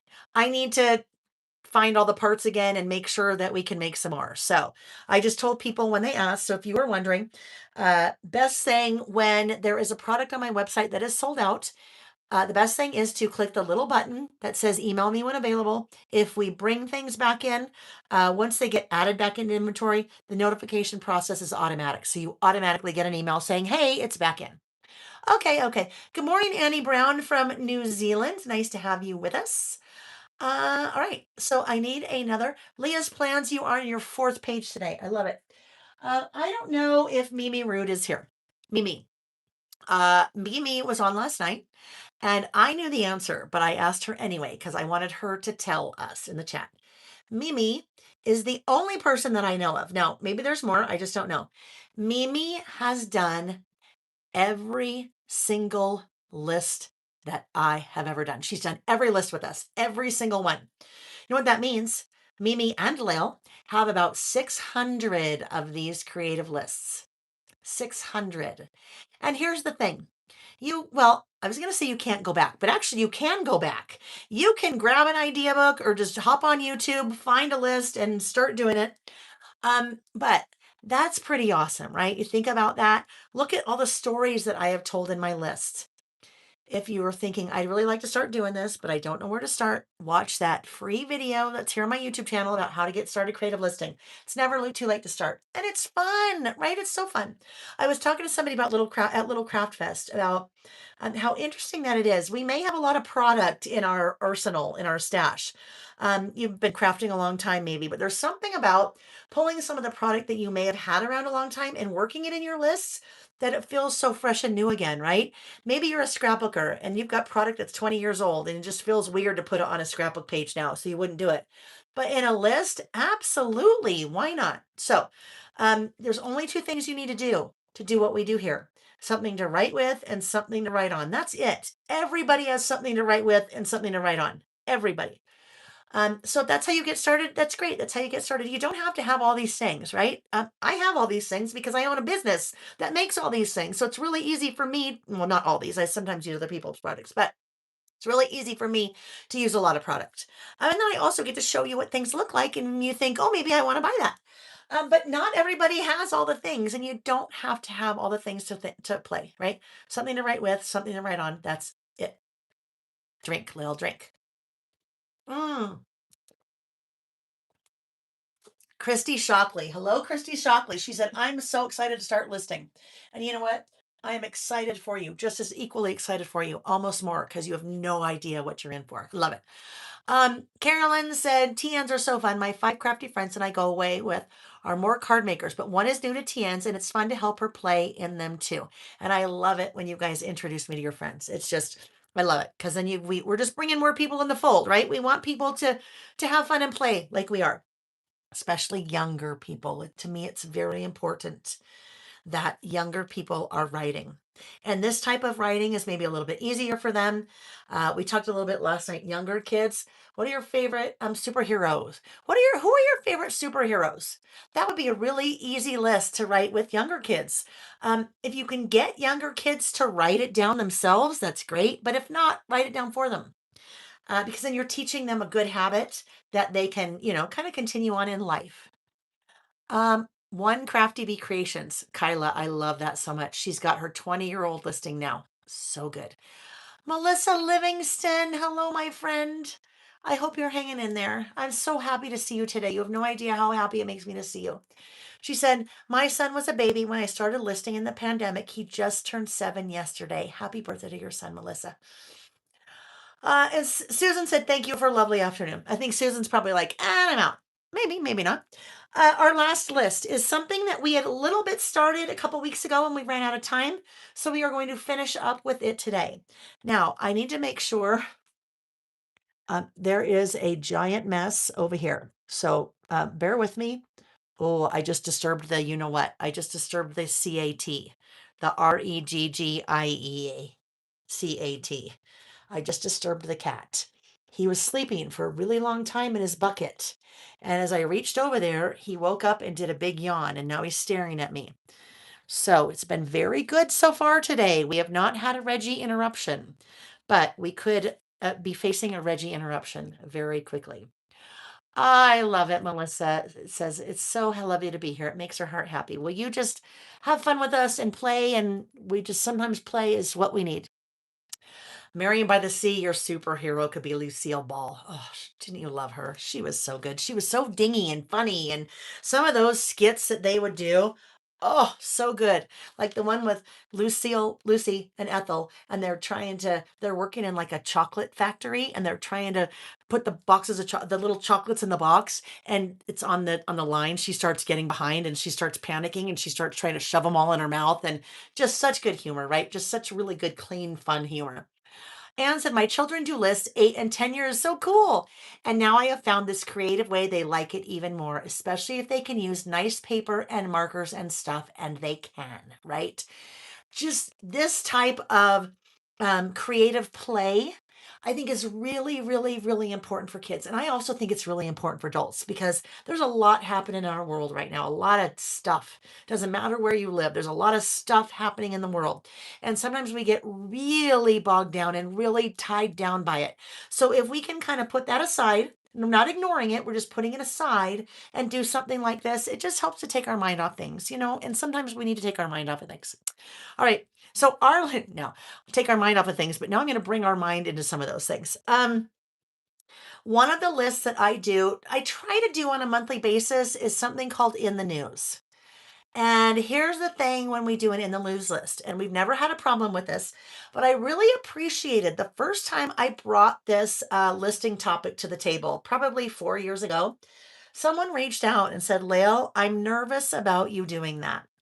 She said, I am worried that when you do an In the News list, that people might start talking about their opinions as it relates to the news. And she said, that is not a place I want to be. And I said, oh, you are so right. I said, here's the deal. When I do an In the News list, it is just the facts. Okay, just the facts. Here is a fact. You might like it, you might not like it. The United States men's hockey team won the hockey gold at the Olympics. That's a fact, right? Now, I am not going to give any opinion when I'm talking about that fact. I'm not going to say whether I like hockey or I don't like hockey. I'm not going to say whether I thought the US should win or I thought the Canadians should win. I'm not going to give any opinion. It's just the fact. So basically, I'm making a list of news news items that hit my radar. Now, that may have not hit your radar. Maybe you don't live in the US, maybe you don't live in Canada, maybe you don't follow hockey, maybe you don't follow the Olympics. So you're like, that wouldn't even be on my list. Something totally different may be on your list. Like maybe you watch the Today Show and you like Savannah Guthrie. And I think this is Feb. We'll go back. I got to look at my list. Uh, Either February or March, her mother was kidnapped and they still haven't found her as far as we know, right? Not going to add any commentary to that. We don't know. But that may be on your list. Maybe not the Olympics, maybe not hockey, but maybe that was on your list because you watch the Today Show every day. So I sometimes use photos in the news list and sometimes I don't. But my agreement and commitment to you whenever we do this list, it is just the facts. I don't give opinion. And then I also ask that if you want to say in the chat what would be on your news list, that's great. But just please don't give any opinion because we come here to play. We don't come here to get into politics or divisiveness because the news, a lot of times politics, a lot of divisiveness in the world. And so we don't want to talk about that. We just want to have fun. In the news, something we've been doing for a long time. If you go to any of the idea books, there is a chapter for in the news. Idea book 4 starts on page 27. So when we look at these types of lists for me, usually I have photos because that for me helps tell the story. Usually a 2-page list. Usually it is 1 month. So that was January. January's in the news. This was February and March is in the news because sometimes we get behind. I get behind and I miss a month. So I'm like, oh, we better pair it up. That's also going to happen. This today, we're pairing up February and March. In the news, April, maybe you only have one photo. Interestingly enough, this could have been, it will be, don't kid yourself. I'm not giving any opinion, but it will be. Last April, Rory McIlroy won the Masters Golf Championship. So that was my single photo.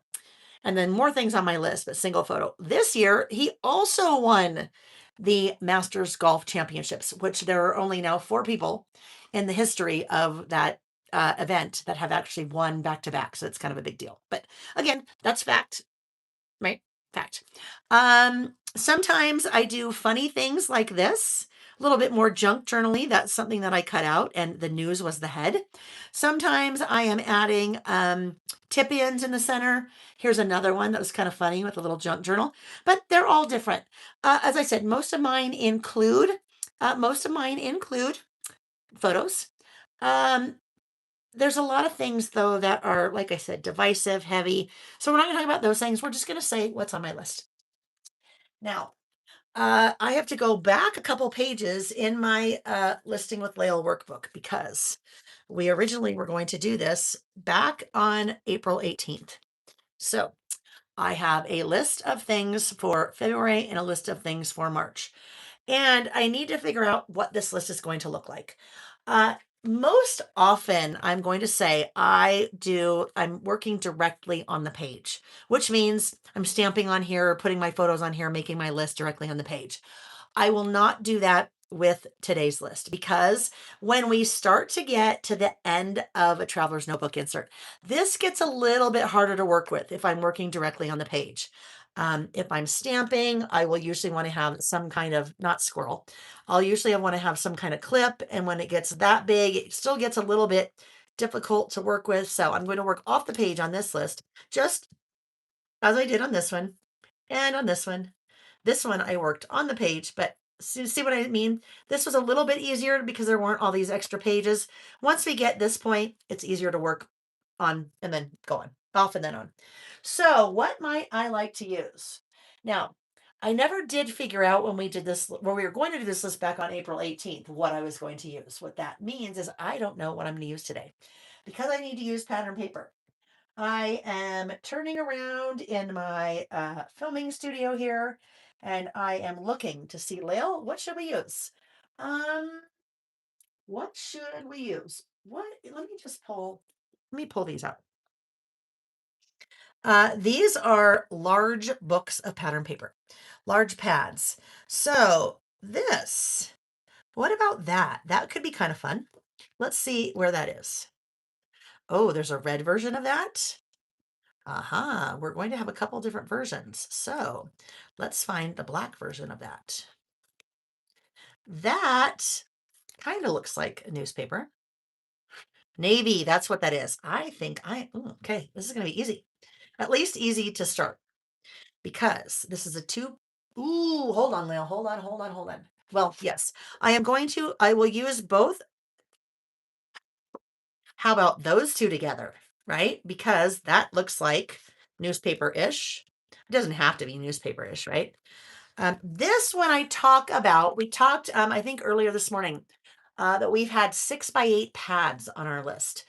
This is what maybe a 6x8 pad would look like, but Layle style, right? This is not, I mean, it's beautiful and I love to use it, but this doesn't look like any of our pattern paper. But the 6x8 pads will be just paper pads like this that have lots of different patterns on them that when you are looking for something, you're not working on Christmas, you're not working with summer, you just want something just kind of generic. This is what kind of the concept of what our 6x8 pads will be. I have loads of ideas of what I would like based on when I'm doing something like this and I'm like, oh, I really wish I had this. And I don't. So these are much larger, right? What size is that? Where's my ruler? Um, oh, we averted crisis. He went back to sleep. Reggie is sleeping again in the bucket. He's been awesome. He's been sleeping for a long time today, which means he's going to be up all night long. Although Jack, our older son's like, Mom, that's not how it works. Cats don't have a circadian rhythm. And I'm like, well, I think Reggie does. So these are about 7.5. These sheets are about 7.5 by 10, which guess what? Well, okay, I was going to say it would be a little too short. I can't really use it that way. So, well, I could, but I'm going to trim them down to the size that I like to use, which is 4 3/4 by 8. So I need, oh, that's a long ways down to bend there. Long ways down. Thank you, Amy. 7.5 by 10. And Amy, I'm just popped a link to those little pads. Now, those pads are a little spendy, but there is a lot of stuff in there. A lot. You have 64 sheets, and half of them are 120 GSM, half of them are 250 GSM, which means they are really, really thick. Okay, hear that? Like twice as thick. Okay. Let's trim this down. So we said 4 3/4 by 8. And I know we're like, oh, but you just wasted all that. Well, it is what it is. I mean, I won't waste it. I'll use it for something later, right? I'll just put it back in between the pages of that. I won't use this one though. I mean, I don't know if I was I don't know. I don't know. Maybe I should never say never. And then this one also 4 3/4 by 8. Now, I sometimes have a difficult time deciding what I want to work with when I'm doing an in the news list because if I am adding photos, there seems to be a lot of blue in photos for some reason. Like, look, not Nancy, that's Nancy, but I don't think her name's Guthrie. Savannah Guthrie's mom, Nancy, I think. Blue, blue, blue, blue, blue, blue. And I don't look for blue. It's just kind of what happens. Now you're like, Layle, why do you have two of the same photo? Because when I printed these, I was trying to decide if I want to do larger photos or not. Not blue. That's Mackenzie Childs. If you know that brand, Mackenzie Childs. All right, so there's lots of blue. So I always feel like everything is kind of blue heavy. Now look what I did as I'm picking paper. I kind of went the blue route, so that's fine. Maybe I should have gone more like the orange route-ish here because look how interesting. And this was not planned. Look, orange. I could have looked deeper for some different colors and maybe would have found something like that. But I've already cut them, so we're good. All right, here and here. Now, don't worry. I will not be really putting photos on here. Although I could. I mean, let's just see, right? I could do this. Now I need to think about, let me look at my list because there are some things I had planned for which months. Okay, this is February. That's February. I gotta separate these so we know. Olympic Winter Games. Oh yes, of course those were February. Oh yes, also, that is a fact, whether you like it or not. Seattle won the Super Bowl. These are the women. So women and men, both the United States women and men won the Olympic gold in hockey. So that is also February, right? Isn't it? Yes. Okay, then we have over here. Mackenzie Childs died in March. We have, and I ended up putting this kind of the Iran war. I ended up putting it technically happened at the end of February, but I kind of put it in March because it seemed more kind of Marchish. This was another one. The warmest March on record, 132 years in the United States. Warmest March in on record. That's also there. And then as a result of the war, the price of oil surged. It's still surging, but that was in March. So these are my Februaries. 1, 2, 3, 4. These are my Marches. I need to decide what kind of what size I'm using first, right? Do I want to use the bigs or the smalls?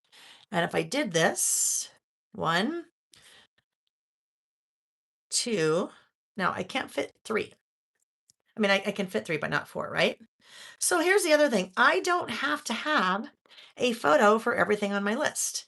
So if I felt like I wanted to do this, because I'm going to take that color and break it up a little bit, then if I'm over here, look, I have that same color. And don't worry, there'll be more on here because this will be crazy if I do it this way, at least in my head. This could go here, and this could go here. Now, these are kind of the same thing. So if I did this instead, and then put this one in, and obviously those aren't my photos, right? Those are not my photos. Those are photos that I have just pulled from Google. So I figure out things on my list that kind of hit my radar, and then I go find photos on Google, save them to the camera roll on my phone or my computer, and then I print them out. And these were printed Epson PictureMate PM400 using the Epson Creative Print app in one of their pre-configured templates. So I first said, well, should I have this template? And then did all those. And I said, or should I have this template? And did all those. So I think this is the route we are going to go. We are going to, although I might do more like this. Maybe we go more like this.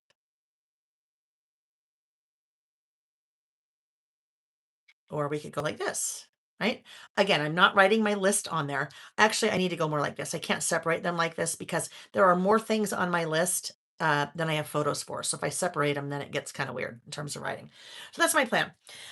Last thing though, I have to change that because that's not the plan. Because what will happen if I put this right here, those photos, even if I really tack them down, are because they're smaller and they're individual, they're really going to want to pop. So I'm not going to do that. I could do it like this, maybe side by side that way. All right, so that's my base. And when I know those are my bases, I can start out by rounding my outside corners. But then that is just going to be a base. I need to put another something on top of it because you really won't be able to see that, right? We won't be able to see that at all. And now, actually, maybe I'm thinking I'm going to flip-flop this. And it worked. I could flip-flop it because the pattern, same either way. Because I feel like we might want to have, there's less color going on here than there is here. We're going to do that. And you don't necessarily need to know all those things that my head is thinking when I'm doing it.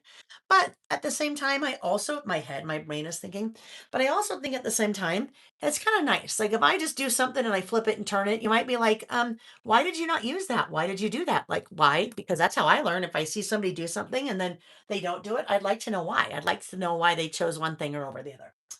All right. So now we need, oh, my little feet are hurting. I even have slippers on that have arch support, and I also am standing on one of those little uh, mats like the people at the airport stand on. And then the floor is also carpeted, but it's been a lot of standing over the last 2 days. So my little feet are barking. Okay. So I need a little pad of paper. And so I think we're going to do what we've been doing. I'm going to use this guy. Now this, because it was just sitting right there, that's a 12 by 12. So that grid or graph paper I've been using, 6 by 8 and 12 by 12. So this way I'll be able to get 2 sheets out of this since I need 2 sheets right now and it'll be easy. We will go with, let's see. I don't need much, right? I don't really need much of that space. So let's say we go about right there and we go about right there. That should work for both pieces.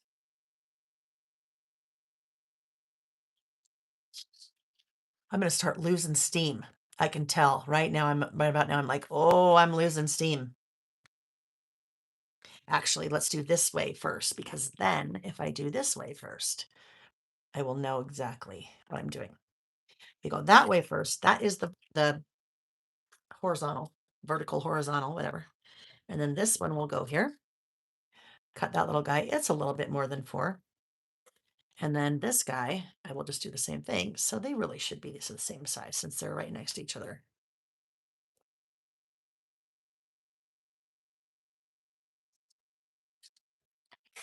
There we go.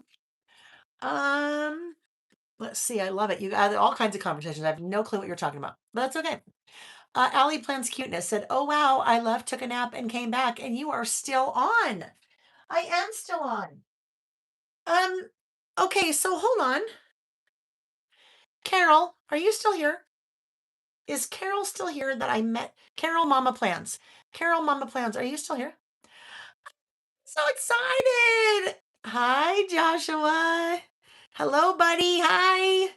Hi, hi, hi. So fun. So fun, Deborah. Thank you. You know I love that. That is not it. Oh, they're both here. Um, so here's the thing. Allie Plans Cuteness. I'm trying to decide if you are one of the ladies at Little Craft Fest. Because it just hit me in the head, but I'm not sure if it is. He's like, who's talking to me? Joshua. Oh no, the cat just looked up. Reggie, your name is not Joshua. Hi, Joshua. Hello. All right. Here we go. So there, that's my little list. That really toned that down quite a bit, didn't it? Really toned it down. Okay. 1. Those are double-sided too. Okay. And 2. Allie Plans. Okay, you're going to laugh at me. All of a sudden, I'm like, oh, I know who that is. Yeah. All right. I keep talking about, well, last night I talked about these ladies that I was so happy that they let me hang out with them at Little Craft Fest because we were all crafting and I was like so giddy because I don't ever get to do that. So now that you can see, Now I know. Allie, right? Is that Allie? And that's Tara, and that's Carol. So funny. Yeah. No, no, not Allie. Not Allie. Is that you, Allie? No, maybe it's not Allie. No, I don't think so. I gave you an idea book that was falling apart.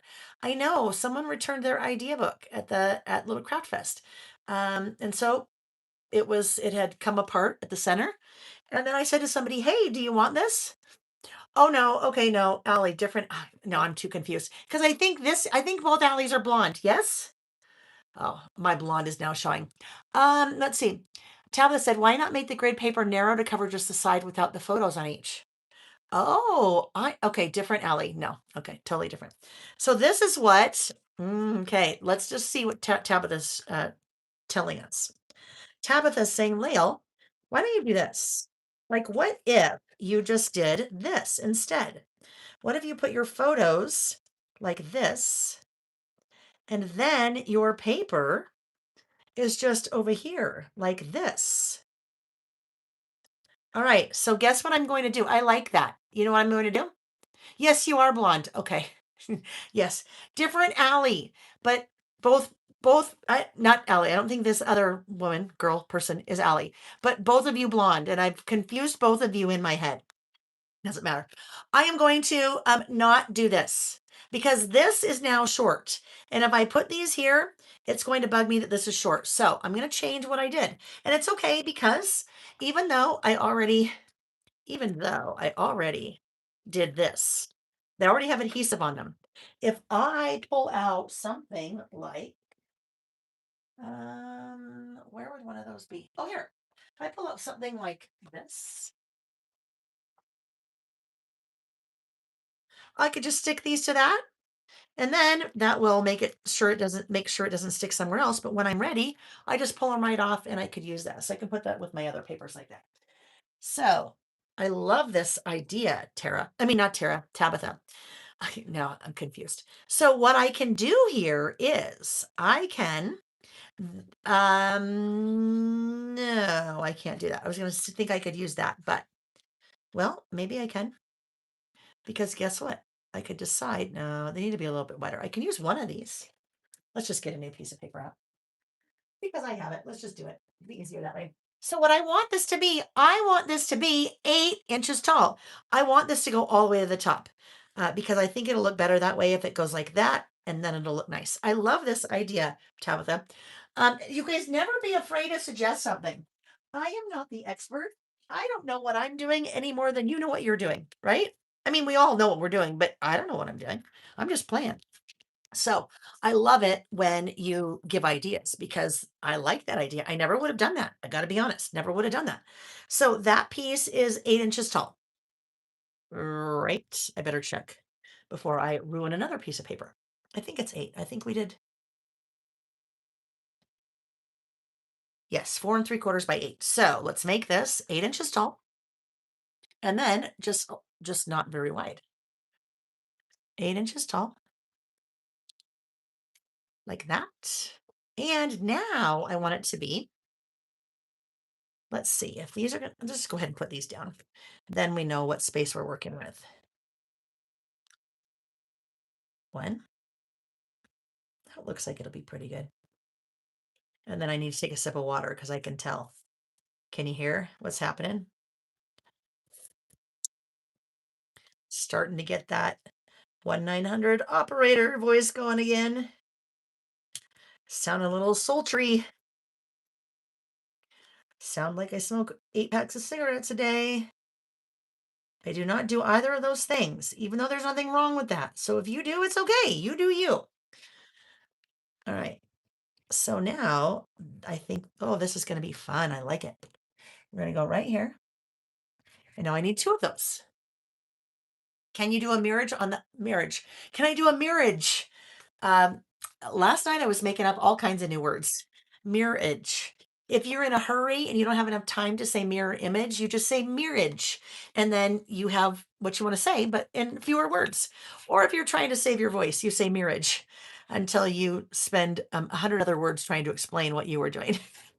Yes, mirror image. Can I do a mirror image on the other side? Like this with this guy over here? Yeah, I think so. I think that's what I'm going to do. If that's what you meant, Sarah Foss. Not sure. Sarah Foss is another one that's been around a really long time, right, Sarah? So this is a little interesting story as I'm cutting and gluing here, and then we'll do a giveaway. Okay, so get ready for giveaway. Listen, but also type. Listen, but also chat, or just chat and not listen. I remember Sarah was actually part of the Brain Trust. There were 3 of us chatting on a live one day, and Sarah's just watching, and another lady. I don't remember the other lady, but I'm pretty sure it was Sarah, right? Sarah, pretty sure. When I was working with a little tiny bullet stamp, and I had a little block like this, and I was struggling with it. It wasn't really working. And someone said, "Hey, do you know if you take a bullet stamp and put it on the end of a pen, it would work really well for you?" And so I tried it, and it wasn't quite the right size. And I'm like, "Oh, that's man." And I tried it, and I'm like, "That works pretty well." And I was doing that. And we all thought we were pretty cool. And then Sarah Foss said, "Hey, guess what, Layle? You should come up." It was you and Ms. L. Okay. So, and this is probably like 4 years ago, maybe. This is why I don't know why I remember these things. Can't, well, I remember Sarah's name, but some of you, I can't remember your name, but I can tell you all kinds of stories like this about you. And then Sarah said, "Layle, you should come up with your own product and you should come up with a stick like that you can use for your bullet stamps." And I'm like, "Hey, that's a good idea." And Sarah said, "You could call it a stamping stylus." That's how that product came to be. That's how I remember Sarah. I mean, I think I remember other things about Sarah, but that's what sticks in my head about Sarah.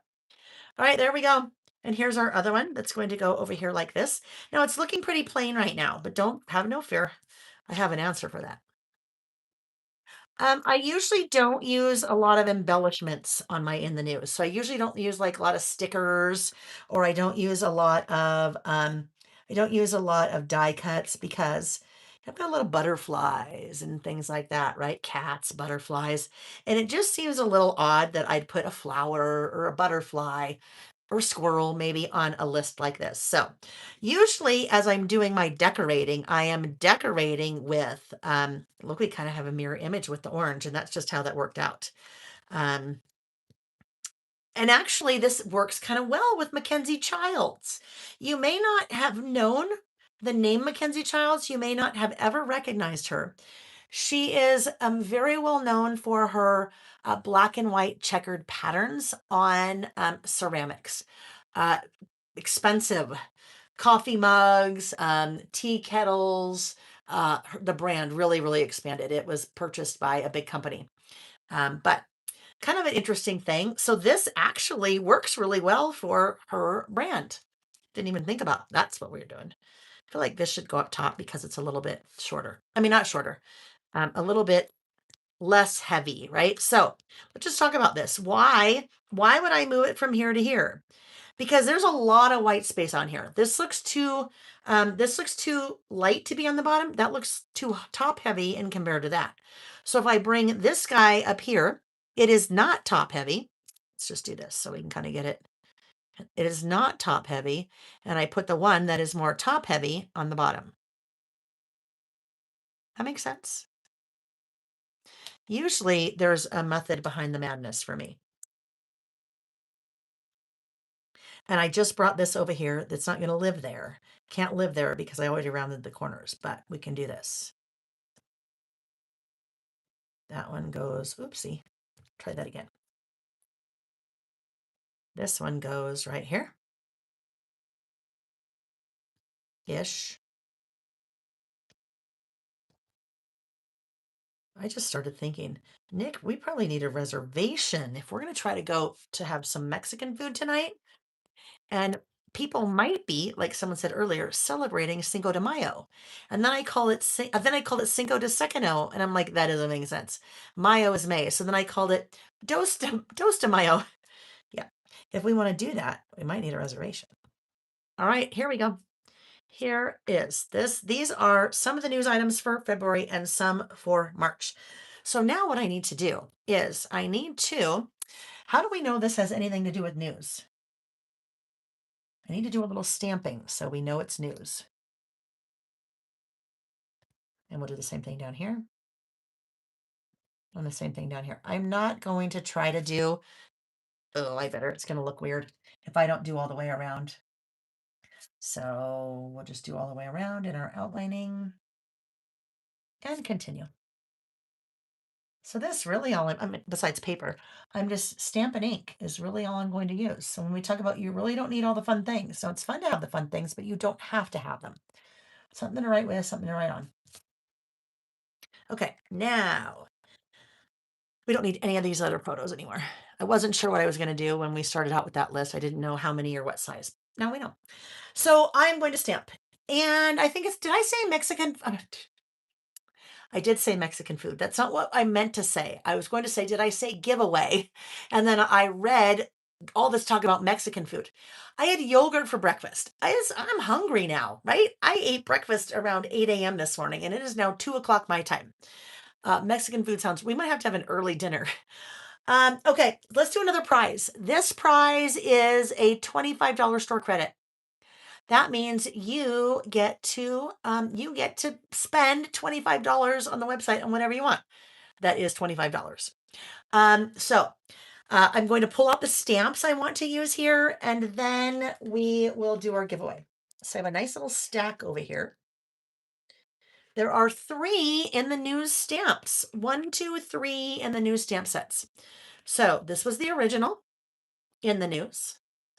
This was in the news. This is in the news 2, and this is in the news 3. Okay, so I have lots of options to work with.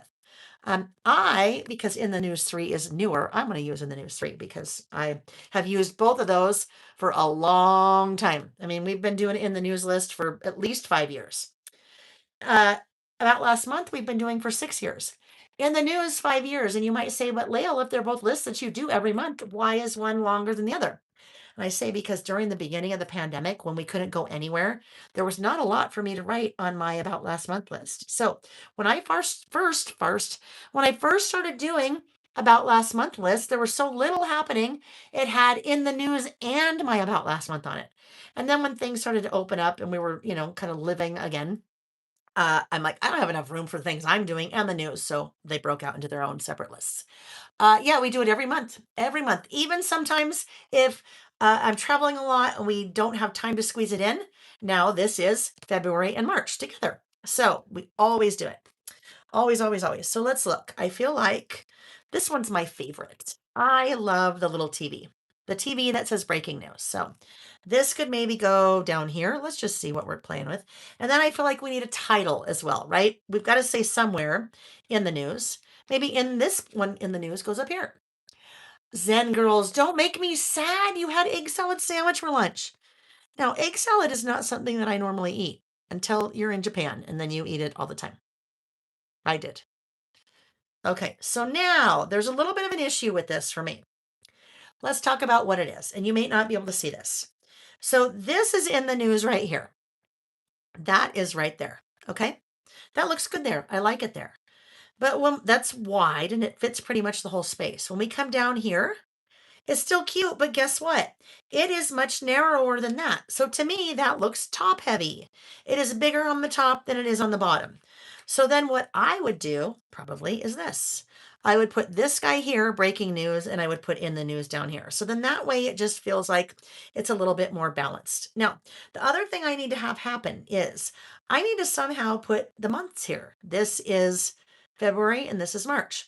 So if I wanted it to even up a little bit, because it's still kind of off balance, right? This is skinny and that's fat. Wide, not fat. Why do I say wide? I could do this. I could go to one of my stamp sets that has a month on it.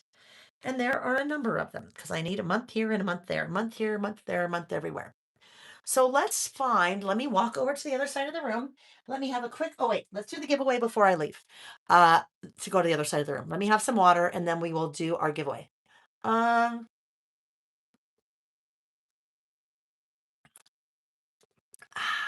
I'm wanting an egg salad sandwich too now, but I'm wanting one from Japan because they're amazing there. Okay, so here we go. Stop and scroll, and it is going to Tamara Miera 9083. And guess what she said? She said, I need to start doing in the news. Now, all I do is scroll up. I don't know. I'm not looking for a specific comment, but that kind of works. She said, I need to start doing in the news. So if she wanted, she could buy an in the news stamp set with her $25 store credit. Tamara, oh, now I lost it. Tamara Emira, something like that. I'll remember. Well, when you reach out and tell me. So Tamara will send an email to laylebymail@gmail.com. And in the subject line of the email, she will say $25 store credit. And that's all she needs to say. I don't need her name and address because, well, I do need one thing. Tamara, I need to make sure that you already have an account set up on my website because I need to be able to attach that store credit to an account. If you don't have an account set up on my website, just go easy. All you have to do is put your email in and it'll create an account for you. But then that way I can attach the store credit to your email, to your account. All right, I walked across the side of the room and now we're running the risk because I'm right by you know who. I won't say his name or he might wake up. Oh, I know what I want to do. Oh, yes. I haven't used these for a while. So I'm coming back. Remember, I was looking for a stamp that had months. And I just so happen to have a number of those. Oh, golly. I am pulling out the by the month stamp sets. So, or excuse me, month by month stamp sets. I got to scroll to the bottom again because there were a lot of comments there. All right, so I have one of these for every month. And what's nice about a stamp set like this, you have the exact same design for every month of the year. So if you're working on a project and you want consistency, maybe you are stamping in a planner and you want consistency from month to month. You have consistency in all of the Januaries compared to all of the Junes, right? When I say stamping in a planner, uh, this, and this is just a project that I will forever be working on. This is my memory planner. So my thought at the beginning of January was, this is an Archer and Olive, that I would do this on every month for my little calendar. Now, that is not a stamp. It could be a stamp. It looks like a stamp. That is actually a sticker because there is a sticker book that also has all of this on it. Stamp, obviously, can use more than one. Sticker, you can't. So that's my plan for all of the months. But I have worked in those by the month or month by month stamps in a lot of my spreads. So there's Friday, there is January. So there's also a days of the week. There's a days of the week and month by month. So obviously Friday is days of the week. January month by month. Look at this one. Monday, Tuesday, Wednesday, Thursday, Friday, Saturday, Sunday. I love these stamps. Clearly in my planner, this is kind of the direction I have headed using kind of that look. And then here we go. Now, then the wheels fell off the bus because I had walking pneumonia. We went to Hawaii. We got ready for a wedding. We were gone for the wedding. And then I haven't done anything since. But what I have done is this. Made my little notes so that when I am ready to, this was Hawaii. So that's, when I am ready to pick it back up again, I haven't missed anything. And that is a really important part for me if you're working on a project and you get behind, help yourself out and just grab your pencil and make whatever notes that you need. So when you continue, when you're ready, right, there's no timeline for this. It doesn't matter uh, if I do March, the week of March 16th, when it is June, right? It's okay. It means I have something to work on. But kind of goes back to talking about these stamps. So now what I can do, we are looking for February and March. So let's grab those out and let's see what I would like to use here. Let's look. So I think this might work really well here. Maybe that little F, or is it too small? Or maybe I would like to, let me pull this out and see. Let me pull it out and see. If you don't want to write with your pencil, get a little sticky note and just put it in there. Anything to make an excuse for margaritas. Mary C. Plans, I'm right there with you. Oh, it's a random Wednesday in July. Let's have a margarita. I like margaritas. I like a margarita. Okay, there we go. So what if, let's look here because I was going for something that would make it a little bit wider here, right? So if I go here and I go here, it's kind of, it's kind of full, but guess what? It is now full there and it's full here. Then I have to decide what I'm going to do over here when it comes to March. So we'll wait. Well, I'm going to do this and then we'll figure out what we're going to do with March. We're not going to worry about March quite yet. So I am going to use, I don't think I'm going to use black. Let's grab out our swatches and see our ink swatch. Where? I don't even know how to work without those. So where would those be? If I was a swatch book. Oh, here we go. Right over here. Sticky notes. Yeah, right. Sticky notes. And that way, all of us, our memories, I don't know about you, but my memory is shot. So if I make notes like that, I'm fine. I could pick that up in a year and do my memory planning, right? Margarita on the rocks with salt. Brenda Breton. Do you like salt? Do you like salt on your margaritas? I'm absolutely rocks. 100% I like on the rocks. So ice, ice cubes, not blended. Blended versus on the rocks. I'm making my ink swatching now. Loves my Griffin more. I thought you said I'm making my margarita now. All right. So let's look at colors. Now, what might be kind of fun? What color is like screaming to be used here? Don't you think the orange? Let's see. I know. Always salt. Nick is a margarita on the rocks without salt. Tabitha said on the rocks with salt for me too. So, yeah. Should we do it? Should we embrace the orange? The orange is all over here. So we're going to do it. I think the orange that we'd like to use is spiced marmalade. Ripe persimmon is also very bright, but spiced marmalade is a little bit more toned down for orange. Spiced marmalade. Let's do it. Why not? Why not? Here we go. I need my stamping block. So apologies, I keep opening and shutting these doors and it makes the whole table shake. Like shake your booty shake. That could have been a song on our list. Shake, shake, shake, shake, shake, shake, shake your booty. Except they don't say booty. They don't enunciate. They say booty. Shake your booty. Okay. So I think in music, I just can't sing. So, but I think it. In the news. Oops, that was a little too high. In the news, pop that there. And we need to test it, right? We need to test. This guy is kind of handy here. So, oh, we're over here.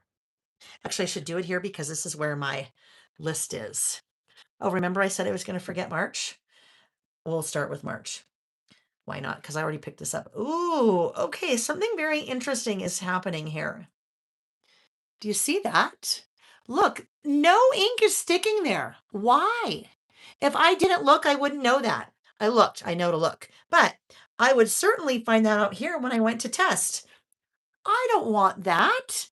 So if I do a visual look first, a visual test, I find out. Now, I don't know why it's done that. Uh, when that happens to me, what I do is I come in, clean it off really, really well, and then dry it off. Even though I'm using the same ink color in between, I want to dry that off because your pigment-based inks, your Distress Oxide is a pigment-based ink. It is water reactive, so it can react with the ink, and it might make a different color. It'll react with the water, might make a different color. So, bubble, there's no bubble there. If that's what we're talking about, it's flat. It's flat. There's no bubble. Let's see. Probably means I didn't clean it off very well last time, maybe. That is just so bizarre. And it's not the stamp. There we go. I had to be a little bit more um pay attention to where I was inking. So let's try it again and see what happens. All right. Now what's happening here, I'm not getting very good. It's not really flat.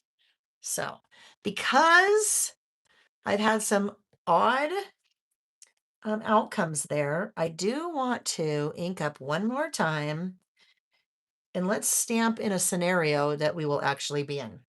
Like, let's take this. Get it flat, see what we come up with. Nice even pressure.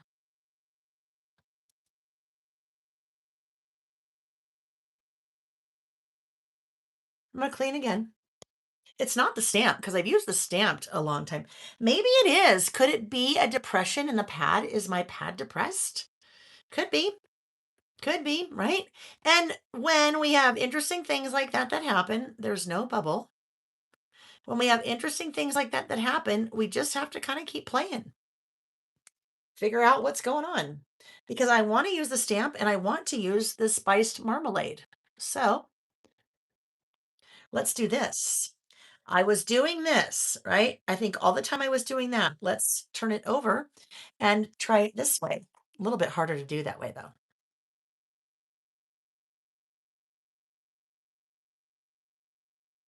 Maybe go off to the side. So it looks like it is looks like I have a lot of good ink on there. We'll try it again. Try it again. Turn it this way. It's a little bit easier. I also will make sure in the center there, I'm also going to make sure that I'm applying nice solid pressure in the center because that's where we had kind of that little guy. Let's look and see. Do we have it? No. All right. Cleaning again.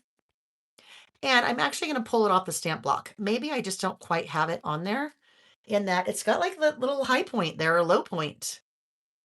Maybe Mary's right. Maybe we've got a weird little air bubble in there. Because I know I've used it before. I know the stamp is good. Let's try again. Press down really hard on that. Okay. Try it again.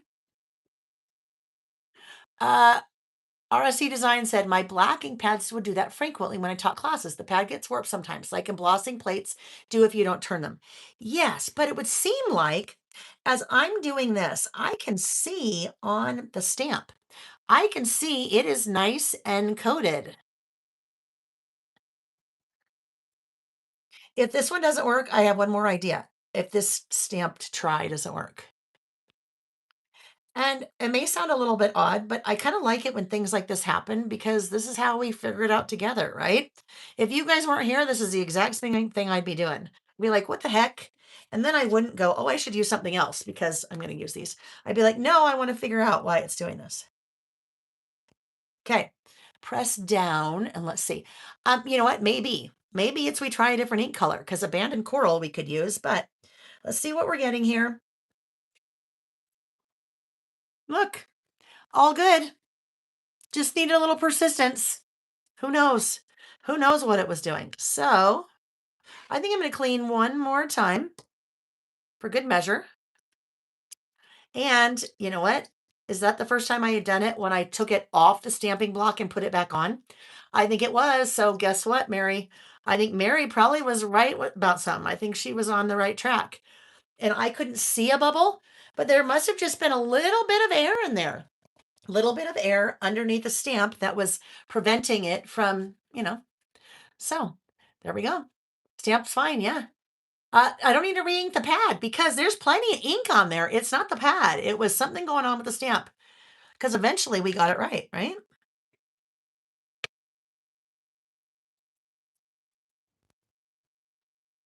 Okay. You guys are like, oh my gosh, all this work for a stamp. Get it nice and inked up. We're going to go right over here and we are stamping. We're applying nice, even pressure, especially in that center. But I think once we pulled it off and put it back on, I think we were good. Nice, even pressure. And here we go. Let's see what happens. Voila! Thank you, Mary. Thank you, Mary. Justine said, I appreciate learning how you troubleshoot, right? That's how, really, if it wasn't this, and I always go back to cooking because I literally know nothing about cooking. So if I was cooking and or I was watching Nick cook and something burned and I'm like, I don't understand, why did that happen? And if he explained to me as he was going, sometimes he makes a sauce and the sauce breaks.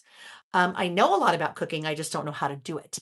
So you're making a cream sauce, and if it breaks, it totally separates. And so I'll be like, Nick, why did it separate? Why did it break? And he'll be like, I don't know. So then I'll call Jack, our son, who's a chef, and they'll kind of talk through some things, and Nick might try something different next time. But that's how we learn. That's how we troubleshoot. Okay, there we go.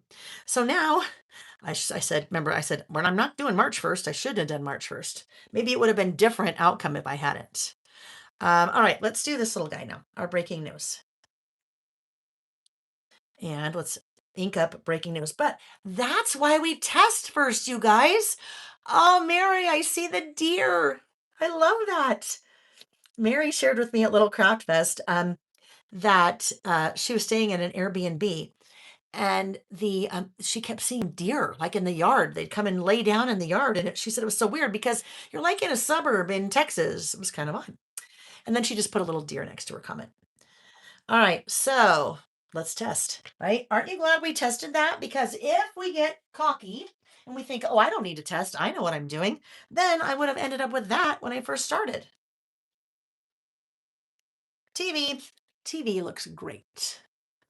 So our TV is going to go, oopsie, watch out. Now this might be a little tight. We'll see what happens. TV is going to go here. We'll go all the way to the edge. There's my TV. Breaking news, even though, I don't know. We probably don't get, oh, look how nice that is. I was flipping you off, sorry. Look how nice that is. Nice and crisp and fun. I love that TV. Love the TV. There we go. We learn as Layle learns or as she tries things out. Sometimes we do, right? How useful to have a son be a chef and another an electrician. Yes, both of our sons have trades. Interesting, both of our sons started in college. Jack lasted halfway through his junior year. And he's like, I can't, this is not going to end well. He was not in a good place. And he's like, I know. And so he dropped out of college. And Nick and I really struggled with that initially, because Nick and I went to college. That's just something, we got on the treadmill and just kind of, or the walking sidewalk. And that's just what we did. And Nick got his MBA too. And so our kids, their whole lives, we had saved for them to go to college. And it was just always assumed that's what they were going to do. And Jack ended up leaving after 3.5 years. No, halfway through his junior year, 2.5 years. And then decided he wanted to become a chef. And that's what he has been working on ever since. And then Sam went to college. So Jack went to University of Puget Sound in the Tacoma area. Sam went to Utah State. Sam was a freshman when the pandemic hit. He had had one semester of college under his belt. If you ask him, he had had one semester of freedom under his belt, right? So living, that's about hour and a half, 2 hours away. So he was living in the dorms, having fun, loved it, everything was great. And then pandemic. So Sam had to come home, right? That's what happened. They closed everything down. Sam came home. Sam was not a happy camper because also it was early in the pandemic days. We didn't know what was okay to do. Everything we heard and read said you can't go outside. I mean, you can go outside, but you can't be around people. Sam wanted to hang out with his friends, and we're like, no, you can't hang out with your friends. You're totally missing this whole point. So, when it came time to, well, he did online college uh, for semester. That did not go well. Samuel P is not Samuel P. His name is Samuel Peter Konkar. And so I call him Samuel P. So Samuel P did not have a good experience doing online college. Did not work well at all. Oh, I love that. Look how fun that is. See, we can have fun with just stamps. Fun with stamps. We don't need all the product. We can just have stamps, pull in an ink color, and we have lots of fun there. So we're still gonna have to figure out how to get March in here. We'll figure it out. But so we did a semester of online, and yeah, did not work out well. And so when it came time to enroll again in the fall, it was still online. And Sam's like, I can't do that. I can't do that again. That was not good. That was really bad. And we said, okay, it's all right. Maybe you should just take a break. Take a break. He's like, okay, cool. And we said, but you need a job. And so he went to work for one of Nick's friends that he'd been friends with since second grade. And Nick's friend, put February away, I almost messed up, owns a very large, successful electrician company here in Utah. And so Sam went to work for him, and Sam is still there. And that is, I don't know, that would have been in 2021, probably. I bet that was 2021. So it's 5 years later. Sam has been working as an electrician. He has done all of his schooling to be a residential journeyman and is now in school to be a commercial journeyman. So, yes, very talented boys in our family. And one can cook and one can do all the electrical things I want. So that's kind of fun. All right. So now, March. What do we want to do for March? So I'm thinking maybe, I think we're going to tuck that little guy, and that little guy is my handwriting. I think we're going to tuck that little guy maybe just in right over here because I don't want it to be like super in your face. I don't want something bigger. I don't have a lot of room. I don't want to put it over here. So I think we're just going to do that. We're going to try to nestle it. We will nestle it right in there. So let's grab a smaller stamping block. That one is way too big, way too big. Does that work? Oh yeah, no, that doesn't work. You can try. You should not. You will not have success if you are using a stamping block that is too small. So when we say right size your stamping block to your stamp, I mean it has to fit. It can be larger, but it can't be smaller. It should never be smaller. So that is the stamping block that I have that is closest to what I have. Dawn said her youngest just became a residential journeyman electrician. Congratulations. That's awesome. Awesome, awesome, awesome. Monique said better or ROI and skills, better return on investment.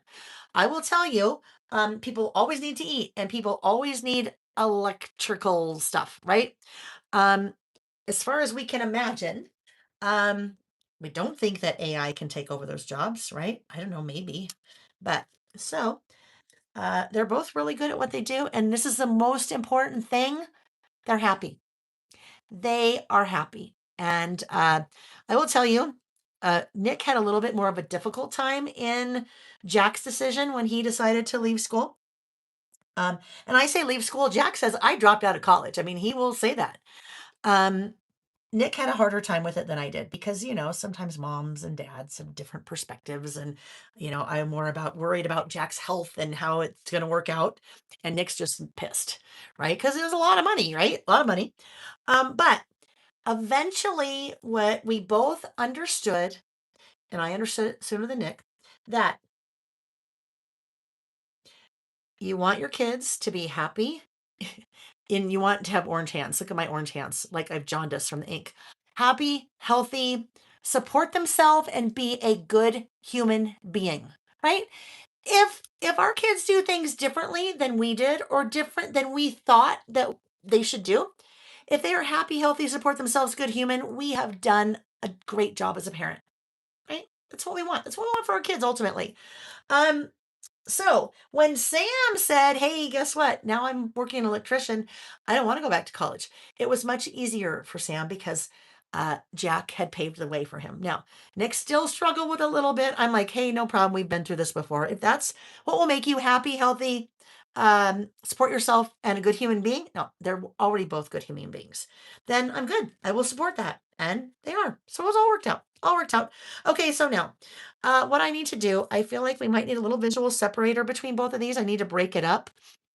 So we're going to do Tabitha. I love that you sent us down this path. Oopsie. I love that you sent us down the path of why don't you just have the photos be on the paper, pattern paper, and then why don't you have the your other thing on the other thing that my words here. So I'm going to do something here that might seem a little odd to you. I am not going to put my line where you probably think I should. You probably think I should put my line right there, basically right here. Put it right here above March. When I do that, something happens. I create something that's called trapped white space. I have that space in there. And to me, that looks really bizarre. So if I want to put the line there, I better figure out something else to put there.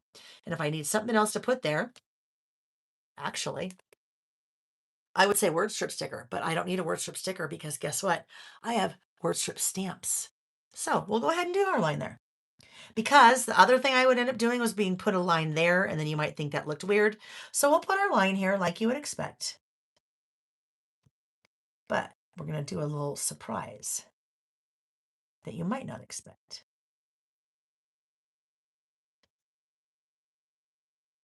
We will put a word strip stamp there.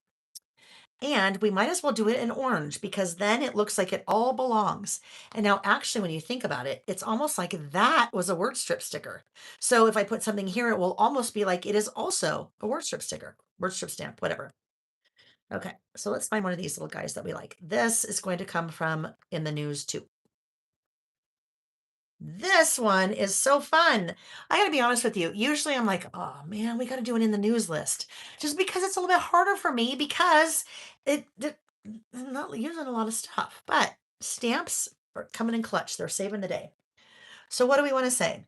Breaking news, latest news. Oh, this is the one, of course. Just the facts. It's what it is, just the facts. It's what's on my list, just the facts. No opinion, just the facts. That's not just the facts, that's the latest news. Just the facts, just the facts, just the facts. Okay, right size my stamp to my stamping block or stamping block to my stamp. So will it work on one of these guys? Let's see. If it will work on this, I would rather use this. Oh yes, it does. So this is going to be much easier for me to use than this guy. Even though it's not that much bigger, when it comes to using a stamp like that, that's a little word, um, It's really important for me that I get a nice, even impression. This is going to be a lot easier for me to handle because it is not as wide, but it's also taller. When I use a word strip stamp like that, you are barely applying any pressure, right? If I'm having a little bit more difficulty with the stamping block, holding on to it, I might end up with something like this. Right? I mean, over exaggerated, very much so. But you know what I mean? Do you ever stamp and it comes out like that? And you're like, what did I do wrong? You pressed way too hard, sister. Way too hard. Most of your stamps, you don't need to press very hard at all. Now, if you've got something like this, it's a little bit of a larger stamp. Maybe we're having a little issue in the center. Just nice, even pressure. But something like that, that's really not the look I'm going for, that little blurry. So don't need to apply much pressure. Makes it a lot easier for me to get nice even pressure with a smaller block and a taller block like that. So that's what we're doing. This is going to go right in here. Just the facts. Look, there we go. They're kind of very similar, aren't they? They're different stamps, but they both fill the space. And then that little February there kind of reminds me of the little Just the Facts right there. There we go. We're like kitty catty corner. Kitty catty corner. Depends on where you grew up. Did you know that? So just let's do this. We have another price. Let's do another $25 store credit, and I will ask you a question this time, so you can pop in the chat and answer the question. Tell me, do you know the term kitty corner or catty corner? Uh, Tell me how you refer to it. And I would like you to say this. If Tabitha was writing this, Tabitha would write Kitty, and then she was saying where she's from or where she grew up. And then if Emma said Caddy, she would write Caddy, and then she would write where she's from. I've asked this question before, and it seems very interesting. Depending on where you grew up or different parts of the country where you live, you call it kitty corner or catty corner. Kitty corner for me. But I kind of have a weird growing up because I grew up in lots of different places. Stephanie is catty corner. Uh, One crafty Kyla is kitty corner Spokane. Kitty, Michigan. Kitty, Washington, Pacific Northwest. Caddy, South Carolina. Kitty, Illinois. Caddy, Kansas. Kitty, California. Kitty, Denver. Kitty, California. Kitty, Southeastern Michigan. Kitty, Wisconsin. I saw Caddy, Arkansas. Kitty, California. Kitty, Alberta, Canada. Kitty, Pennsylvania. Kitty, Illinois. Kitty, Canada. Caddy Corner, Pittsburgh. So I don't know if that proved anything. What it did prove is that it can vary depending on maybe where you live or where you grew up. Or maybe it could even be maybe where your grandparents grew up. Because maybe your grandma always said catty corner, but she grew up in Pennsylvania, and you say kitty corner, but you grew up in California. Utah, Brian's girl. I say kitty too. Uh, but I don't think, I mean, I don't know. We moved here when I was fourth grade, so I don't know if it's, I think kitty, maybe kitty. I also grew up in Texas, second, third, and fourth grade, so hard to know. Costa Rica, that's funny, Virginia. I grew up in Costa Rica and live in Houston, and I've never heard of it. I like that. So, this is what it is if you don't really know. This is like kitty corner. They are kitty corner. That's kitty corner. And some people call it catty corner. So they're just opposite corners. Kitty corner, catty corny, Canada. Candy corn is a whole other thing. That is a whole other thing that I have to be careful when I talk about candy corn because that can be very divisive. You either love it or you hate it. There's no in between. I meant to say kitty corner or catty corner, not candy corn. Yikes. I love the term and where people are from. So here's another thing. Yeah, diagonal, just diagonal. Now here's the other thing. Let's see. McNeese said I say caddy from my grandmother and mother. Sent the couch, sit on the couch, caddy corner. Yeah? I love candy corn. We're all over the board, right? We're squirreling big time. Diagonally across the street. Kitty corner across the street. Yeah. Candy corn, pure sugar. I know. And a candy pumpkin, just the same. It's just different color. Looks different. Same sugar. Same sugar. All right. So, golly. About when we hit this point, my brain stops functioning. It is a lot between last night and today, and I love it. Don't get me wrong. I love it, love it, love it. It's so much fun. Obviously, I wouldn't be doing this if I wasn't having fun. I couldn't. I couldn't force it. But at this point, my brain like starts shutting down big time because it's much easier to listen for a lot of hours than it is to talk, because it's not only talking, it's talking and thinking and working and then also entertaining, right? Because I don't know, maybe if I didn't make you laugh, maybe you wouldn't want to be here. So there's also some entertainment in there that just happens. All right. So now the things on my list. I need one more stamp. I need a bullet stamp. I need a bullet stamp. Let's see. I need a bullet stamp. These are more mini icons. They're a little bit larger than I think I might want to use, although we could use this. We could use the little speech bubbles. That would work. So on in the news too, you have a little TV mini icon, you have speech bubbles, you have a phone, you have a computer, you have a phone with a text, and you even have like a little podcast microphone because we all get our news from different places, right? Speaking of getting your news from different places, uh, I get my news from lots of, oh, thank you. Water break. Thank you. See, you guys, if you hadn't done that for me, I never would have thought about it. Thank you. Drink. Mm. Justine, thank you. Justine said, you have more energy than I. You are amazing to do this for us. You know what, Justine? It's for me as much as it is for you. I love doing this. I am playing. This is not work for me. This is not work. This is play. And when you have a creative business, sometimes you have to be creative. Sometimes it's forced creativity. And so if I have to design that mini book project over there, that is work. This to me is play. So I love it. Okay, price. I forgot. $25 store credit. We have another $25 store credit. Scroll, scroll, scroll. I'm going to go way up. Scroll, scroll, scroll. The winner is Julie Fallon. Julie Fallon. Miss Julie Fallon, you are the lucky winner of a $25 store credit. Now, I also know because Julie and I were chatting back and forth via email earlier this morning, Julie also has a gift certificate from her husband that she gets to spend too. So there you go. Julie, please send me an email, laylebymail@gmail.com, and remind me to add that store credit to your account, please. And then happy shopping. And congratulations, Julie. Now there's still one more prize. So I'm gonna do my list. We'll do our last prize and then we will call it a day. We will call it margarita time, is what we're gonna call it. Okay. I need a little bit of a different size. That is great because that's my little speech bubble. Speech bubble icon. And that looks like that. Cute, right? So when I do a list like this, when I do in the news list like this, generally what happens is people say, well, Layle, where do you get your news? And that is an interesting question, right? Because if I say, and I'm not saying I do, I'm going to give a couple of different examples here. If I say I watch Fox News, then you think one thing about me. If I say I watch CNN, you think a different thing about me. If I say I listen to NPR, you think a different thing about me. If I listen to a podcast from, I don't know, Joe Rogan, right?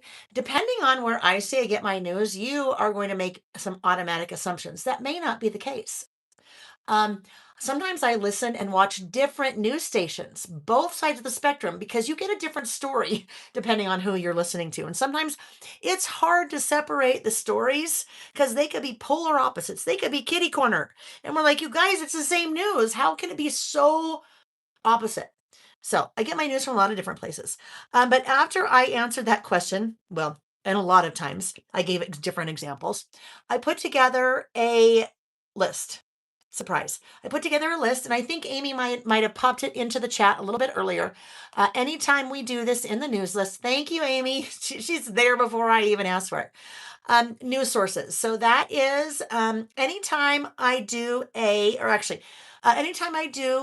we're doing a list. The list topics for that day will always have a link to that news source document. And Amy just popped it a link to a blog post where that is. It is a grouping of many different, maybe 12 different news sources. Some are right leaning, some are left leaning, some are more center. So just because they're on there doesn't mean that's where I get them. I get my news from a couple different sources. Doesn't matter which ones, right? Because we don't talk about opinion, we talk about fact.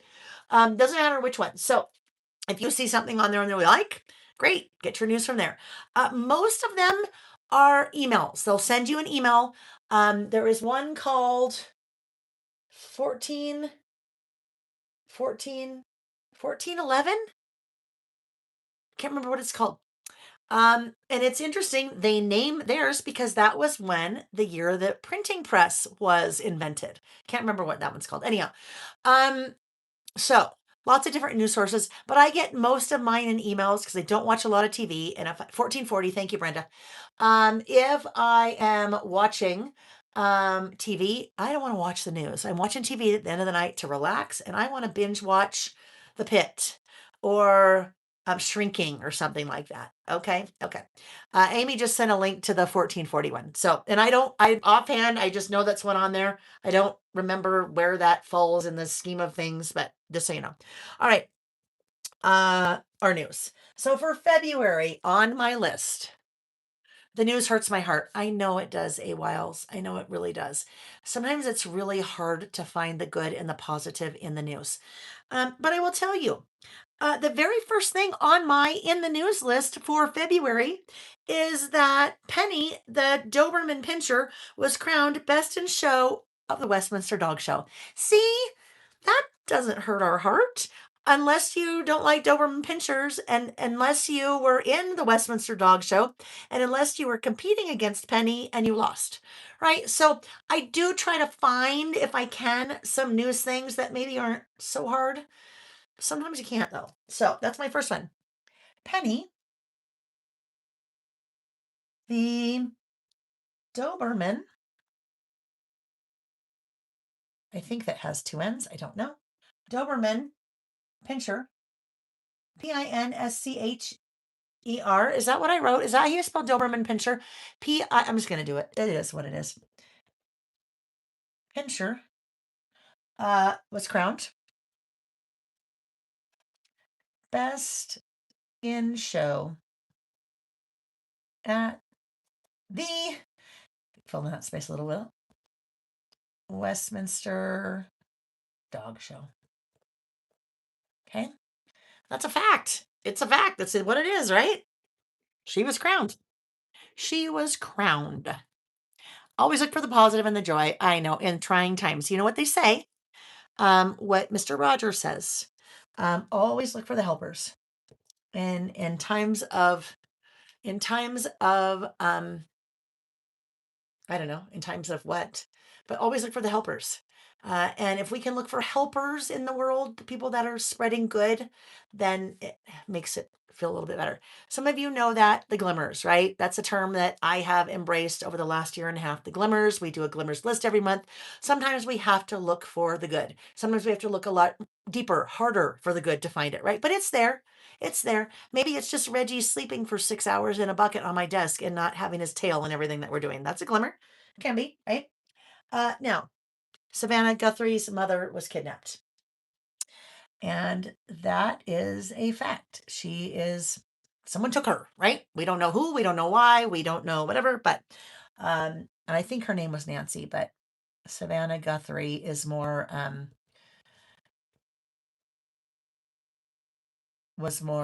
in my wheelhouse. I just used to watch the Today Show a lot, and so I just kind of happen to know her. Glimmers, some of our favorite lists. Yes, yes. So I read several catty corners from Texas. So maybe the part of Texas I was, maybe we didn't call it that there, or maybe I didn't even know that term there. Southern Texas, Kingsville, Stingsville, Kingsville. I know they still haven't found her. Yeah, right. Um, Olympic Winter Games. That was a big thing in February, right? That's a big thing. Every 4 years happens in February. So instead of saying the Olympic Winter Games happened, I'm going to just list some things about that. Lindsey Vaughn, downhill skier, incredible skier. And that is a fact because if you look at how many races that she has won, you look at her little resume, incredible.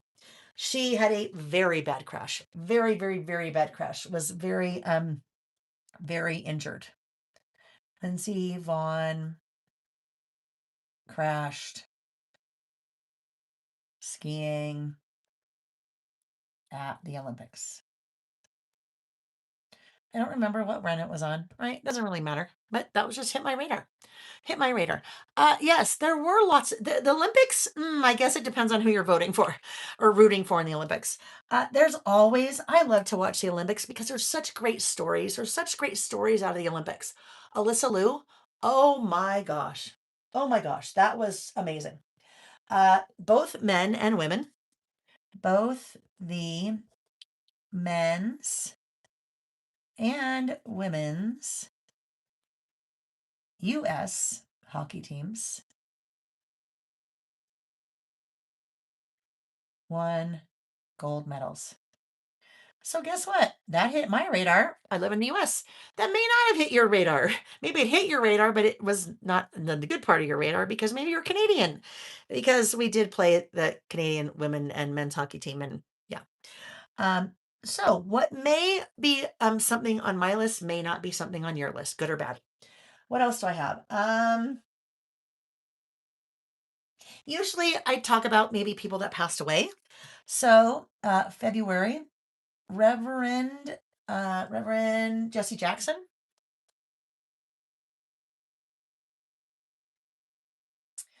Robert Duvall.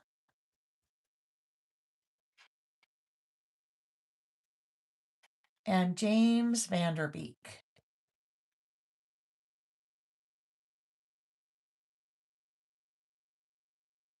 passed away. Okay. Next up, we have 9 people died backcountry skiing in an avalanche in Lake Tahoe. 9 people died. 9 people died in an avalanche backcountry skiing in Lake Tahoe. And sometimes it's weird for me to not it's weird for me not to comment on that because I think in my head I'm like, oh, that's so sad. But it just seems kind of weird. It seems like cavalier. I'm like, oh, and then Penny the Doberman Pinscher won the Westminster Dog Show, and then oh, 9 people died in an avalanche. It kind of feels like that. But just I always say, I kind of feel like Al Roker sometimes. Al Roker, Today Show, like he's the weather guy. All right, he's nice and jolly and happy and but unfortunately, he has to follow with the weather after some devastating news stories, right? So maybe Savannah Guthrie, which no, I don't think she was. She wasn't there because she was there. I would say Hoda Kotb, but she's not on there anymore. Anyhow, maybe Jenna Bush, I don't know, was telling the story, the news story about how these 9 people died in the avalanche and da da da. And then Al Roker has to follow. And it's gonna be sunny in Southern California. We're gonna hit 92 degrees today. That kind of transition is really rough. And sometimes it's weird for me to do too, because sometimes you guys share some really difficult things in the chat. And then I'm like, oh, I'm so sorry. I hope you're okay. And then I'm like, and then another song I want to sing in karaoke. So that little transition's a little bit weird. Kind of like that transition, a little bit weird, but it just is what it is, right? Um, pardon me. Last, maybe. The Seattle Seahawks. Whoops, Seahawks won the Super Bowl. I think I have room for one more, right? Although, yeah, I think we'll do one more. I was going to say, do we want to put a worship sticker or something? We'll put one more. Our last one is on my list. Utah had the snowpack. Utah's snowpack worst levels on record. I live in Utah. That's kind of a big thing. Utah's snowpack worst on record. The reason why that is a bad thing, and this is a fact, we live in a high mountain desert.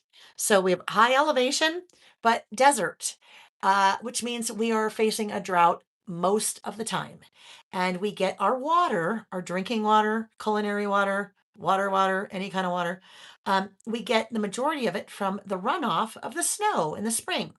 So when there's a lot of snow, we're in better shape because we have a lot of water.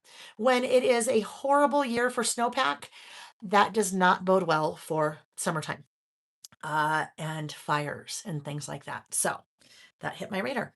All right, so now we're moving over to March. We are over to March, and March. All right, we're just going again. Keep going. Keep on going. Olympics are inspiring. I agree, Brenda. One of the items on my glimmers list during that time was an athlete by the name of Alyssa Liu. She is a female figure skater who, at the age of 16, gave up.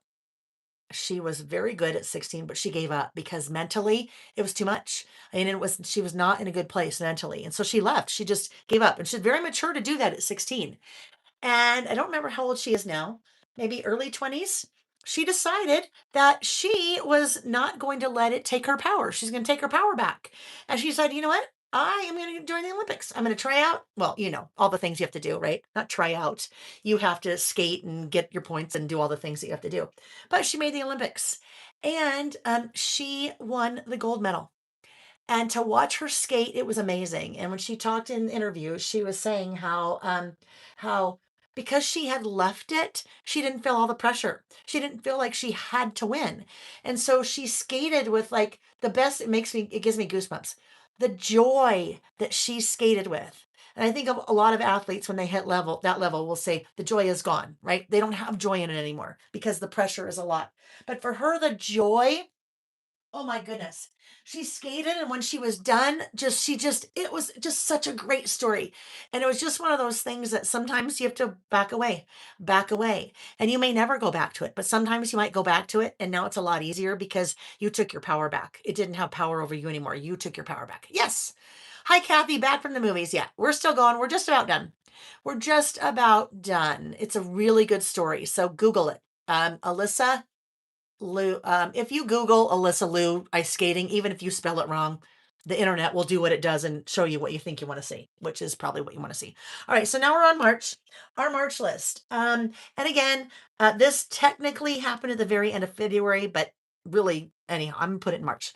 So, let's see. The United States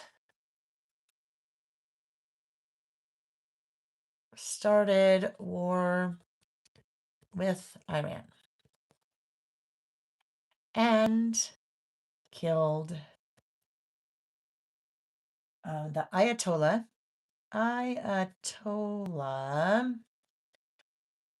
Ali.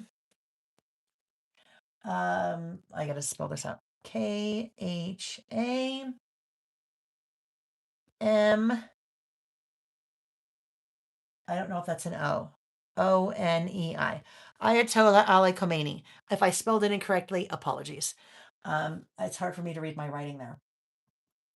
Now, as a result of that, oil prices surged. Oil prices really all over the world. Oil prices, or it affected the world. Oil prices surged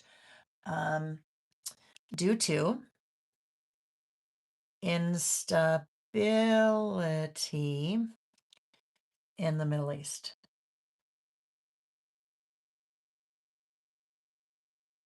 Okay, my next little stamp here. Becky, hi Becky. Becky's back. Becky said Kitty, Montana. If anyone just joined us, they're like, Kitty, Montana? Like, what the heck does that mean, Kitty, Montana? Where you grew up, whether it's kitty corner or catty corner or diagonal. Kitty and catty sounds way better than diagonal. Yeah, hers was an amazing story. It really was. Kentucky Derby. Yeah, it's Kentucky Derby time, isn't it? Thank you, AOL Design. She said, side note, love your handwriting. Thank you. What else do we have? Warmest March on, really on record. Warmest March. On record. Since whoever's they began tracking. 132 years. That will have some impact. That's a fact. That will have some impact. Whether you think it's good or bad, that will have some impact. So that's a fact. Warmest March on record since they started tracking. Okay, now I'm going to go to, sounds bad. Now I'm going to go to the deaths because I generally do like to kind of add that to my news list. Victoria Mackenzie Childs. Mackenzie. That doesn't look right. I don't think I spelled that correctly. Not sure. I think it's MC. Oh well, it is what it is. I mean, I don't mean to disrespect her by saying that. I mean, I've written it. That's what it's going to be. Victoria Mackenzie Childs, Chuck Norris. Now, of course, more people died than this, but these are just the people on my list. And Robert Mueller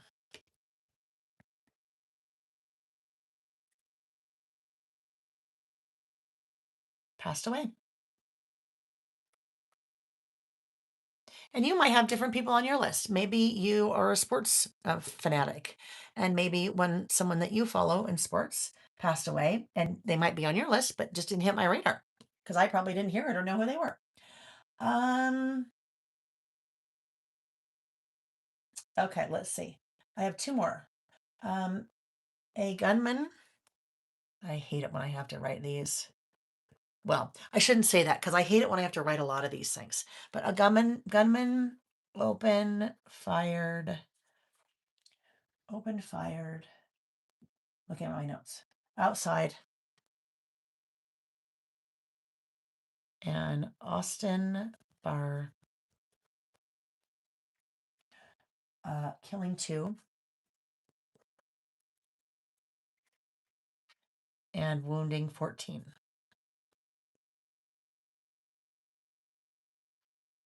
All right.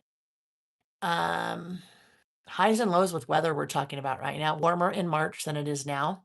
Yeah. So we left Houston on Monday and it was dang hot and humid, and got home and it was snowing.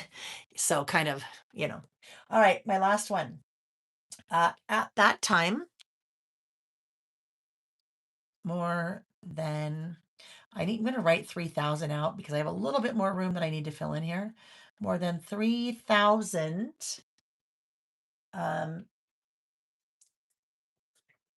killed as a result.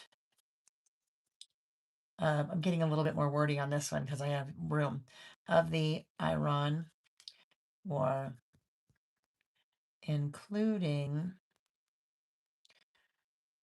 13, I'm going to spell it out, 13 U.S. service members. Most of them from that part of the country, though. Iranians and I don't know, but all right. So there we go. I have a little bit of extra room here. So I think I need to just add, I feel like something needs to go there. So we could try to do a word strip stamp, or we could do, well, I could do this. Breaking news would fit there. Maybe we just do breaking news. Let's do breaking news. So we have one more prize, friends, as we start to wrap it up. So I'm going to stamp this.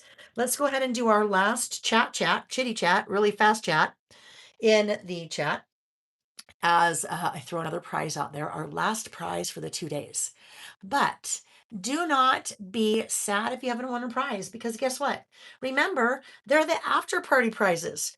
As many after party prizes as I've done last night and today, which means there's at least 20 after party prizes to be had. And the way you participate in an after party prize is you leave a comment on the video when it is over.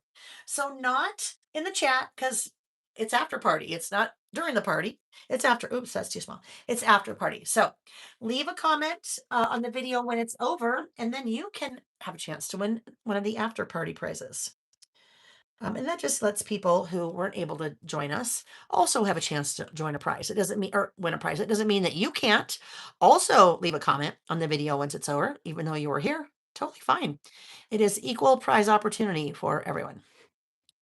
All right, we're going to do, okay, hold on. Better test it. See, I almost got cocky there.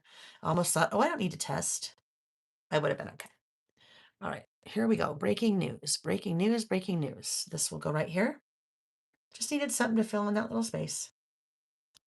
There we go. There is our list.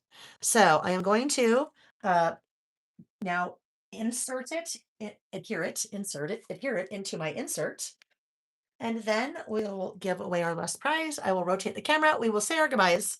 And then we will all be on our merry way to the kitchen for a margarita. It's 5 o'clock somewhere. Yes, it is. It's 2:51. 5 o'clock somewhere. Because guess what? If you live on the East Coast, it's going to be 5 o'clock. By the time we're done, it's going to be 5 o'clock in 9 minutes. Well, it'll be close. All right, so this one goes here. I am using my regular adhesive for this. Because I don't need to, I mean, it'll stick fine, right? It will stick fine, no problem. But when I come to this side, it will not stick as well if I use my regular adhesive because it is going to want to pop, right? It needs to look how much it has to bend now. And if I use that regular adhesive, it'll just pop right up. So I need to use double-sided tape. Grabbing out my double-sided tape, and I will put it here, here, and here, and here. Top. Oh, and my stomach is growling. Like, I'm surprised you can't hear it. It's hungry. Reggie is over there now bathing in his bucket. He is giving himself a bath.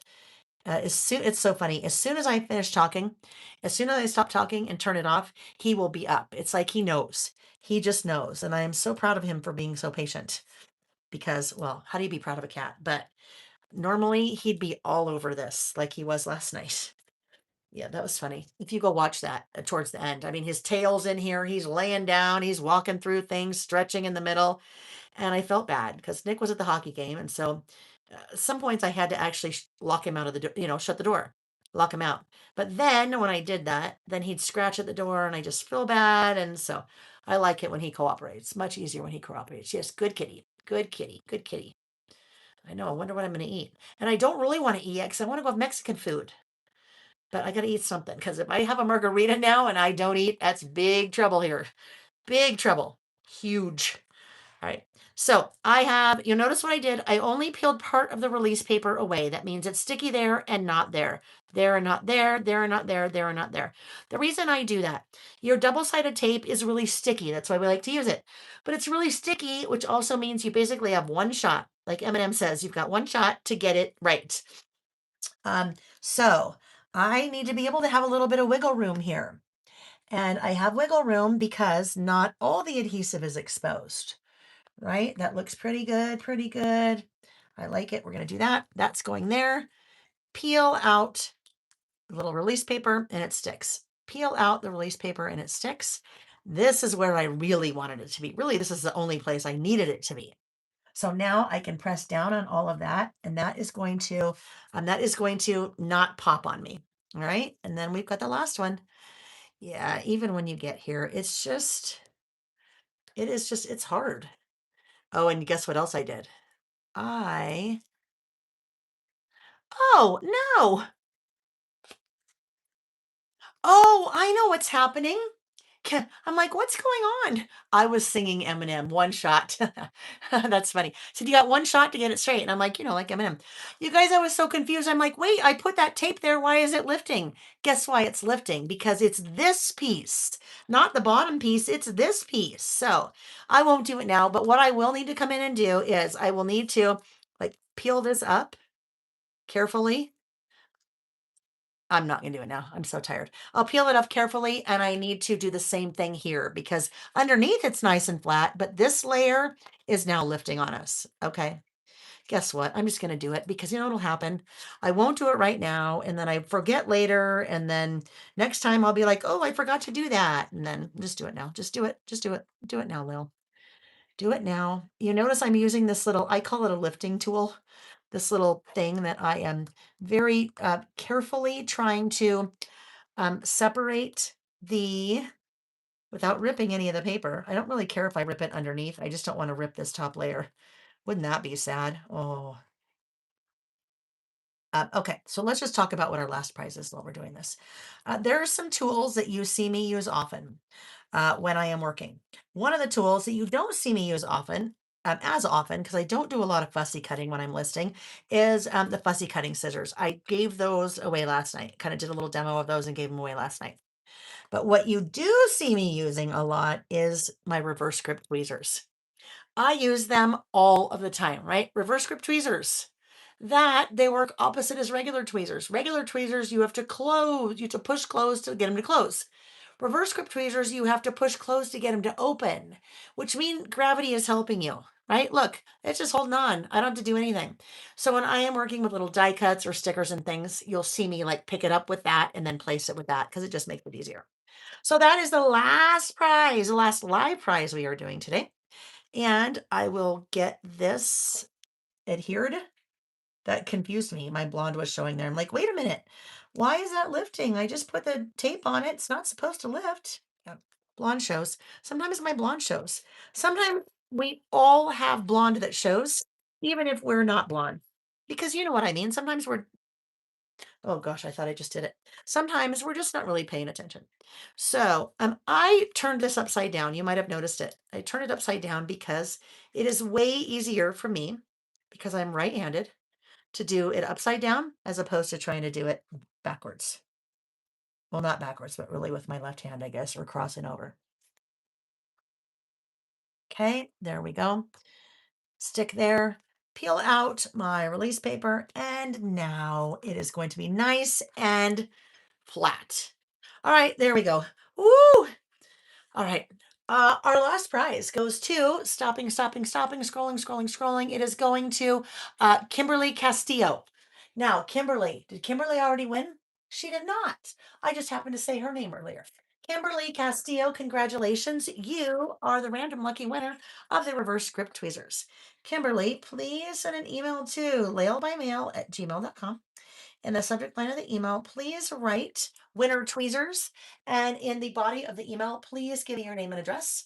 The team will get your prize shipped in the next, I don't know, maybe 10 days when they get through all the orders, because it will take a while for them to get through the orders from the weekend. If you've already placed an order, just let me know and they'll pop it in your order. Rotating the camera. Look, I have a head. I have a body. Instead of just a voice and hands, I'm really here. It's going to be a little crooked, but anyhow.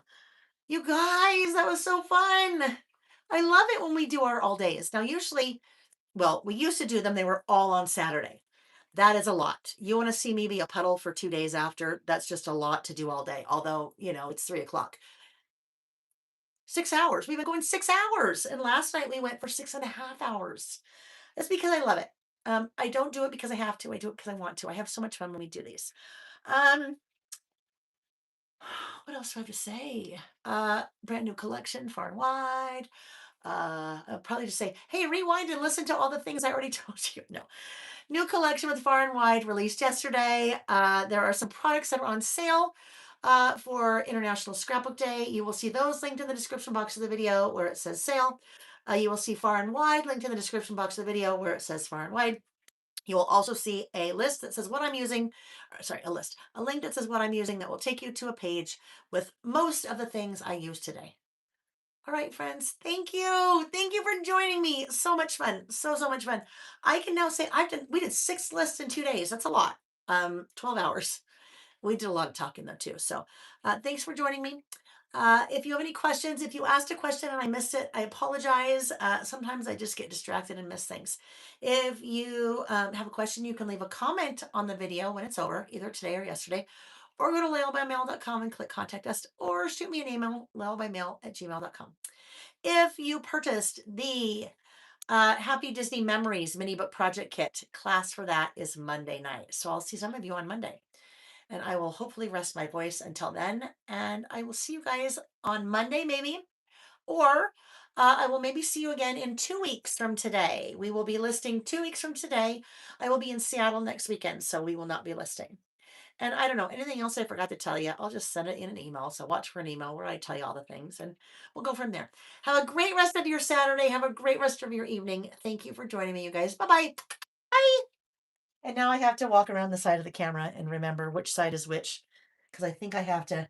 Oh, I almost just stepped on something that was bad because I would probably fall over at that point. And if I fell over, one of you would have to. Amy could call Nick. I think Amy knows I get in touch with Nick. I'd fall over and then I would just lay there and wait until he came to look for me. All right, friends. Bye bye.